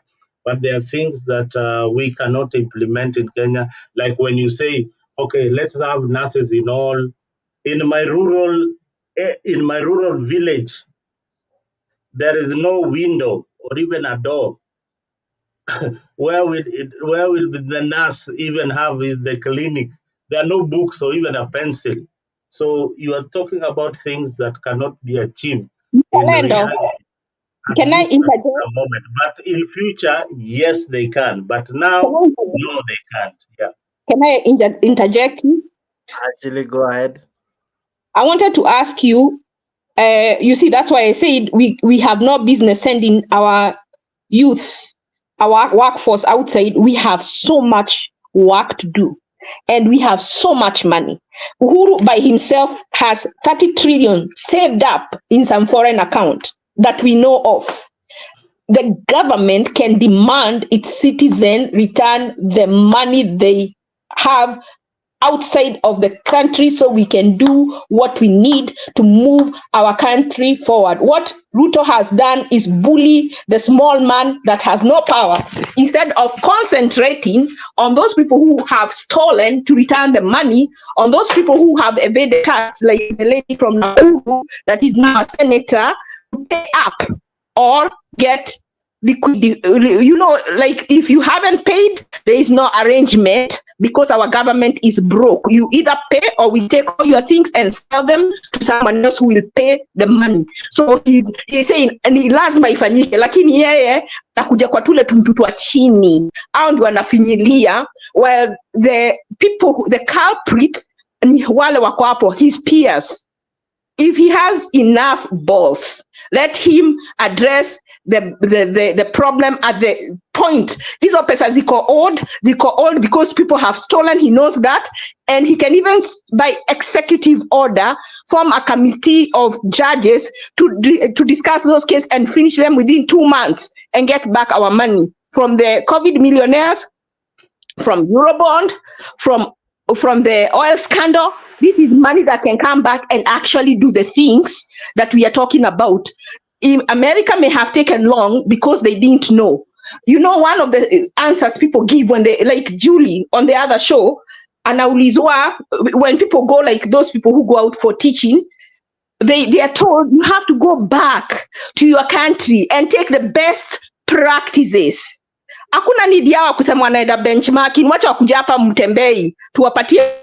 It is not things that cannot be done. I'm not telling them to mine gold because there is no gold mine in Kenya. I am telling them things that are actually practically, that just need goodwill to do it. It is possible. It is where there is money. Just people who have stolen need to return the money. The waste in the government needs to stop, and we can actually build. Uko kwenye ushago, uko unasema hakuna jobs. Imagine we can build it where now they have even a shopping center. Because on top of that, I even forgot to add, we can have cleaners in the schools. Because if we have a caterer cooking, there are people serving the kids food. So your mother can get a job to clean or to cook. People, catering colleges will spring up because people will start learning how to cook because they will look for a school to cook in. Our old people, most of them are dying in homes. We can build homes for old people. We can train people to take care of these old people. Nurses will become more in those old homes. Caregivers will become more in old households. There is money. We just are not. Yes. Or whatever you are saying is true. The only thing that how practical is it in the present Kenya? The answer is when you're talking about Uru's money or the money that he has stashed outside there, you know, getting first the laws to bring back that money. That country where these people bank their money, it is impossible to get that money. You should also know that. So and again, it is family money. When you say Uhuru has stolen, then the money that is being reported in the Pandora papers is called Uhuru's family has got trillions, I don't know, billions touched in Panama accounts somewhere. So it is difficult to get this kind of money back. Otherwise, the golden bag scandals and all that, a lot of money was lost, and we wasted a lot of time. The only problem in our country is governance, getting the right people to do the right job and the right thing for the country and follow the constitution. Leaders who are elected, we are the problem. The problem is not the leaders. We are the problem. The problem is Wananchi. I don't blame the leadership. The problem is those who line up each and every time to elect these incompetent people. So anytime somebody goes to the ballot after 5 years, look at the policies and the kind of person that you want to lead you. That is number one. If they have got a cautious that they will not steal your money, then give them a chance to lead you. But if you are electing somebody because he has got a lot of money, this is where we are as a country. So by and large, what you're talking is practical, but not achievable in the Kenya today.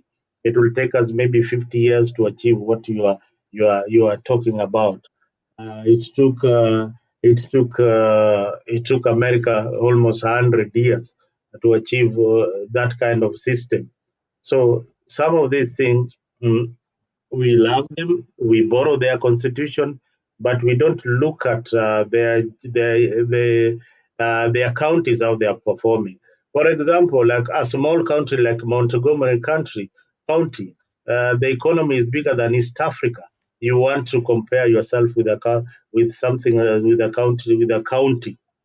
We are a country, yet the economy of a county is bigger than our economy.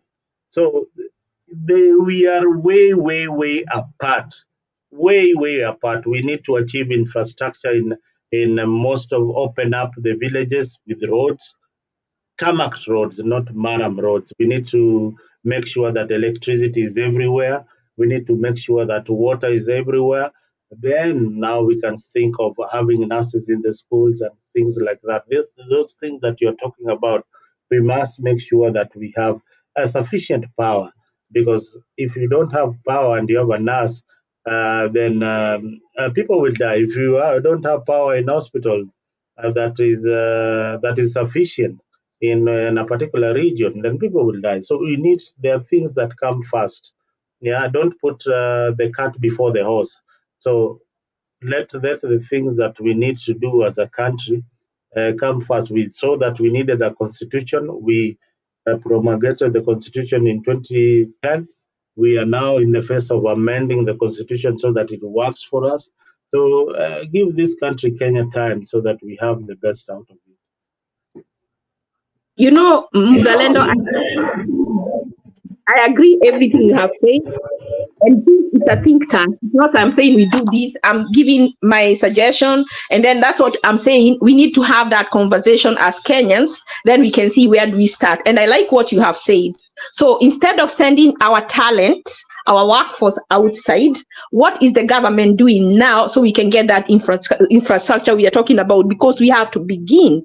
So I think what we should be saying is, do we have enough trade schools to send people so that they can get, even though it is free, so that they can get their skills to do those roads? Do we have enough? So instead of sending our people outside who are strong, we should be putting them to work to build those infrastructures. Because when do we begin? It's been 50 years, I think 60, I don't know how many, 50 years. So we have time. We have time because people, like when I call my aunt, she says, I'm just sitting at home, I'm doing nothing. Imagine wasting your life, wasting your youth just sitting because there is nothing to do and you're not sick. There is something wrong. There is money. We need good leaders. And that's why I'm saying Ruto doesn't have an express 5 years.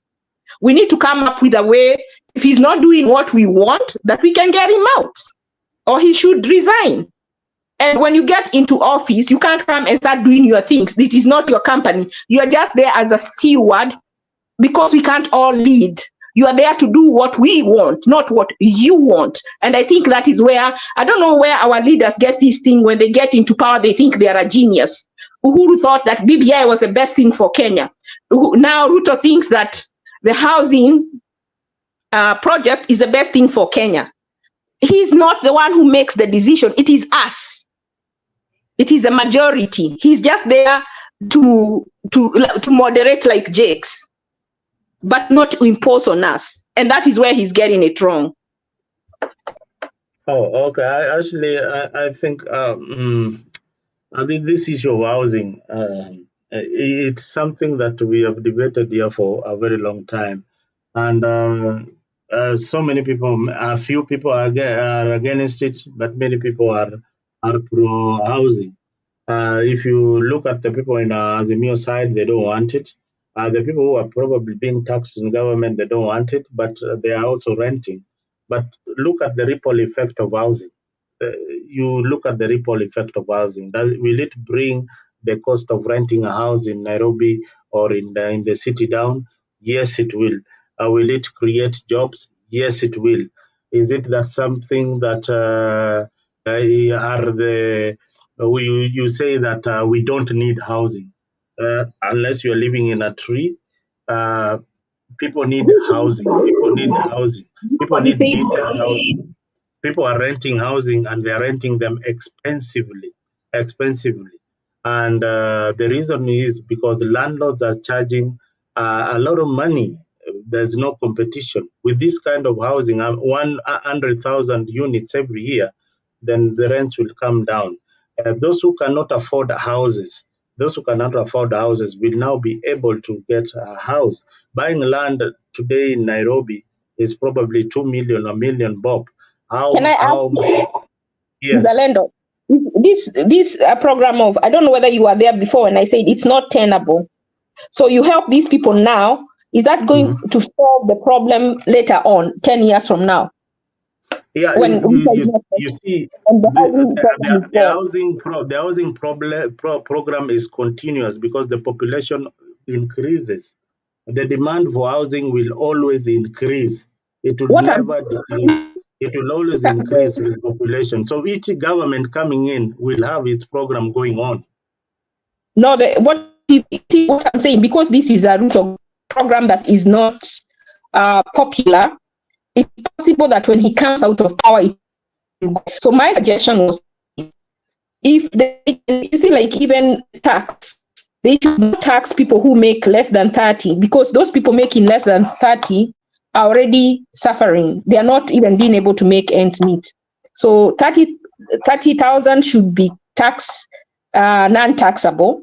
And then those money they collect from the taxes should not go to building houses people who earn more than 30,000 can buy. It should go to the poor to give them, like projects. And Section 8, that is what they need to build. Listen here, even though Ruto goes for 5 years and does not come back, if they build these houses as government houses, one thing that will happen, today I may be earning 30,000, but that doesn't say 5 years from now, I'll still be earning 30,000. I may have increased my income, and so I will move away from this 30,000 and someone else will come in. So it is a house that is keeping on generating, like they keep, every year you qualify. To me, I think that will solve housing problem, poor housing. So those people living in slums will be able to afford affordable housing, decent housing. And then anybody earning over 30,000, I think can be able, the Ruto should be working on making the policies good so that business thrives, so that people earning over 30, banks are able to lend to people earning over 30 to get mortgages where they can build the house of their choice. I don't refuse that we have a housing problem, that the rent is expensive. What I am saying is that the government shouldn't have to decide the style of house, the size of house, the location of house I live in. As long as I can afford, someone making 100,000, which they have said the cap is 150, should be able to go and build the house they want. Some want with land, some want a condo, some want a townhouse, some want a mansion. And they should be able to decide. We should not let government decide that for us. Well, one of the issues that everybody who is against the housing project is not addressing is do we have a need? Is this is the root of policy of housing informed by statistics?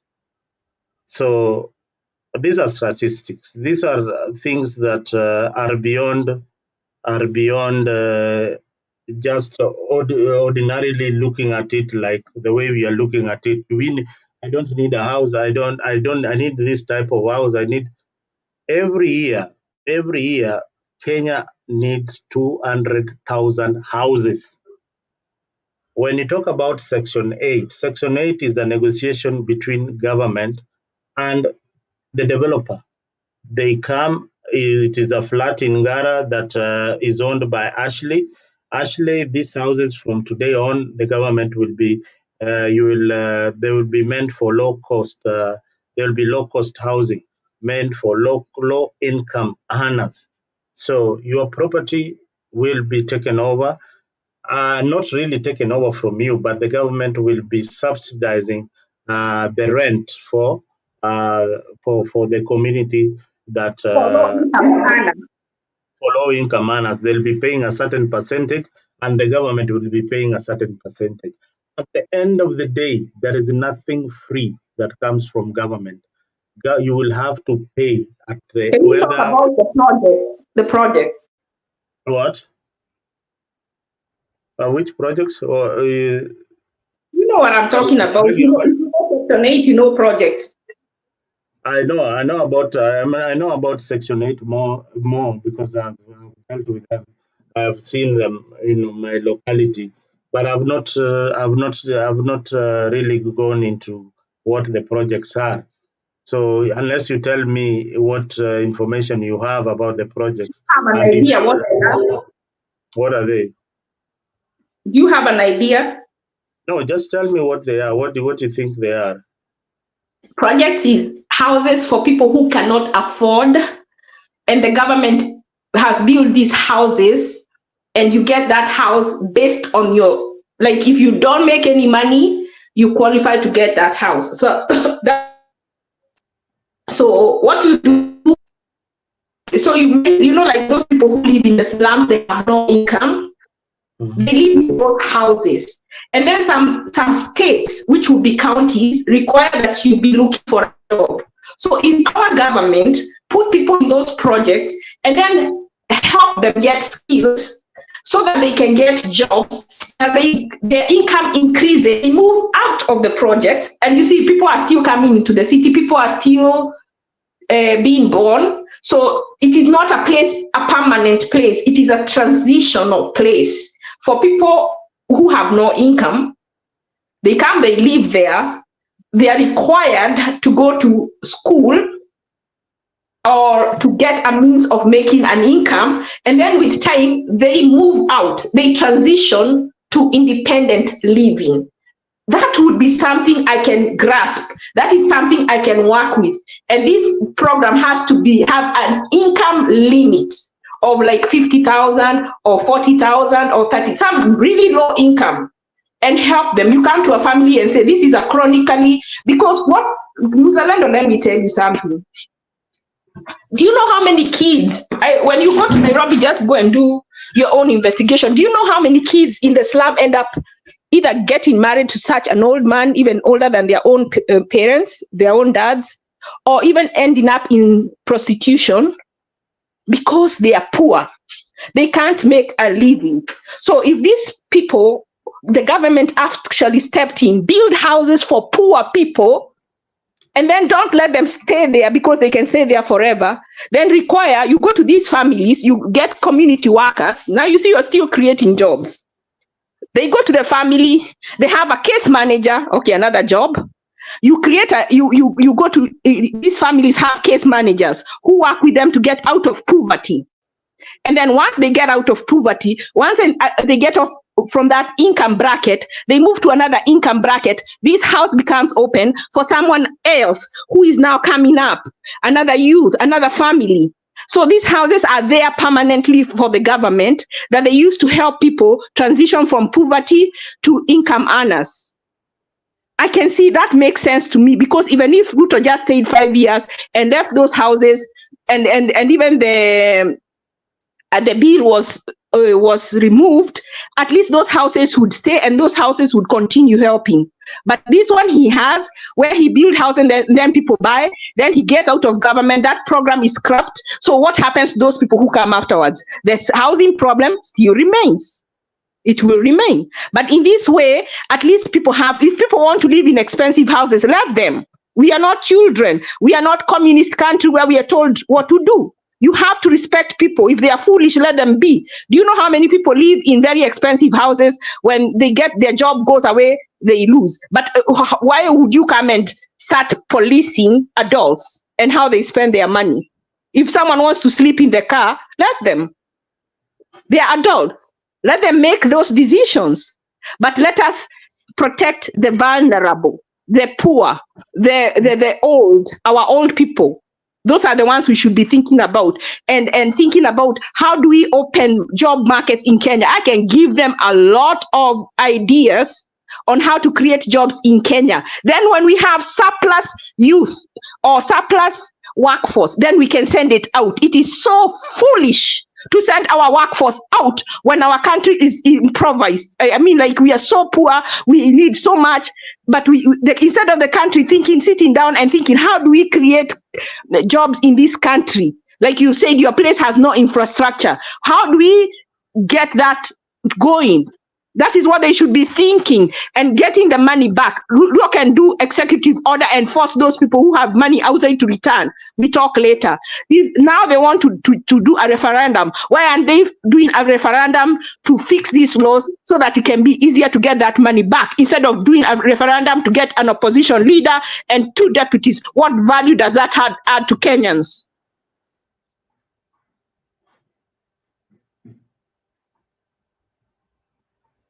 We nakwambia mmewasha moto huku comment section. I'm just reading mpaka nimewasahau kiasi, pole. Okay. Well, I hope you guys equally are following the comment section, because therein pia kuna maswali mnaulizwa. Let me see if I can be able to get some like this from Maureen Wasawa. Anasema hivi, Mzalendo, are you not alive to the wastage in government and county government? Corruption is so deep in the government. How do we trust? I think you meant them. How do we trust them with projects funded by our taxes? If you can respond to that, Mzalendo. I think, you see, I had addressed this in my comment. The people you elect are very, very important. You live in a country where some people are waiting for their turn to steal. Maureen, it's unfortunate that you live in that country where people don't have a cautious. Most people you elect in leadership, whether they're in Azimio or in UDA, they are waiting for their turn to get fat, and with your money and with your taxes. So we will keep on grumbling until we get the right leaders. So long as you elect people on political party affiliation or tribal inclination, you'll never get good leadership. So look at what the person is offering, look at what they have, look at his background, look at what they have done in the past, so that you can give them positions. And even people who are appointed into public office. That is why we have EACC doing the background check. That was a recommendation in the constitution. If it would have been followed to the latter, then we would have very, very good leadership in the country. The only problem is that the institutions which are meant to look into the civil service, they don't really do their job. We had a performance review in government that used to happen during Kibaki and Raila's tenure, where civil servants would be subjected to a performance review by their bosses, and their bosses would be subjected to also a performance review of what they've been doing. A lifestyle audit. When you came into government, you didn't have this property, but now you are the governor, you've got so many hotels, and still Maureen would still vote for the same governor because of his political affiliation or party affiliation. And yet she knows that this person has stolen so much, and there's no life audit, or he has not done a lot with the billions that he has been given by the taxpayers. So we have a problem. We have a problem. So if you are in the comment section and you are a voter, know that we have a problem. We have a problem with you and myself. We have a problem because we are the ones who elect these leaders into position. Yeah, we put them into position, and when it comes to removing them in position, we still recycle them. So look at in 5 years' time, your leader will bring his report card, just like your son or daughter brings their report card back at home. Look at how they have performed in each and every sector that they said that they were going to perform. If it is infrastructure, if it is schools, if it is jobs, creating employment for opportunities for the people, have they done that? If they have not, then you kick them out. Now, this question was to you, Mzalendo, but let me pose it to Ashley. Ashley, Maureen Wasaa is saying this, that how come Uhuru did, of course, we saw some houses done, same houses done by Uhuru, and she says that Uhuru did the houses without this drama. So he's telling Mzalendo, people have no problem with the houses, but they have their taxes being robbed from them. Then it ends up in few people's pockets in the guise of affordable houses. What do you make of this sentiment, Ashley? Maybe before Ashley comes in, I needed to answer Ashley is that people, Kenyans have always exported labor. We have taken our teachers to Botswana. We have taken our teachers to Somalia. We have taken our teachers to Rwanda. That has always happened. And even when we are opening our borders, what we are saying is that don't confine yourself to in one particular area. Go get some skills in South Africa. Let South Africans come and give us what they have and the knowledge that they have. You cannot be in this one country called Kenya and satisfy everybody else. Ashley herself is abroad, and probably the main reason is that he was looking for a better opportunity. So if there are opportunities that are advertised in LinkedIn, and so many other job sites that you can go up and look up and see if you qualify. If you want to work with the World Bank, IMF, and Deloitte, PwC, those international companies, Red Cross, Care Kenya, they give international opportunities. But if you get that particular chance, then you can go for it. These jobs are there for everybody. And the world is a global village. We have to learn a lot from the West, and they also have to learn a lot from us. So if there was no exchange program happening, there would not be Barack Obama. There would be no Barack Obama as the president. If Tom Mboya never lifted Hussein to the US to study, then there will be no Barack Obama. So these are some of the things that happen in the world. And the demand for nursing jobs is here in the US and in Europe. So why can't Kenyans apply for it? Why can't Kenyans apply for it? I think either you're not understanding me. I'm not saying it's bad to apply, but to be made, there are people who don't want to leave. They are leaving. I left voluntarily, and I didn't go to look for better opportunities. I really had a good job back home. But what I'm saying, let people leave because they want to, not because they have to. Do you know how many people are in Saudi and have left their children back home because that is the only way they can make a living? Our president. There are no jobs. There are no jobs. Right. Yeah. And that's where I'm going. our president should actually be working day and night. You know, when Obama came into office in 2008 during the meltdown, the first thing he did, and I think it was all about, you know, the perspective.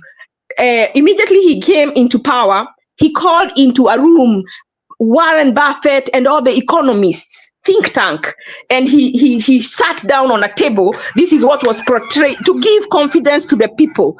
That is what Ruto has failed to do. Sorry to do.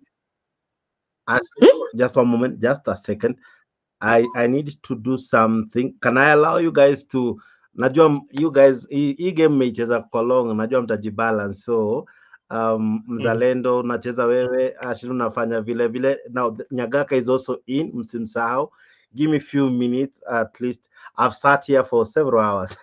At least ni kunjue miguu. I do 1 2 3, but I'll be back. I must be back because I have to wrap up the show. So I give you guys to continue, but you give me some few minutes for myself pia kidogo. Is it okay? After you've given your opinion. I'll give my opinion after I'm back, but Mzalendo nisaidie kidogo mkiwa na Nyagaka na Ashley, endeleeni tu, mtajibalance, I'm sure you guys are good. You don't need to be how do I put it? You guys are good. You are all boys and girls in this field. Mnajua kucheza hii kitu vizuri sana. So Ashley was on the deck. Msisahau Nyagaka ako hapo chini, and Kenya Rebel was in. Kenya Rebel, I know you are in. I didn't see you. Sorry for that. Ukirudi nitaku add. I'm just stepping out kidogo, but you guys are in able hands of Ashley, Mzalendo, and Nyagaka. So please, wafuatilieni, keep your questions coming, your sentiments hapo kwa comment section, and the questions as well I'll be asking to these panelists even when I'm back. Ashley, go ahead. Mzalendo, you called me? Yeah. Give me like 20 seconds. I want to log out from this. I'll be back. Okay. Yes, Ashley. I was going to respond to Mzalendo, but because he's gone, I will give the floor to Penny. Well, he's coming. He has logged out to log in. Yeah, since I've spoken so much and we haven't heard from the Penny Nyagaka. Yeah. Nyagaka, let me hear from you. What's your take from all we have said a lot ever since you are around. Potoroka tumeendelea sana, but tell us what do you say? Mahali tumefika. I just came back because of people like Ashley. Thank you very much for the perspective that she's giving. Na hiyo mwingine mnaendaga Ashley, sisi tumefukuzwa na tumefungiwa, lakini yetu ni kusema ule ukweli ambao yuko. And personally, actually, I voted for Obama, and where I was working in the company was like, a lot of people were like, "You from Kenya?" I said, "Yeah, that's my tribesman." And I'm from Kisii, and that is from Lowland. But he did all that and some. Hiyo ndio nilikuwa nawaambia Jakes ya kwamba if we bring down what Ruto is saying now, like leader of the opposition and all that, then we will not have Obama. We will not have Clinton either. Because these are the people who came from nowhere and people liking them, liking the ideas that they were giving. Now, kuna mmoja aliniambia, "Hey son, I hear you from the guy come from." So, you know, when here in Texas, when somebody calls you son, that's very endearing. And then I said, "Hey, that guy is good." Now you can zoom about him there. And so the guys come like Clinton. The Democrats always give up. There were some senior Democrats, Robert Edward Kennedy, who you are President Sasa. There were so many of them, but Obama signed all of them. That's why we wrote the Constitution that we wrote, and I'm very glad that UDA is not supporting that nonsense. We form the office of the opposition. Yeah, hiyo ni kazi Ruto anajitafutia mwenyewe. Hata yeye akishindwa, he will be more popular, so he will have an office. No, we should stay away from making politics our career. our only and only career. Not truck driving, not having shops, not having it, but the politics. Hiyo ndio nilikuwa nataka niwaambie kwamba in Kenya we are a young democracy and we have to do the best we could. And people like Ashley, they are doing a very wonderful job as ladies. We have 5 daughters, and I always encourage them to open up their eyes. And I was explaining, she worked for the bank in Germany, and so I was explaining our bottom-up economics. Na mtu ambaye aliandika. And the girl was like, "Yeah, what you been reading on?" Na hiyo nilisoma when I was in college. Your bottom-up economics. John Maynard Keynes. So we have to have all the energy that we need, all the career. I mean, actually amesema hii watu ambao wanatembea hapa, ukiwapata wengine actually au waambie vile watafanya kazi, maybe the sisters, but those 2013 walikuwa wanatoka huko Kizima na wachukua Chinese all you can eat and that's it. That's the benchmarking they are doing. So let us keep it up, Jakes. Let us keep it up. And huyu mzalendo utampata tutumie Christmas kidogo, alafu hiyo revolutionary na mzalendo watu yangu tutafanya hiyo. Na hiyo nasema kwamba Jakes, just keep up with the good work you are doing. Let us all, everybody, share their ideas. Thank you. I don't want to comment because it does sound funny, but let me come to Ashley. Ashley, what do you make of this, that President Uhuru was able to do some houses, because some houses have been done by Uhuru and we even saw them being launched. Some of the first houses Ruto did launch were not his pet project. They were not his own making. In any case, alizikutilia zikiisha. And CS Hinga was very instrumental in seeing the success in those projects. Of course, I think that's why he retained his office among the many who, no, PS, yeah, he's a PS. Why do you think, as much as Uhuru had all his faults and all, he was able to do some houses?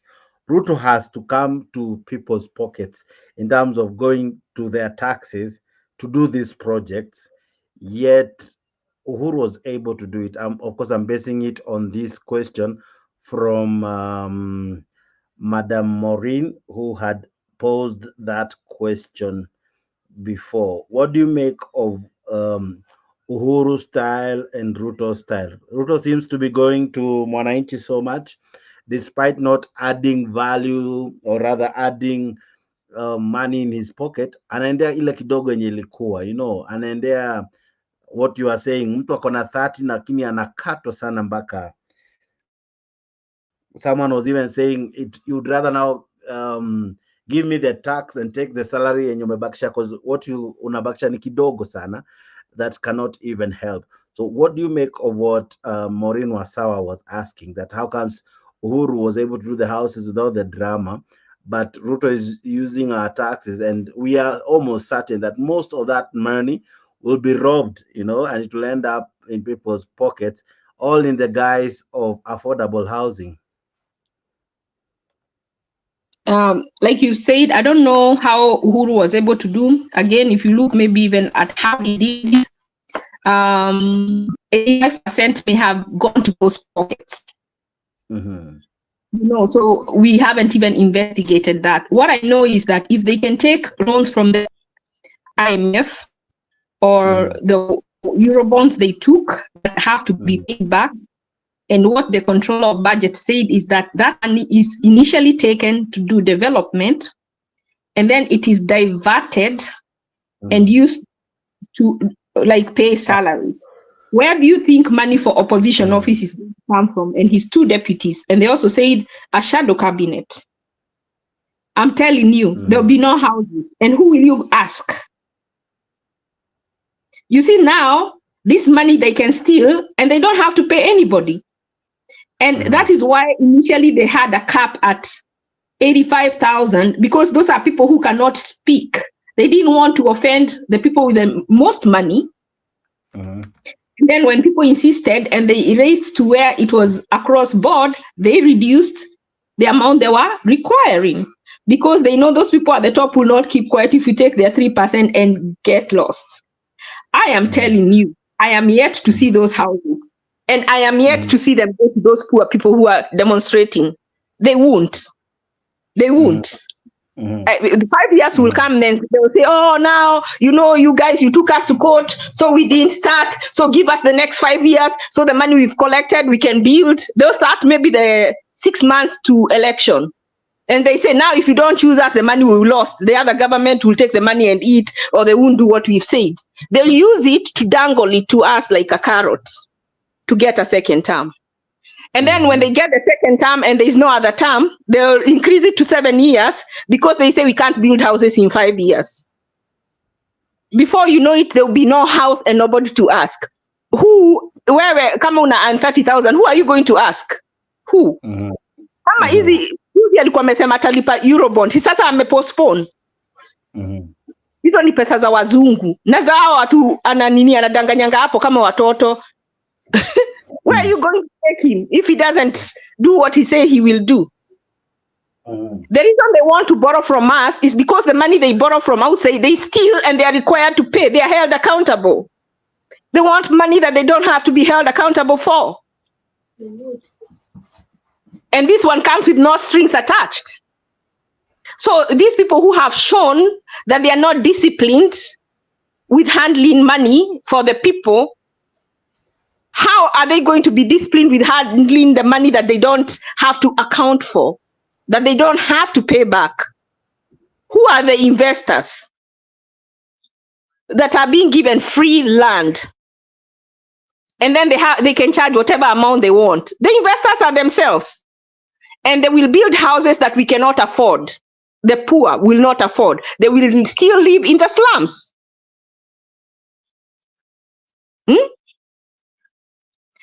They will, if the house is from up to 150,000, do you think they will give someone earning 30,000 or they will give the one earning 150? And hizi nyumba zitajengwa the same, because people of different economic standards live in different kind of houses. So what kind of house are they going to vary how they look? People of economic standards live in, like middle class live here, poor people live here, people who are rich live in a certain location. So where are these locations where these houses are going to be built? Are they being built in a middle class? Do you think someone from the slum will be able to afford to come there, will even get what is the criteria to get these houses? There's a lot of things that haven't been discussed now, and they've been left like that on purpose. And those judges know that. That is a scam. And I am not a prophet, but look back 10 years or 5 years from now, you will know. You will see that it was a scam. It is just a scam, period. Well, Ashley says the housing is a scam. I differ with her in that, because housing is something that is informed by statistics. It is informed by the Big Four agenda that Uhuru had with William Ruto. I think William Ruto is just implementing it in another way. Uhuru had got these houses, done in Machakos County, and the Bomayangu in Ngara. I think Bomayangu is already complete and people are already in. The other one that was the 8,000 units that was being done by UNESCO or something, some international body in conjunction with the Kenyan government. I think maybe those who in Machakos can tell us whether that one is complete. But these housings are informed by data, just as I told you. It is something that a government has to provide, just like water and security for its people. Housing is one of those factors. So how the government grumbles with it, or whether you think that the money will be eaten, we'll judge that after 5 years. But housing is something that has been here with us. The houses you see in California was started by one Tom Boyer. He has left a legacy up to date. People still live in those houses. The houses in Buruburu was in conjunction with the private developer and the government. Those houses were bought by Kenyans. There were people who were pessimists like Ashley and everybody else who didn't want to participate in buying of those houses. And there were only 200. They were being compelled to buy those houses. But it was voluntary. But today, those who never bought those houses are regretting up to today. Because those who bought them at 80 shillings in Umoja today are landlords and probably earning a lot of money. So if you're out there and you don't have a house and you are renting and you're being told to pay a mortgage of 2,500 every month, and you're probably paying rent of 45,000, I mean, it doesn't make logic for you to refute what Ruto is trying to do. Anyway, who is next in the conversation? Pen Nyagaka, are you there? Yes, my friend, I'm here. Yes, karibu kwenye mjadala. Asante sana, nilikuwa nikwambia when you came in, sijui kama ulisikia. Niambie. Nilikwambia ati ile homework uliniambia nifanye. Nilifanya. Yule mama samaki aliacha watoto yake yote huku Kisii. Waine wajana walisoma mpaka Makerere University, lakini wanafanya kazi hapa America, California. 4 of them. There's only one son that is left in Kisii. Na amechenga nyumba, ameoa msichana ya Mkisii na amechenga nyumba mzuri sana huko Daraja Mbili. So I was being told I will influence the guy to come to the show. All right, thank you very much for that feedback. Anyway, for people who are probably wondering what this conversation is all about, is that we were talking about Daraja Mbili market in Kisii. This is it's an economical hub for Kisii, and it feeds almost the entire of Nyanza. The farmers there are doing a very, very good job. The Kisii farmers, and they have this market that has been built by Simba Arati, and it almost operates 24 hours.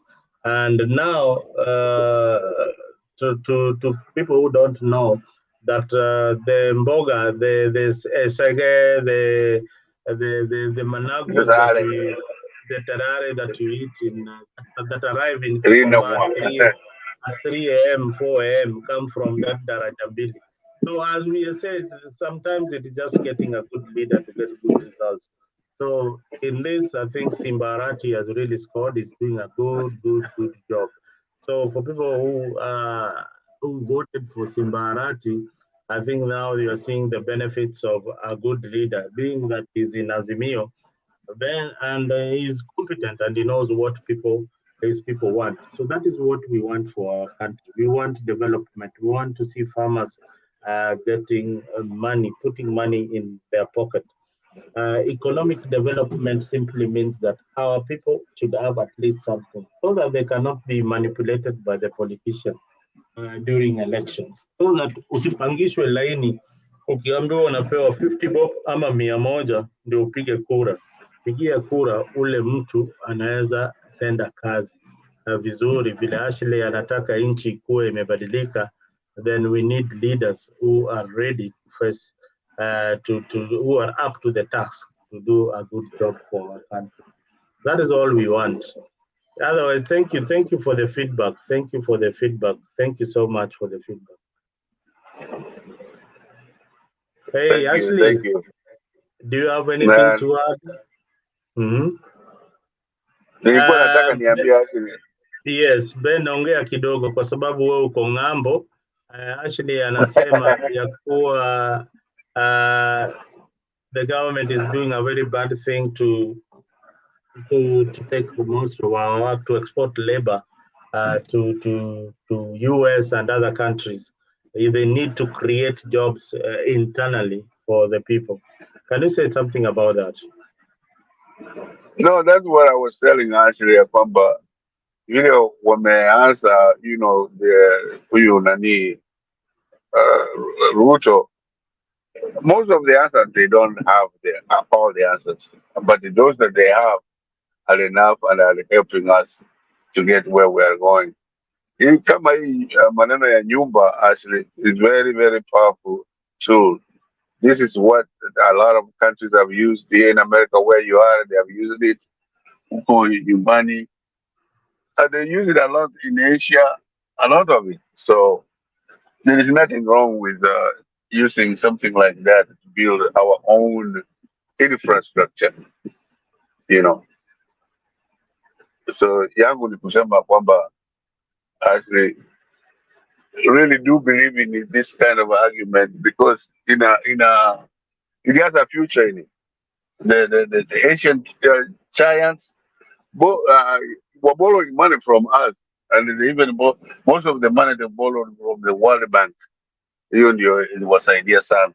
Now that is what Ruto has done because your pesa ya World Bank interest ni kidogo kuliko ile ya regular banks, and most of those. So long as you kill corruption, mzalendo vile mimi nawaambiaga, we can go very far. So long as you do away with corruption. Now these people are doing their best to do away with corruption. Uliona ule mtu ambayo alikuwa kwa Ministry of Information and Broadcasting, all these other people, the Chimbarara, all of them. Because Ruto, Kenyatta only asked me, what do you want me to do? You are the president and you want to ask me what to do? And what Ruto is doing as far as killing corruption, the way we know it, is a wonderful thing. And that will really help our economy in Kenya. And that's what the Asian countries did. And that's why they got to where they wanted to go. Now they're borrowing money to every country that wants their help. Mzalendo ni hiyo tu. Nimeshukuru. How will you be spending your new year, Mr. Penn? Are you watoto watanichukua nje, alafu mimi nataka nirudi before the midnight nilale. Oh, they're taking you out somewhere. Yeah. For dinner. Oh, okay. I wish you all the best. If you don't see each other next year, ukuwe na mwaka mpya mzuri sana pamoja na familia yako wote, na wasalimie, waambie wawe wazalendo pia. We need to see them coming here and telling us, how much they are contributing to developing. I know most of them are Americans. We need that dollar at home. Yes. Kuna wengine mimi nanunulia hiyo manyumba ya nyumbani. I want to make a contribution like that. Niwanunulie manyumba hiyo bawa na tengeneza. It will be an investment for them. Oh, that would be awesome. That would be awesome. That would be awesome. Yeah. But I hope you are not buying the low-cost housing and putting our people in problems. Nunua ile ya high cost. Ile high cost ninayo mambo dono mahali kama hiyo, lakini hii wanatengeneza ni watoto wadogo, so they are in their 20s, so they will invest in that. I will talk to some of them. They will invest in that.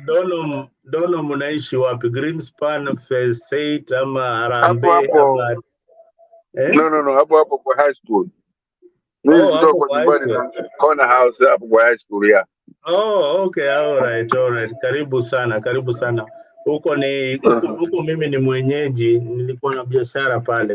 But okay. Bas, huko mimi ni mwenyeji. Haya, Ashley. Tumerudi baka tu. Msione tumerudi baka. Ashley, sema bwana. Sema Ashley, unavuka mwaka wapi? Mimi navukia tu hapa. Hapo mahali huko in your hibernation. In my hibernation. But as we close the year, I want to challenge us to become Yes. patriotic, because unajua, even if maybe you're you know, you're rich, you don't struggle, we have such a demarcation. Is it that the have and the have-nots? We don't have middle class in Kenya. I wish. Ubaya wa Ruto alisema juzi, alienda Kisii wakampatia advice, akasema walipatia advice, but when I was coming into government I knew what my goals were. Sasa amekuwa I. If it was just him by himself, he would not have won, because he has just one vote, and that of his family less than 10. And a lot of people. The fact that even Azimio had almost, yani zile votes waliachana na Raila, there were very few. Let's say that the election was not stolen. Let's assume that what was is. The fact that it was almost half, a wise leader should also involve the other side in deciding, because by not doing so, he is eliminating half the Kenyans, because they were almost draw. That is a wise leader. As long as someone is not coming, unajua kuna wengine una invite wanakuja pull down. Take the ones who are not pulling down to your side, because that is half the country. That is half the country. Kwa hivyo, wisdom is needed here. Second, he can't start saying, this is what I want. You as who? You are chosen by people.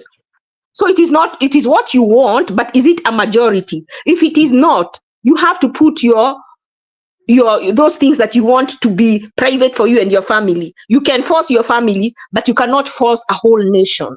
When it comes to the nation, you have to sit down, put your heads together, and then come up with what the majority want. If they don't want houses, hata Mungu mwenyewe alipatia Israelites king, even though he didn't think, and it is God, he didn't think that they needed a king, but they insisted that they wanted to be like other nations, and they wanted a king. He said, I would rather that you did not have a king, because the king comes with a lot of troubles. But because you insist on having a king, I will give you one. And he gave them Saul. You know? So if people say if the majority say they don't want houses, and they are adults who are mentally stable, you need, because unajua, we can't all govern. So we chose somebody to be there to moderate, not to be the imposter. He's not it is not a dictatorial government. It is a democratic government where the majority have their say. The fact that he was chosen, that it didn't end there, that we now wait for him to do. No, now we have to work together to now he needs to form a think tank and listen to the views of the majority. Even though he thinks it's a very good idea and they don't, he needs to not do it, because he is not put there to impose on us. He is put there to govern. And he's not a recruiter. He's not, his job is not that of a recruiter. As the president of a country, what he would be doing is calling on those people that have lived outside for so long in their diaspora to come home to help us build our country. One of the places, there's this lady called Julia. She's in the other Sound Candy Talk. She's a teacher from Africa, and she came on a program where they send teachers outside, and those teachers are told to go back home with the best practices so that they can take them back home, so that they can, you know, you go somewhere where it's developed, you see how they do things, you take those things and take them back home and apply those that can be applied. Even when we come to Mutembei and you live outside the country, the fact that you live outside the country and you have seen what works in your country, you can suggest. And if the leaders were wise, they can sit down and see, how can we do this? And I'm telling you, in the next 5 years, we can become a first world. But people have to return the money they have stolen. Geshagwa said, oh, we are not going to ask them. Who are you to decide who to ask and who not to ask? Kama waizi wengine wanawachiliwa, hata wala wako jela wawachiliwe. It is not fair that is only the poor man who is held accountable and not the rich. The law should apply to all, or not apply at all. We either live in the jungle or we live under the law. It should not be that some are held to accountability by the law and others are not. Some are forced to pay taxes to where they even go to bed hungry because their paycheck is ending up zero. There are people who are paying mortgage right now, and then they have to pay the 3%, and then they have to pay the VAT, and then they have to pay all these other taxes that have been added. At the end of the day, they have nothing. Those people, some of them will not take their children to school. 5 years is a lifetime. 5 years, you have spoiled the life of a child who was supposed to go to Form 1 and will not be able to go in 5 years when they should have been finishing. That child will become a prostitute. That child will go to work as a maid. That is an intelligent child who did not have a say or an opportunity like Winnie Ondiga, like Kenyatta. They don't have. The person who needs not to go to school is the person who does not want to go to school, not because you cannot afford to. That should be not something that should happen in Kenya. If we have to reduce the money that they are making, the allowances to half or to nothing, we are the third world country. When those leaders come to America, where are they coming to stay in 5-star hotels? Nobody is interested in them. They can live in a Holiday Inn. They can stay in a 3-star hotel. They don't need a 5-star hotel. Nobody is looking to kill them. We live like third world. If you want to live a 5-star, you come, you get a 3-star hotel. If you want to upgrade, you do it on your own coin. You know? So anyway, if we become serious, I am so sure the things I'm saying are not impractical. They are practical. But we have the right leader at the helm to make this come to be. Unfortunately, Ruto has proved that he is not. I would support the housing, Mzalendo. This is what I'm saying. I like the housing idea. I don't like the way he's going about it. I would prefer, I think a better plan would be to create housing for the poor and for the working poor, but a plan that helps them become, that is transitional housing, and those houses that are being taken is or land free, that should be a government house, so that there is no monkey business, because Kenya has a lot of monkey business, and it is especially in our leaders. So the judges should protect us and say the only way we do this housing, we protect the poor, that they are not taxed, they are not included in this tax, that some income is untaxable up to a certain threshold. I don't know which to me, I think 30 would be a good one. And I also that they are not investors, it is government owned property. And this government owned property, the people who are coming here, the way Penny was saying he's buying a house, he can't, because you have to come with your income to show this is what I'm making, so I qualify. That you don't just come from nowhere and you qualify. You have to have a paycheck. You have to show where you've worked. And if you're not working, if you just left school or something, like there has to be a system. That system is not there. So before they even have the money, the court needs to require them to go back and form a system, a plan. You see, like when you're going to the bank to ask for a loan, you go with a business plan. If they don't like your business plan, they don't give you the money. So why is the government getting the money before they come up with a business plan that makes sense? So our judges, I hope they protect us, and I hope, and I'm going to pray. One day Ruto was saved. I don't know whether he's still saved. I am praying that his conscience is not seared. One thing I knew about Uhuru, I talk badly about Uhuru a lot, but one thing I know about him, his conscience, his hiyo nini ya kujua right and wrong was so strong. There are some things he would not do. I don't know whether Ruto has reached, is there, or he has passed that he doesn't care, and there is nothing that he can stop at. Uhuru used to go to a point, but then he'll stop, because he still has that conscience yake bado inamjudge. So if I pray that Kenyans act, na vile tunataka kufanya nini Mzalendo in that show, viewers, put a day for inaitwa think tank. Let us start taking actionable steps to show our leaders that we mean business. We are not going to tell them, oh, do this for us. So why are we begging? How can you be employing someone and begging them? If they are not doing their job, we start firing the weakest link. Let us start with the weakest link. Let us start eating into their base.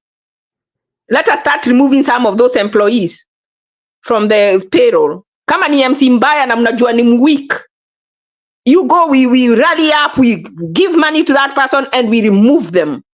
We remove 3 or 5, they will know we mean business. And some of them will scale up. That's the way to go. Wow. Well, thank you, Ashley. And a lot of people are saying, are agreeing with your comments in the comment section. Although yes, I agree with some of your statements. Although some of them I don't agree with, they are not maybe practical, but they can be done in future. But the issue of housing, it is something that you agree that there is a need.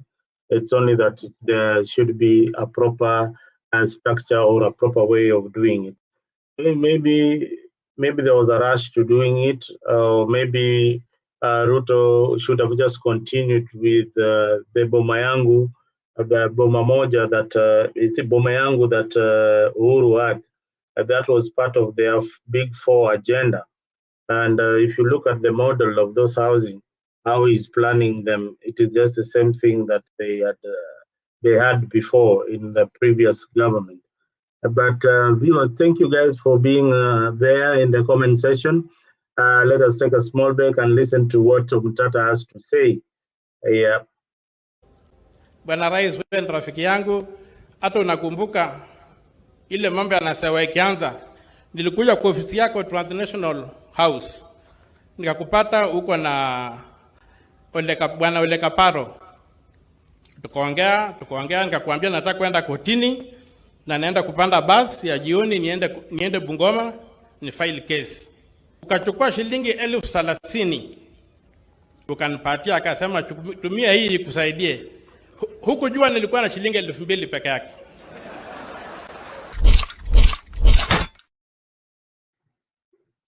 Well, that was a Mutata, your man Ashley, and I think Ruto replied Mutata almost immediately.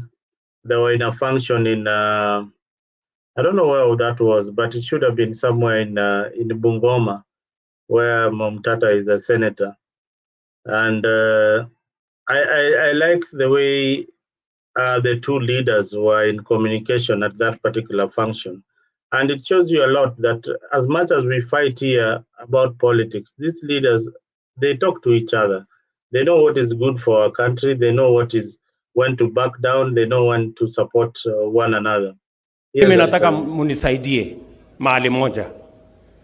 Munizungumzie huyu seneta wetu tafadhali, Bwana Mutata. Wewe sasa unataka kunipeleka kotini. Na ile kazi mimi nafanya ni kupangia watu hawa ajira. Kwani sasa utaki hawa watu wapateko kazi? Please. Hokia, tafadhali. Ama namna gani jameni watu wa Busia? Nisaidieni jameni, mumuongeleshe huyu jamaa apunguze mambo ya kotini. Yeye amesema ni rafiki yangu, na ni kweli ni rafiki yangu. Ama namna gani? Tunaelewana? Na unajua uzuri ya huyo Kia, hata akinipeleka kotini si mbaya, kwa sababu yeye hajapanga kuharibu biashara ya mtu, si ndio? At least hajapanga maandamano. Unajua kuna wengine wananitisha ati usipofanya hii tutapeleka maandamano. Sasa hawa wengine ndio wabaya zaidi. Eri huyu okay.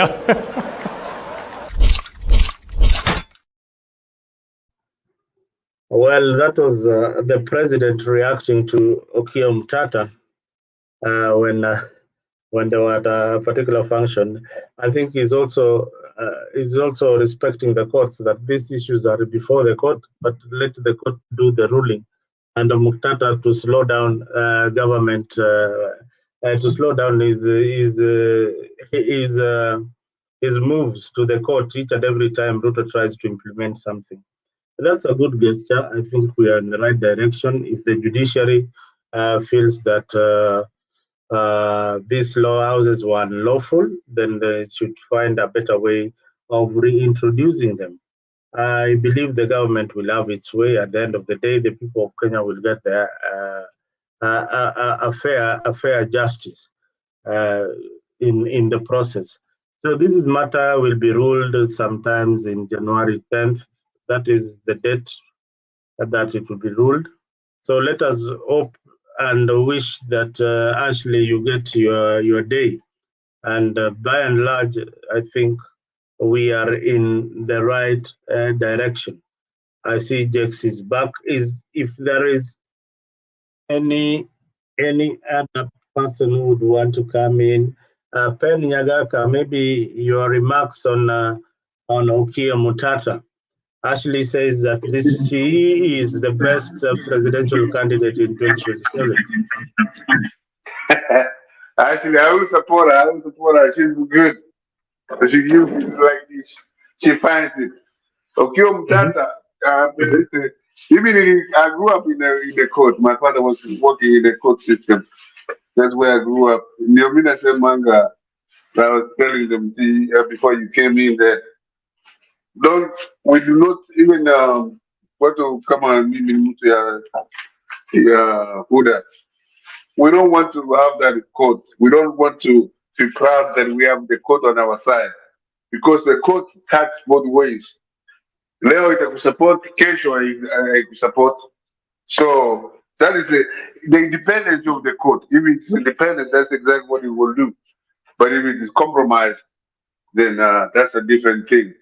But yet it is not compromised. In Pakistan has been ruined because the court was compromised. The guy, the Rokia Alibuto, refused to follow what the court was telling him. Just exactly like what the Kenyatta was doing. And he was overthrown, and then it has continued to be the same thing. So the court's independence should be respected for what it is. The Mother Comey has done a wonderful job, and she will continue to do that. And let us support the court for what it is doing. And if it does something wrong, then we can say. But so far, so good for the court, according to what I would say. And actually, ukiuliza kura tuambie, we support you fully. Yeah. All right. Yeah, I think Jex is back. From Jex, you can take over the hot seat.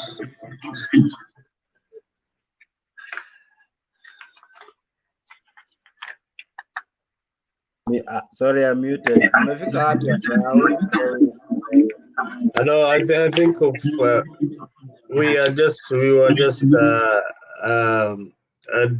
we had discussed the issue of housing. I think we are now going back and forth, and most importantly, I think we are all in agreement that the housing there's a need for housing. The only thing is that the procedure is what people are against.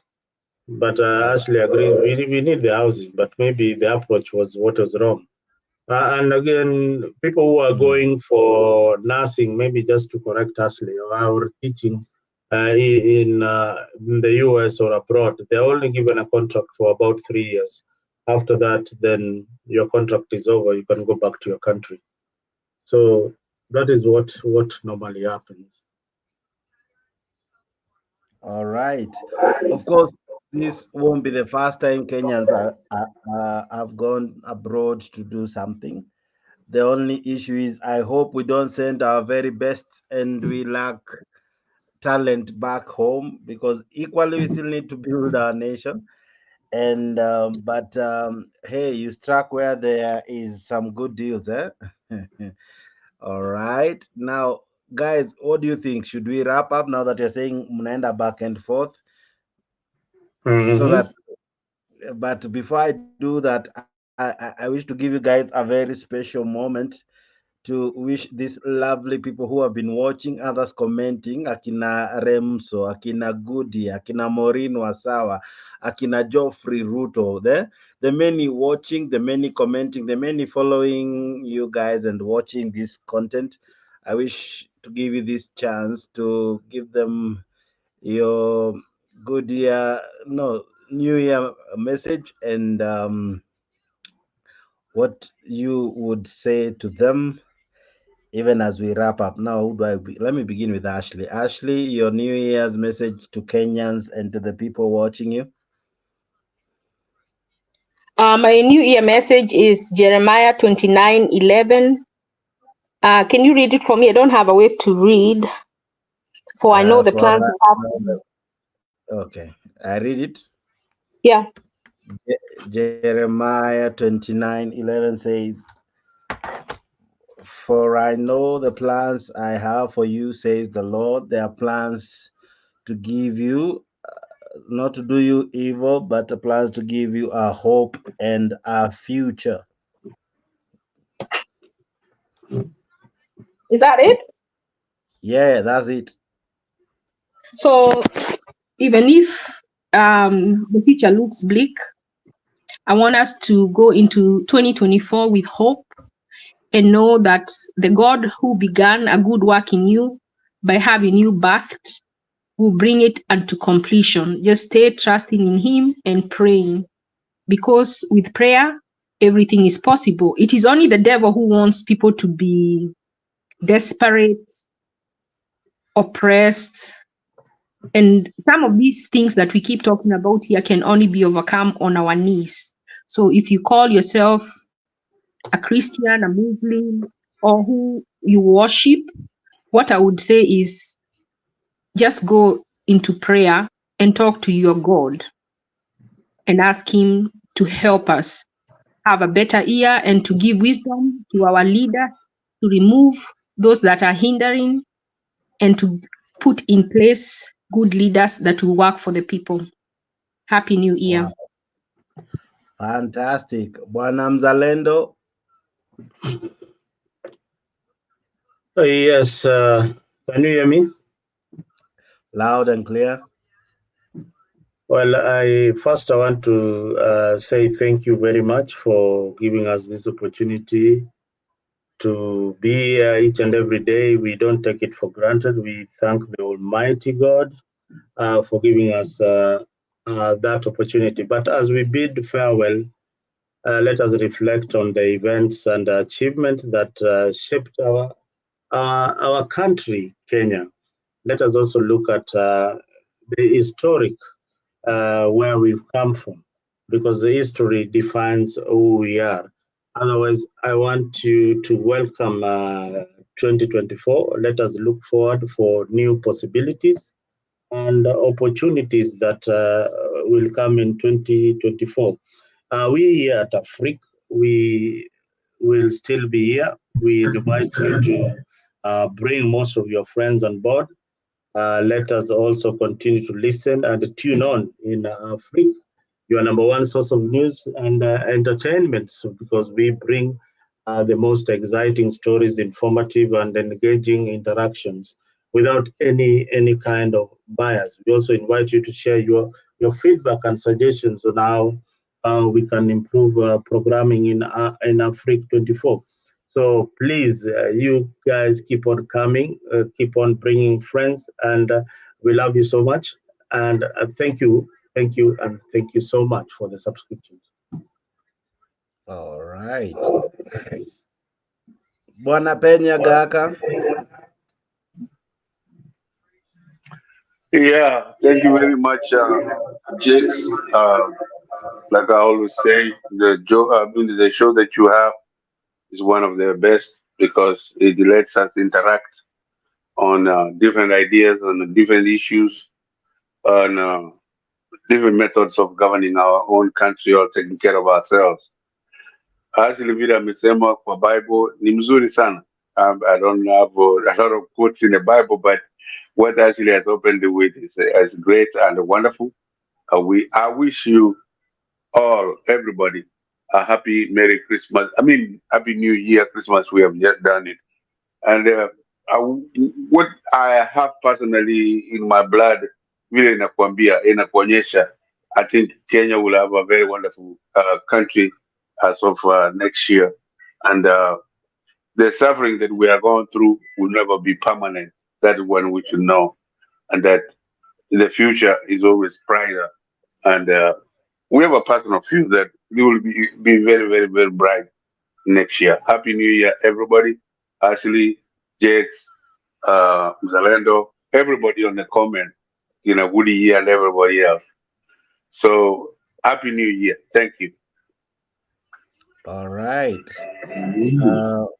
My able guys, asanteni sana for that beautiful sentiment. Naona hapa request ni play some.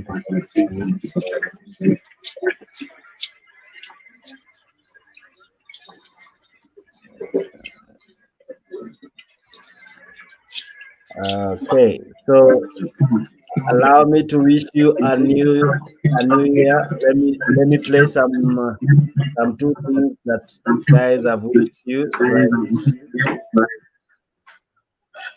Mboro here wished you a Merry Christmas and equally a New Year.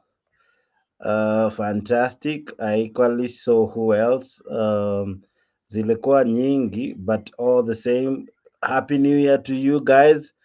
Happy New Year to the many watching us, and may you find favor in all that you do. All right. To our esteemed viewers, followers, and subscribers, on behalf of Africa 24 TV, I want to wish you a Merry Christmas and a very happy New Year.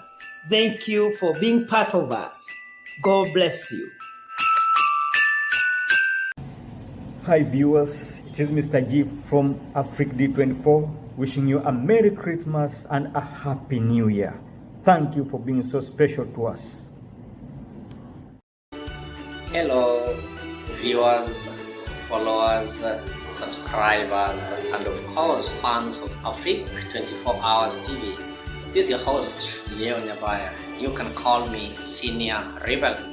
Taking this opportunity to wish you a Merry Christmas and a happy and prosperous 2024. Let us meet here in 2024 and interact at Africa 24 Hours TV. Thank you and keep watching Africa TV as we connect you with African stories. Nilisema mwaka wa 98 kwamba nitajiuzulu ama nitastaafu kipindi hiki cha miaka 5 ikisha. Wengine hawakuamini kwa sababu wanaamini power katika kontinenti la Afrika kwamba kuna mtu anaweza kuwacha power ya urais. Power iko kwa wananchi, na sisi tu ni wadhamini yao.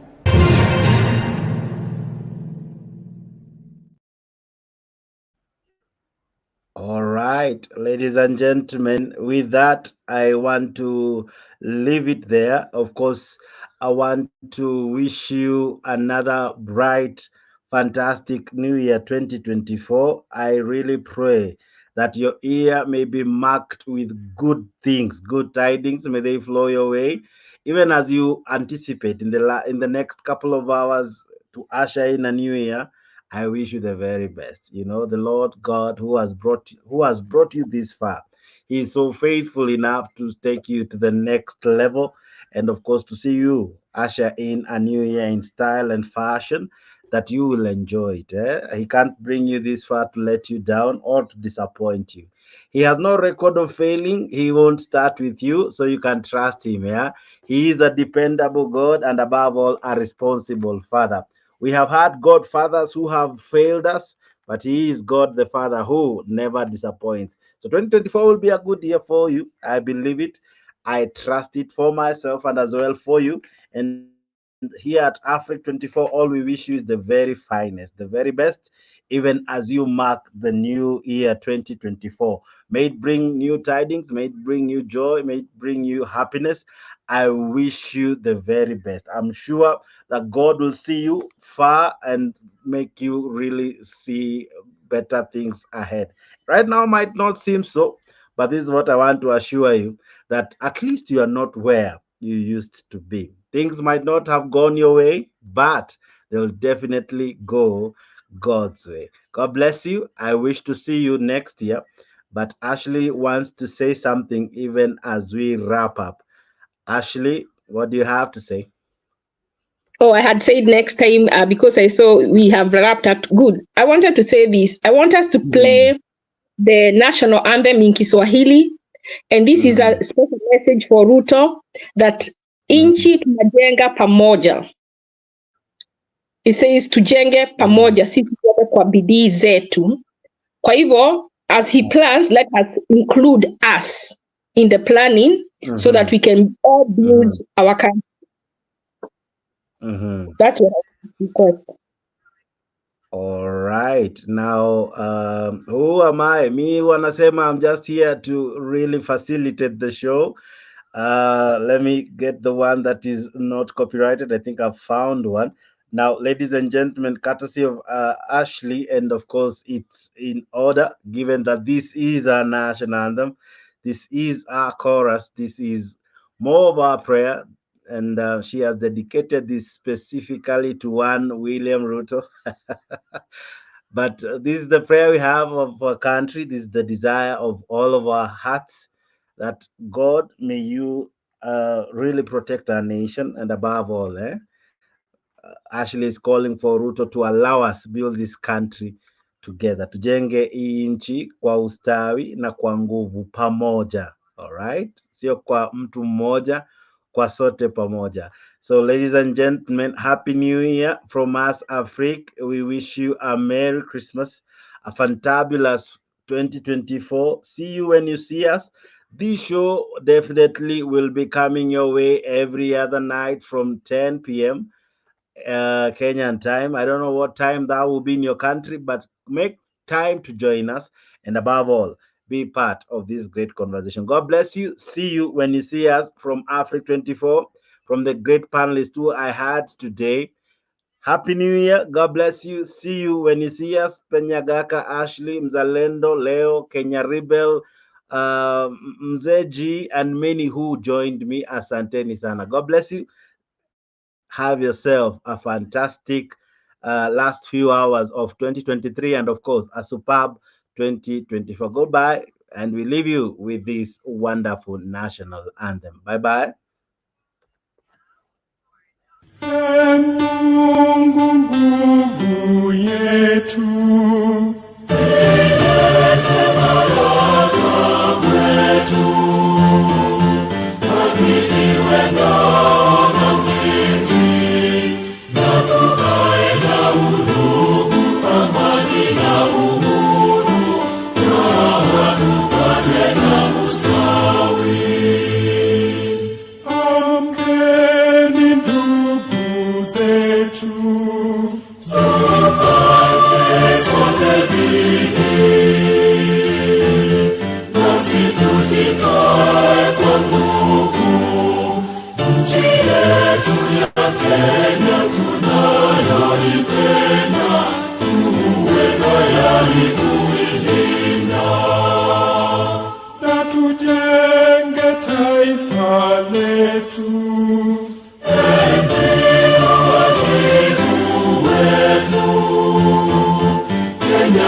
Kazini, kila siku tuwe na shukrani.